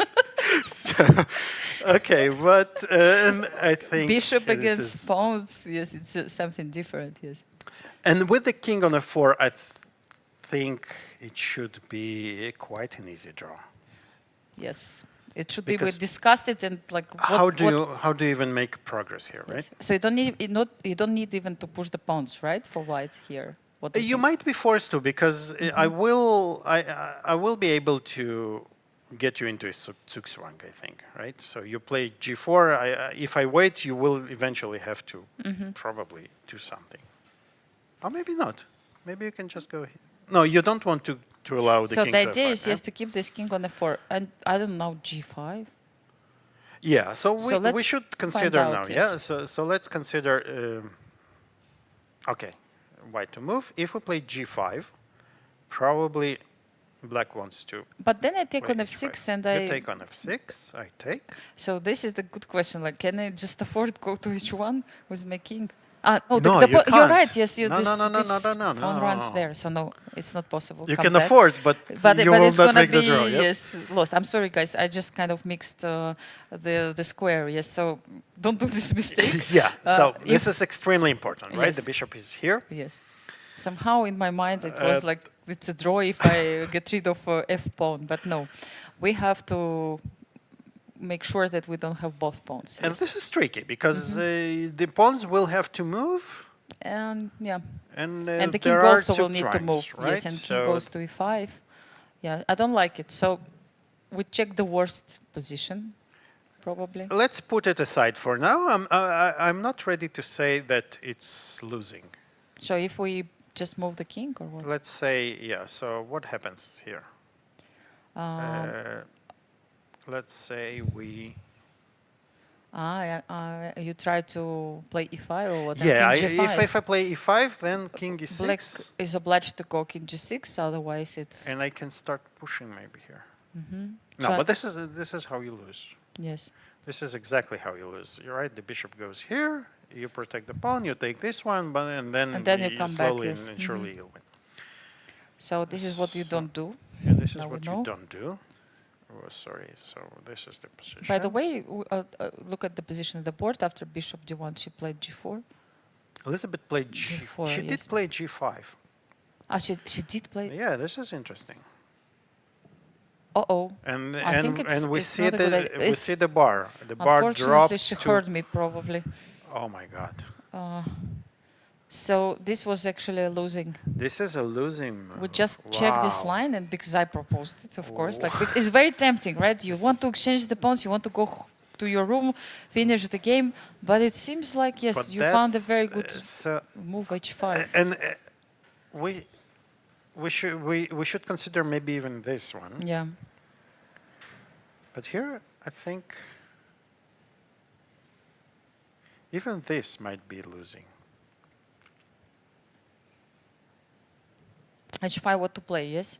Like, Yeah. because anytime you try like king g3, King g3, we just go here. F4. And if I manage to, to get you to fix these pawns.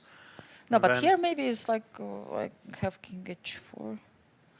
What do you play? Like I you don't just know. you just I keep, just- keep the bishop I just feel that this should be winning. and king h4. You put the bishop on I e8. put the bishop here, and then I go here. I go And back because I'm trying. If you take on e3, I will play. But you yes, I king will h4. no, but I will first play this, Yeah, very smart. and I will make sure that you don't have f5 when And when then I you play that. make sure that you take on e3 when I have my king on when g3. your king is on the g3. Yeah. So this Yes, is. this is the recipe how you win this endgame. Yes, no, it demonstrates. And I know because I lost such endgames with white. So helps, this is how I know. It Yeah. helps. Yes. think about it now from a different perspective, that if you lose your games, it's not only that, okay, you learned something, but once maybe you'll become a streamer or commentator, and you can always say, this is how I lost it, and that's how I know it. Yes, it still gives you some perspective, some knowledge, and you can show something to your people, to your followers. Wow, but this is It's very unfortunate. The question is like, how could she hold, like just to stay and wait? Yeah, I think. I don't know. We still didn't King discover. E4, yeah? Like King E4. We can go back and forth. Yes, and at the moment the king starts moving towards the pawns from the other side, then you have to play G5. If you go here, of course, then you will lose, I think. Yes, of course. So you cannot afford it. So yes, if you just stay. Just stay. Was she afraid? It's like she didn't like something, but what? What exactly? Because I don't see any plan. So king goes to G6. I'm thinking maybe H5 she was worried about. So something like, to break those pawns. But it's better version. I mean, before it's it a was. much better version. And if we play E4 now and H6, H7, we we're take not on risking. F5 Yeah. and So this is not what she might have. And let's say she had some time to think about it, right? So she played very quickly this move G5. So she exchanged the rooks and immediately played G5. Jiner takes on G5. Interesting. Maybe. Okay, so this is another option. Yes. This is something. No, this is what we also said discussed. now. Yes. Yeah. So.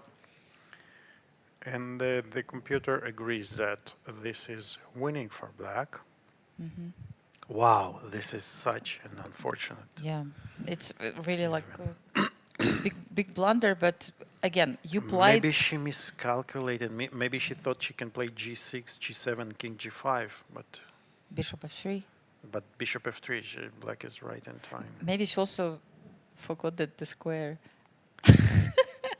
I mean, easy. Like after playing 5 hours, after playing this game for like how many hours already? Like 5 hours. Such mistakes can happen. Like you can just kind of have blackout and simply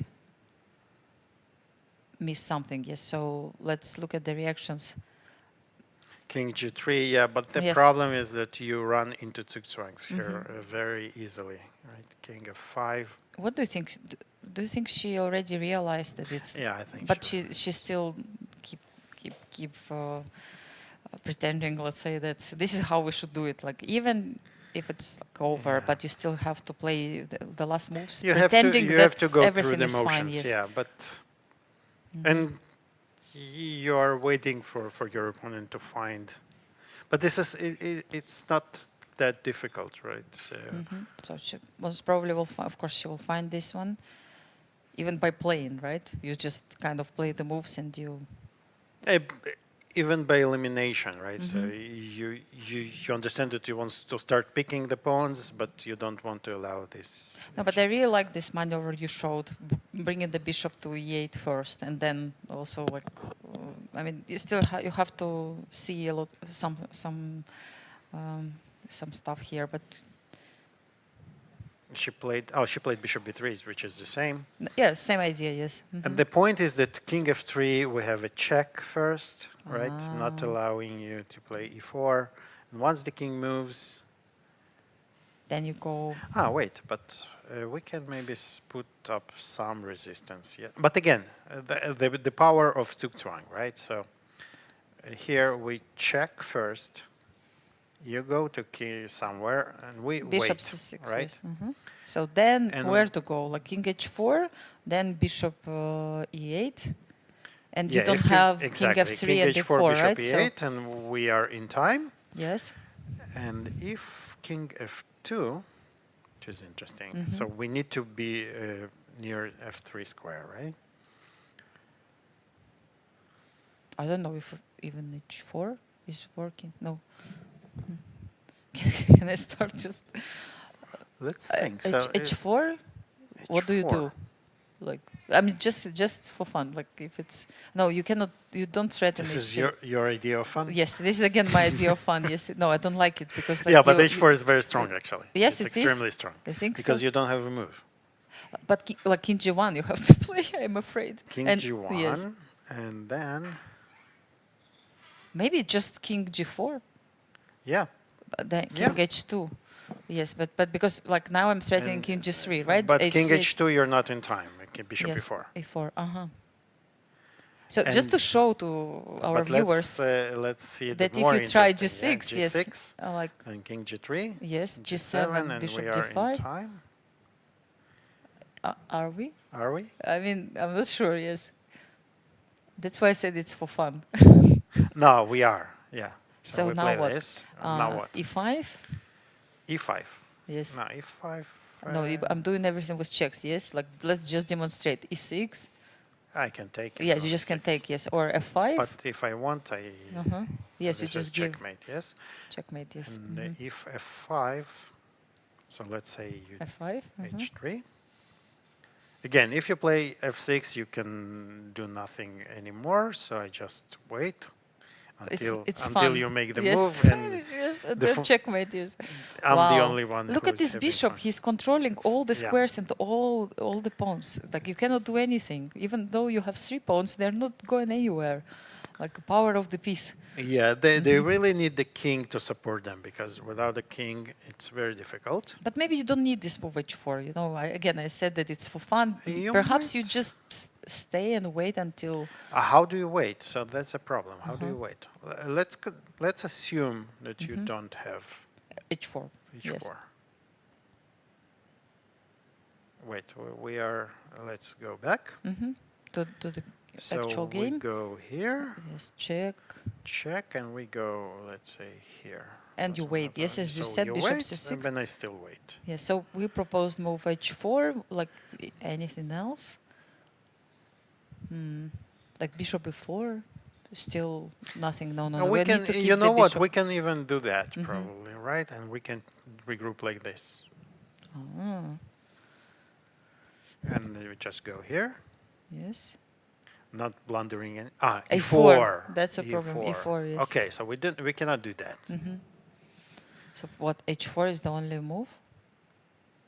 Cannot believe it. Might be only, but sufficient.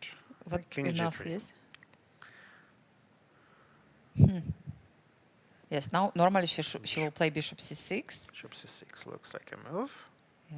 And king f2, right? That's the critical. I think it's the only move. Or I mean, there is also king h2, but then you probably just start taking all these pawns. Yeah. But h4 is also quite natural. Wow. Because And you no have move, to. yes, White no doesn't move, have yes. a good like move. G6, Right? you take on G6 and then you come back, yes, so you don't have time for that. And I was thinking like maybe you can lose this pawn somehow, but no, king always on time and bishop is controlling all the pawns.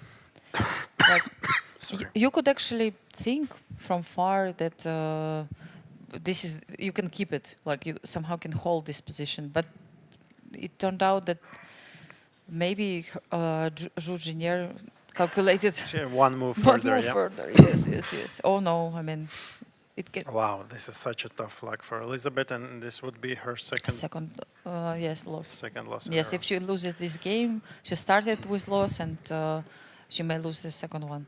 I remember that she didn't do well in.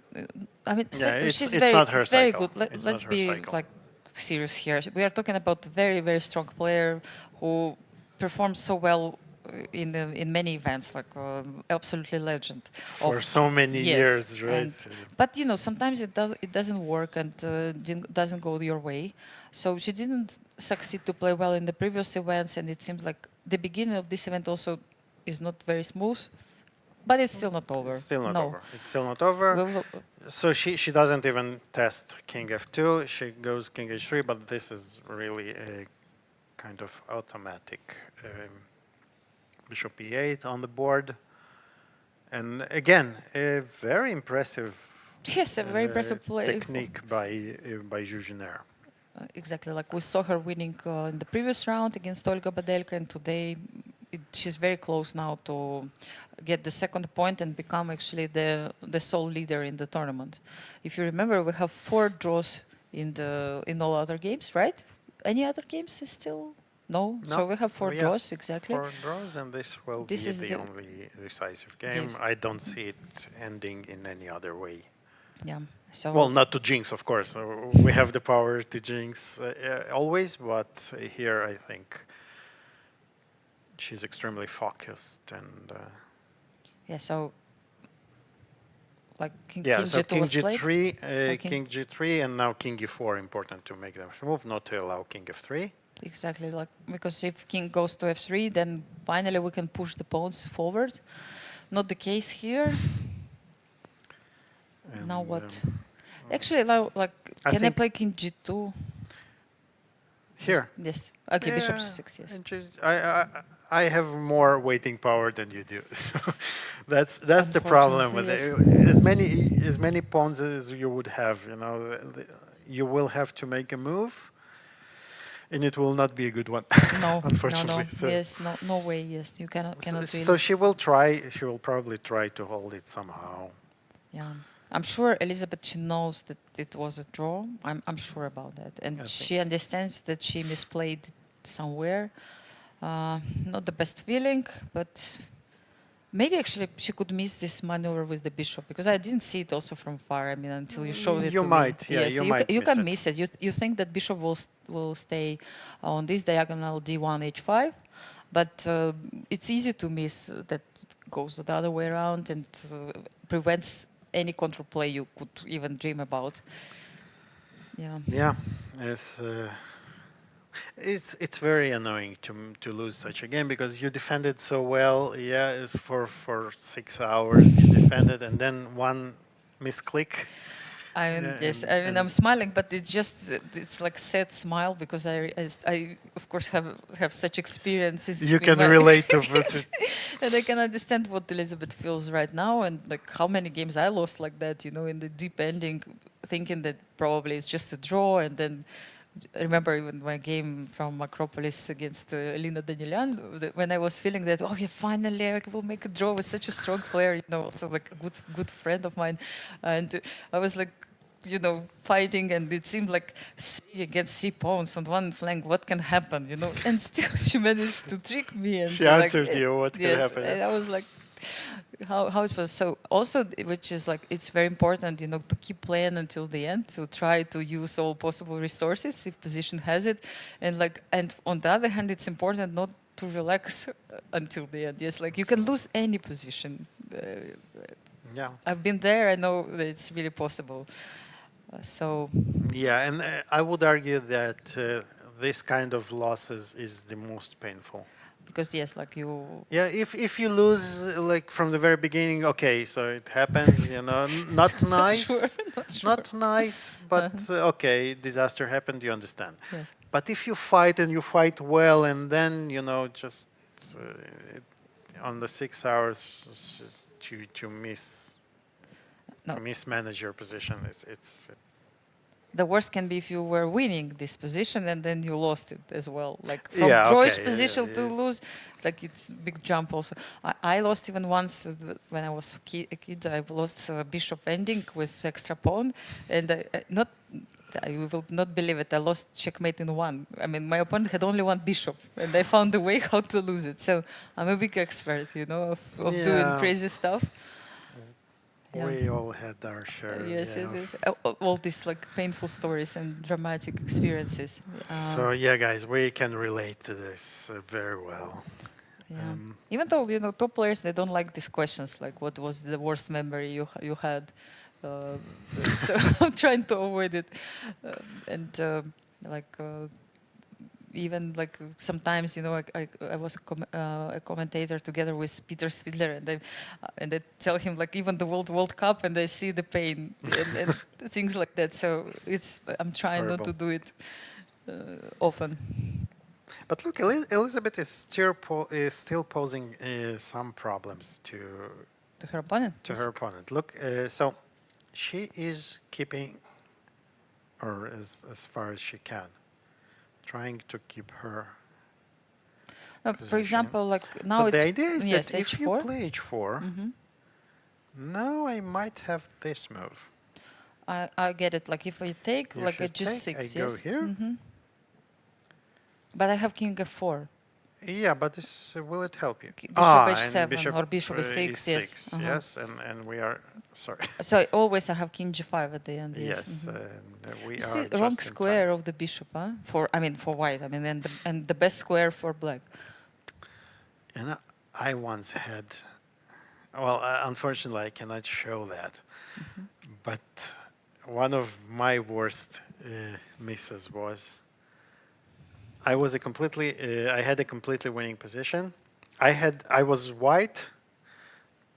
It's not it's not so easy to explain. But I had the h pawn with white, and I had a light squared bishop, so Okay. it was the wrong color. Okay. But I had another pawn on b7. And my opponent had the bishop also. And I calculated this line that I'm keeping my bishop, my pawn protected.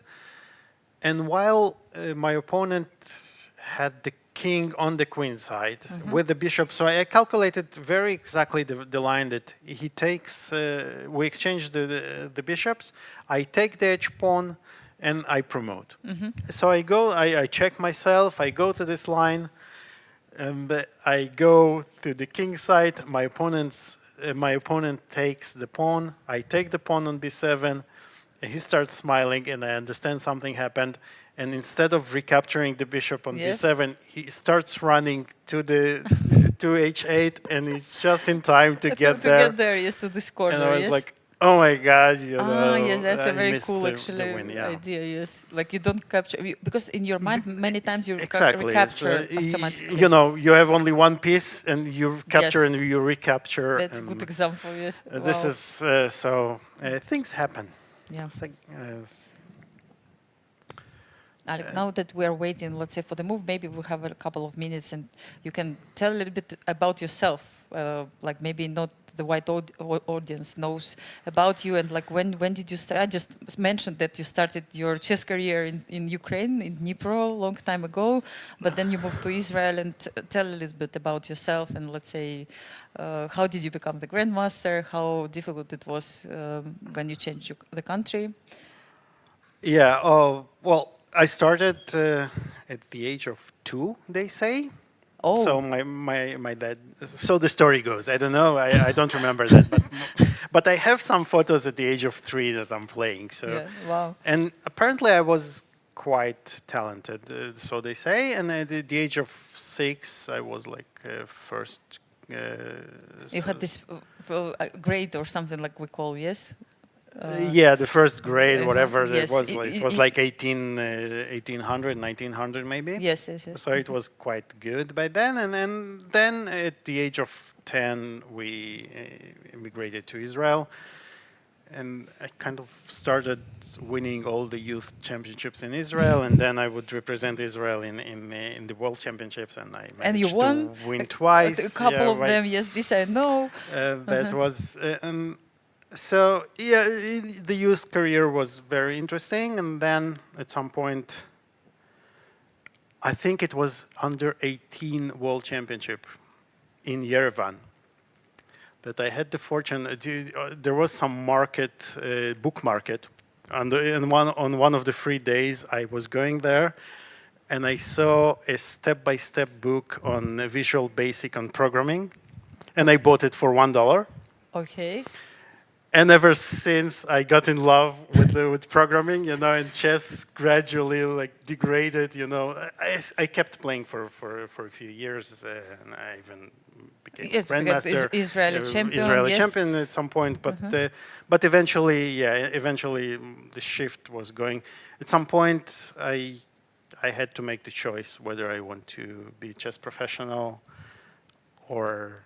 Programmer, and you made the right choice, yes, I guess. Well, that's not the right stream to say that. Yeah, everybody makes their own choices. Exactly, yes. So, but for me, at some point, I was 20, 25 years old. I was around 2570 ELO rating. I was not getting into the top 10 because I was lazy. I have to admit it. I was very lazy all my life, you know. And when you're playing in youth championships, you can get away with some talent and some ideas and less work. But then everybody, you know, you have to really work hard. You have to catch up, and you have to work harder, at least, right? Exactly. So, and I admit it. I wasn't working nearly as hard as I had to. So.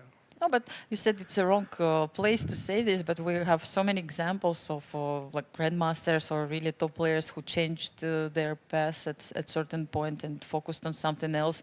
And I think we're also proud of such examples, you know. And this is true. It's really interesting. Just like it doesn't mean that if you are grandmaster or your career was going well, that you will not try something else in this life. So now you're established programmer, right? At this moment, and but still love chess. And I love chess, and I enjoy those opportunities, you know, to go back and, as you see, as you said, you know, to meet people. I have friends from that I haven't seen for right? exactly from childhood practically.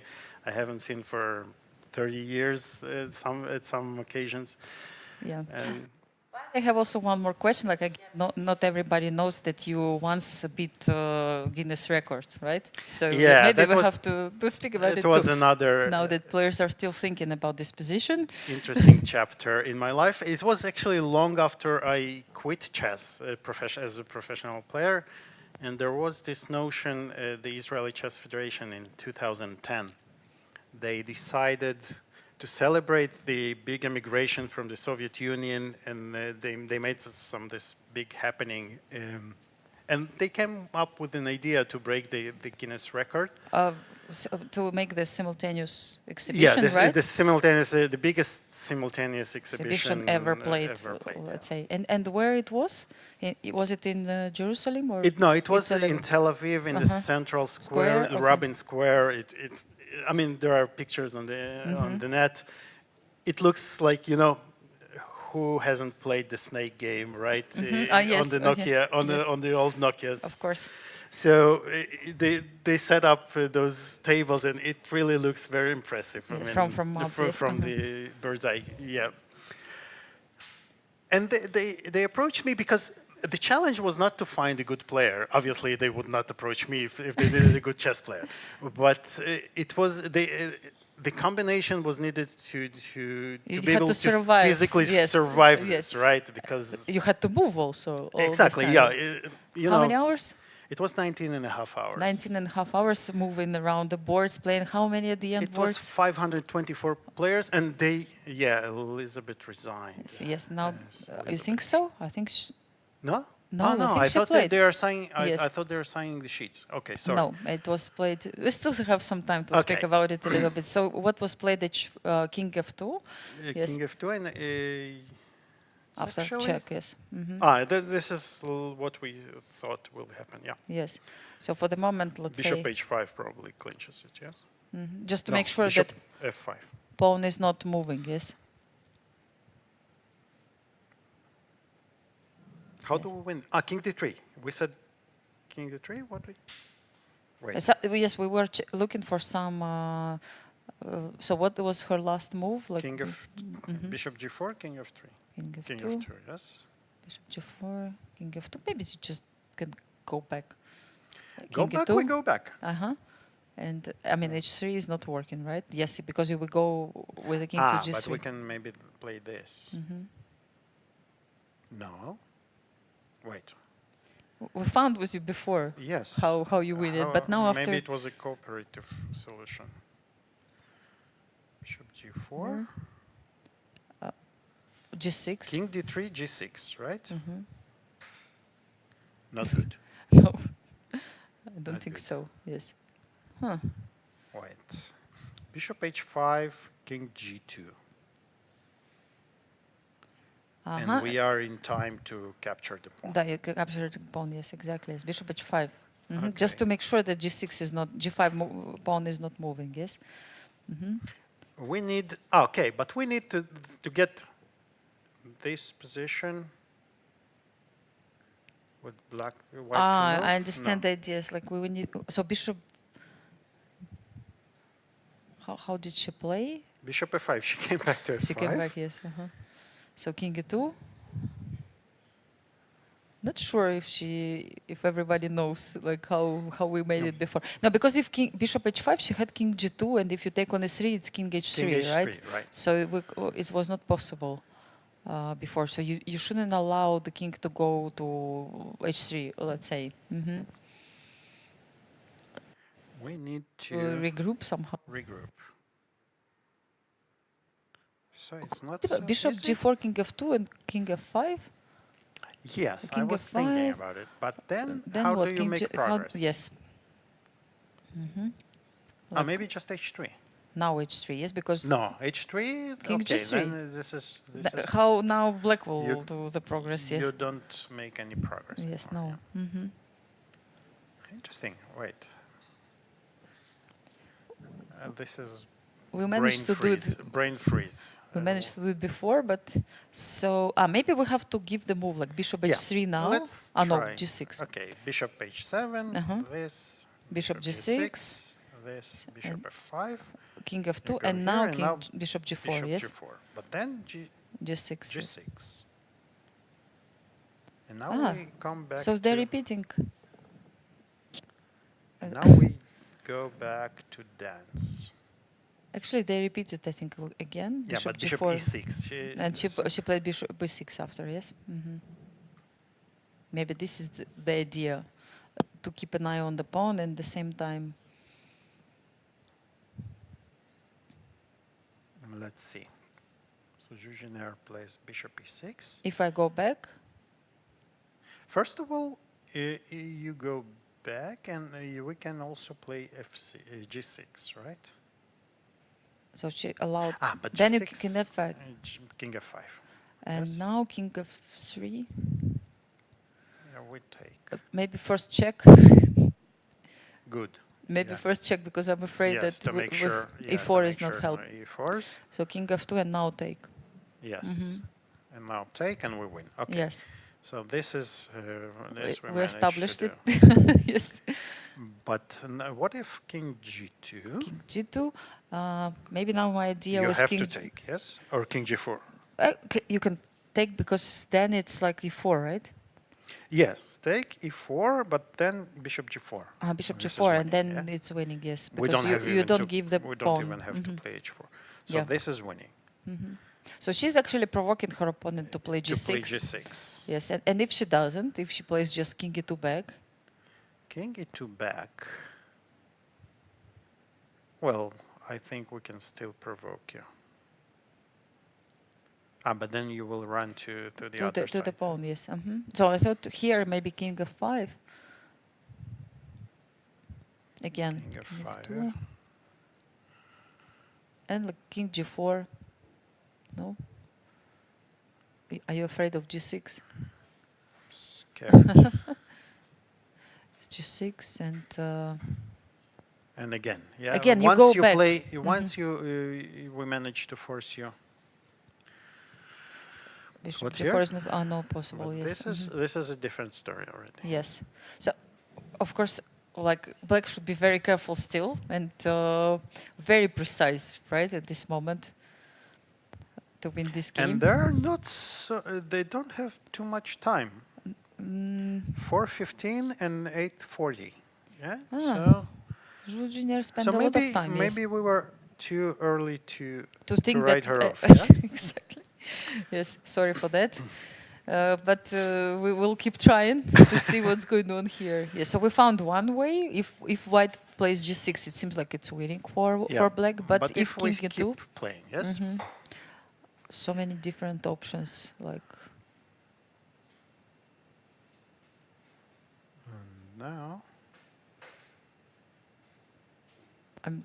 we also can So check so we said king f5. king f5. Yes. Yes. Also, like one of the options. Like And now now we said check. we said check. And now we said Like even. this. I mean, we're not in a This is hurry even winning. to play bishop before. Yes, maybe. Like instead of king g4, maybe we can play even bishop e4.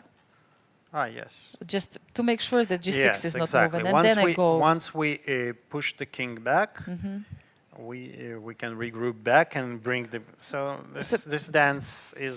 So maybe she just. What happened is she put the bishop in the, let's say, in the wrong diagonal, and that's why we got confused, because we were checking this position before when the king was there. Yes. So that's why we're like we have to regroup So pieces now again. she's regrouping with the pawn on h4. Once the bishop, the king cannot hold the opposition pawn, here. yes, Yeah, the pawns here.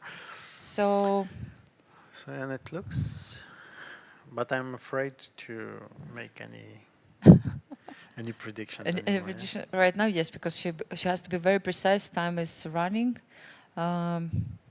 Yes, so we have to see the end. But in any case, it will be devastating for one of them. Yes. For both sides, yes. It's if you don't win. unbelievable, because if you lose with white, you're devastated. But if you don't win it, and then you find out that you were winning. Yes, exactly. But I mean, okay, still, as we know, everything is still possible. But yeah, I mean, the result, you should understand it also. Like now, computer gives like -8, yes, for black. Yes. But I mean, it obviously absolutely winning. But that's why humans are different from computers. We still need to find the way. And sometimes -8 might be because there is some very, very concrete line that you have to find, and you make some study-like win, right? And for the computer, it's still -8. Doesn't matter if it's, it's very easy -8. If it's -8 and you have extra queen or a rook, it's the same very -8, clear. yeah. Yes, it's very clear. If it's just one move, which is difference between -8 and 0, then it's tricky. Yes, exactly. So do not be misled and tricked by these technologies. Yes, so we'll actually come back to this sometimes. Yes, to explain that this something what computer shows. It's not exactly what is happening. Yes. Most of the times it is, but. For humans, it's still different. For people, it's different. The whole perception of the evaluation. So even here, you kind of know this is winning, but then you have to win, right? Yes. Even if you know if it's, and sometimes there are positions you don't even know that you are winning. So it's much easier to miss a win if you don't think there is a win, right? Absolutely. And now that, who is thinking right now?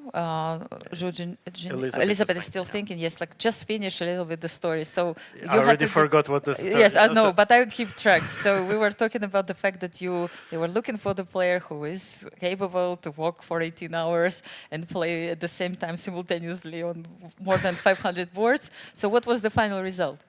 Yeah, so the final result was something like 86% for me. I lost quite a few games, and there was actually a stretch that I lost my rhythm, and I was like making every move, and the positions were deteriorating like in 500 boards, it's one circle after another, it was getting worse and worse. But then I kind of regrouped, I resigned some losing games, and I managed to play the others. Yes, so you needed to have some tactics as well, a strategy, like how you're doing it. Yes, at the end of the day, how exhausting it was.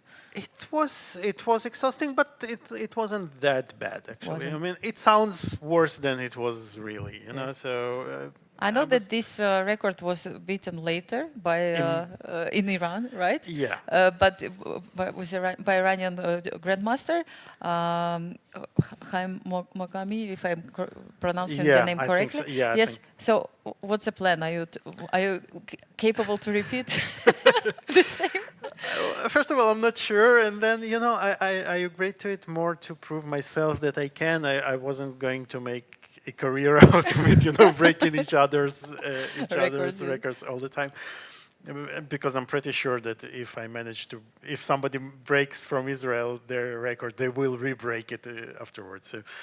Yeah, so it's. But it was one of the more interesting experiences for me, and it wasn't. I think it was much harder for the players against whom I played. Yeah, of course, also for them. Like they had to stay like 18 hours as well. Yeah, so we must admit it. So there is some progress in the game. So let's check what has happened. Elisabeth really had to play g6. she understood that all the other options are not working. It's exactly what we saw, that once you manage, once black manages to take This pawn, the yes. pawn and the very important Bishop H3, very good move, not yes. allowing the king to approach. And to come close to this pawn, and like black is just on time, right? Oh, and now very important, not to go here because this king f4, all of a sudden you're in the Zugzwang. Yes, but to go. But to go from the H file. Yes. And the point is that if e5, you just take. Take and H. Oh no. Or yes, yes. You think so? Let's see it. Yes, till then. Yes. So and then the king stops the pawn. Yeah, the king is in time to stop the pawn, so it did demand some calculation. Wow. Okay, just like the tragedy of one tempo. And you can see here, right, everybody. So this is -8, right? Yes. So it's computer's -8, but it's on the tempo. Yes. Right? Exactly. Yes. So. You have to do a lot of there are yes. very different -8 that you can see, right? Because if you had an extra rook, you would still have something in this area. So not to be mistaken, and this is almost a study like win, right? King h6. Look at this beautiful idea. And one more thing that I wanted to see: what happens if h3? And then king f6. But that's again, nice. It's very nice. Yes, this. But again, it's on the unclear. move, right? On the move. The problem And is king this is e7. Yes, queen h5. Yes, the only move to stop king from approaching f7 square, and then you go queen e8, and make sure that nobody comes close. This is winning, and but Elisabeth pushed f6. But with f6, it's already much easier because we just can go back, go to h3, and king g7. King keeps. Oh no, not so easy. Because we still need a way to pick up the pawns. I understand. So what about instead of bishop h6? We will go. No, we'll probably go all the way. All the way with the king. Yeah. We don't capture the pawns. The bishop stops them, and the king just pushes the pawn. So this is how we'll win, right? So we use the Zugzwang to drive the king away. And right? then we're forcing you to go. Our king comes closer. Slowly but surely, we just push you away, and then we can pick up, or we can don't have to pick them up because we just just go like that. And it's and like another Zugzwang. Yeah, and eventually we will promote. Yes, and it's like bishop d5 and h2. And this is already an easy -8, right? Now we can kind of be sure, yes, that she found the right way how to do it. Still, so bishop d7. Interesting that she bishop goes d7, to d7. Oh, maybe she doesn't want to allow king e5. Interesting. Interesting finesse. Point, yes. Yeah. So here, king e5 might have been, like those Reti studies, right? The king attacking both sides, So all of a sudden, and look at this. This is. And the bishop cannot really come and help, right? And you are losing here. Yes, yeah? I see. The bishop is not able to even stop the pawn. Unbelievable. Yeah. So you have to be careful to the end. So. Wow, bishop d7. Bishop d7 is an important move. Important. And after e5, now I think it's time for bishop e6. Time to clinch, yeah. Yeah, perhaps also. Actually, even king g6 maybe, yes, is working. Even king g6 is probably good, yeah. But so Jiner did play bishop e6. And as we said, So and it's important. So maybe Elisabeth will try f7, but then it's just king g7. It's important again not to grab the pawn immediately. Exactly. Let's show that. Yeah. So here on f7, you don't take that, of course. No. Never. Because then white has time to capture another pawn, and then h3. Yes. And you take everything. So And this is resignable, I think. this is the moment. Moment of truth. King G4. King G4, so she just follows the line we Yeah. just discussed, combining both Almost. ideas like pushing Finally, the we pawn. got something right in this position. Yes, but at one point it felt like maybe she doesn't see exactly how she's going to win. But she regrouped and found the found it, exact, yes. very, very nice. She calculated this important idea of King H6, right? exactly, yes. And yeah, tough luck for Elisabeth. And she's signing they're both players signing the score sheets, which means the last game of the round 2 is over. We had only one decisive game, but what a game it was! Jiner, 2 out of 2. So we have 2 players with the. No, we have the sole leader. We have Yeah, yes. So we have, after yes. these games, yeah, we have one going to 0 out of 2, another going to 2 out of 2. Yes. So we will check the pairings just to be sure that nothing is missed. So 4 draws today and 1 decisive result. Yes, once again.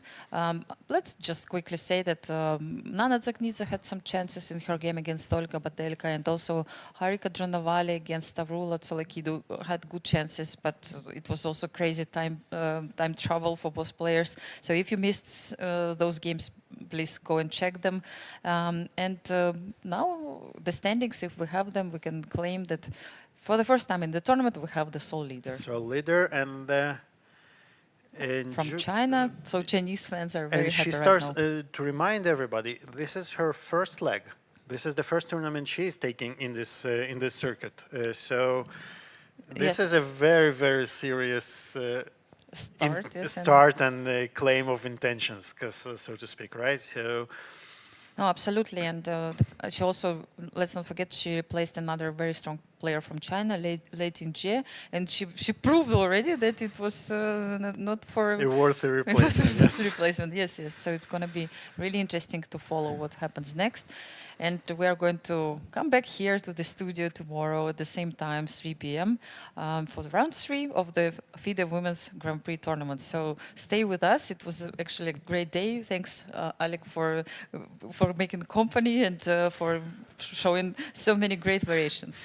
Thanks, Anastasiya, and thanks for the players for the entertaining chess. I mean, this is the most important, right? If Yes. they play interestingly, then our job is so easy to do. So. Absolutely, yes. Thank you and see you tomorrow. Bye.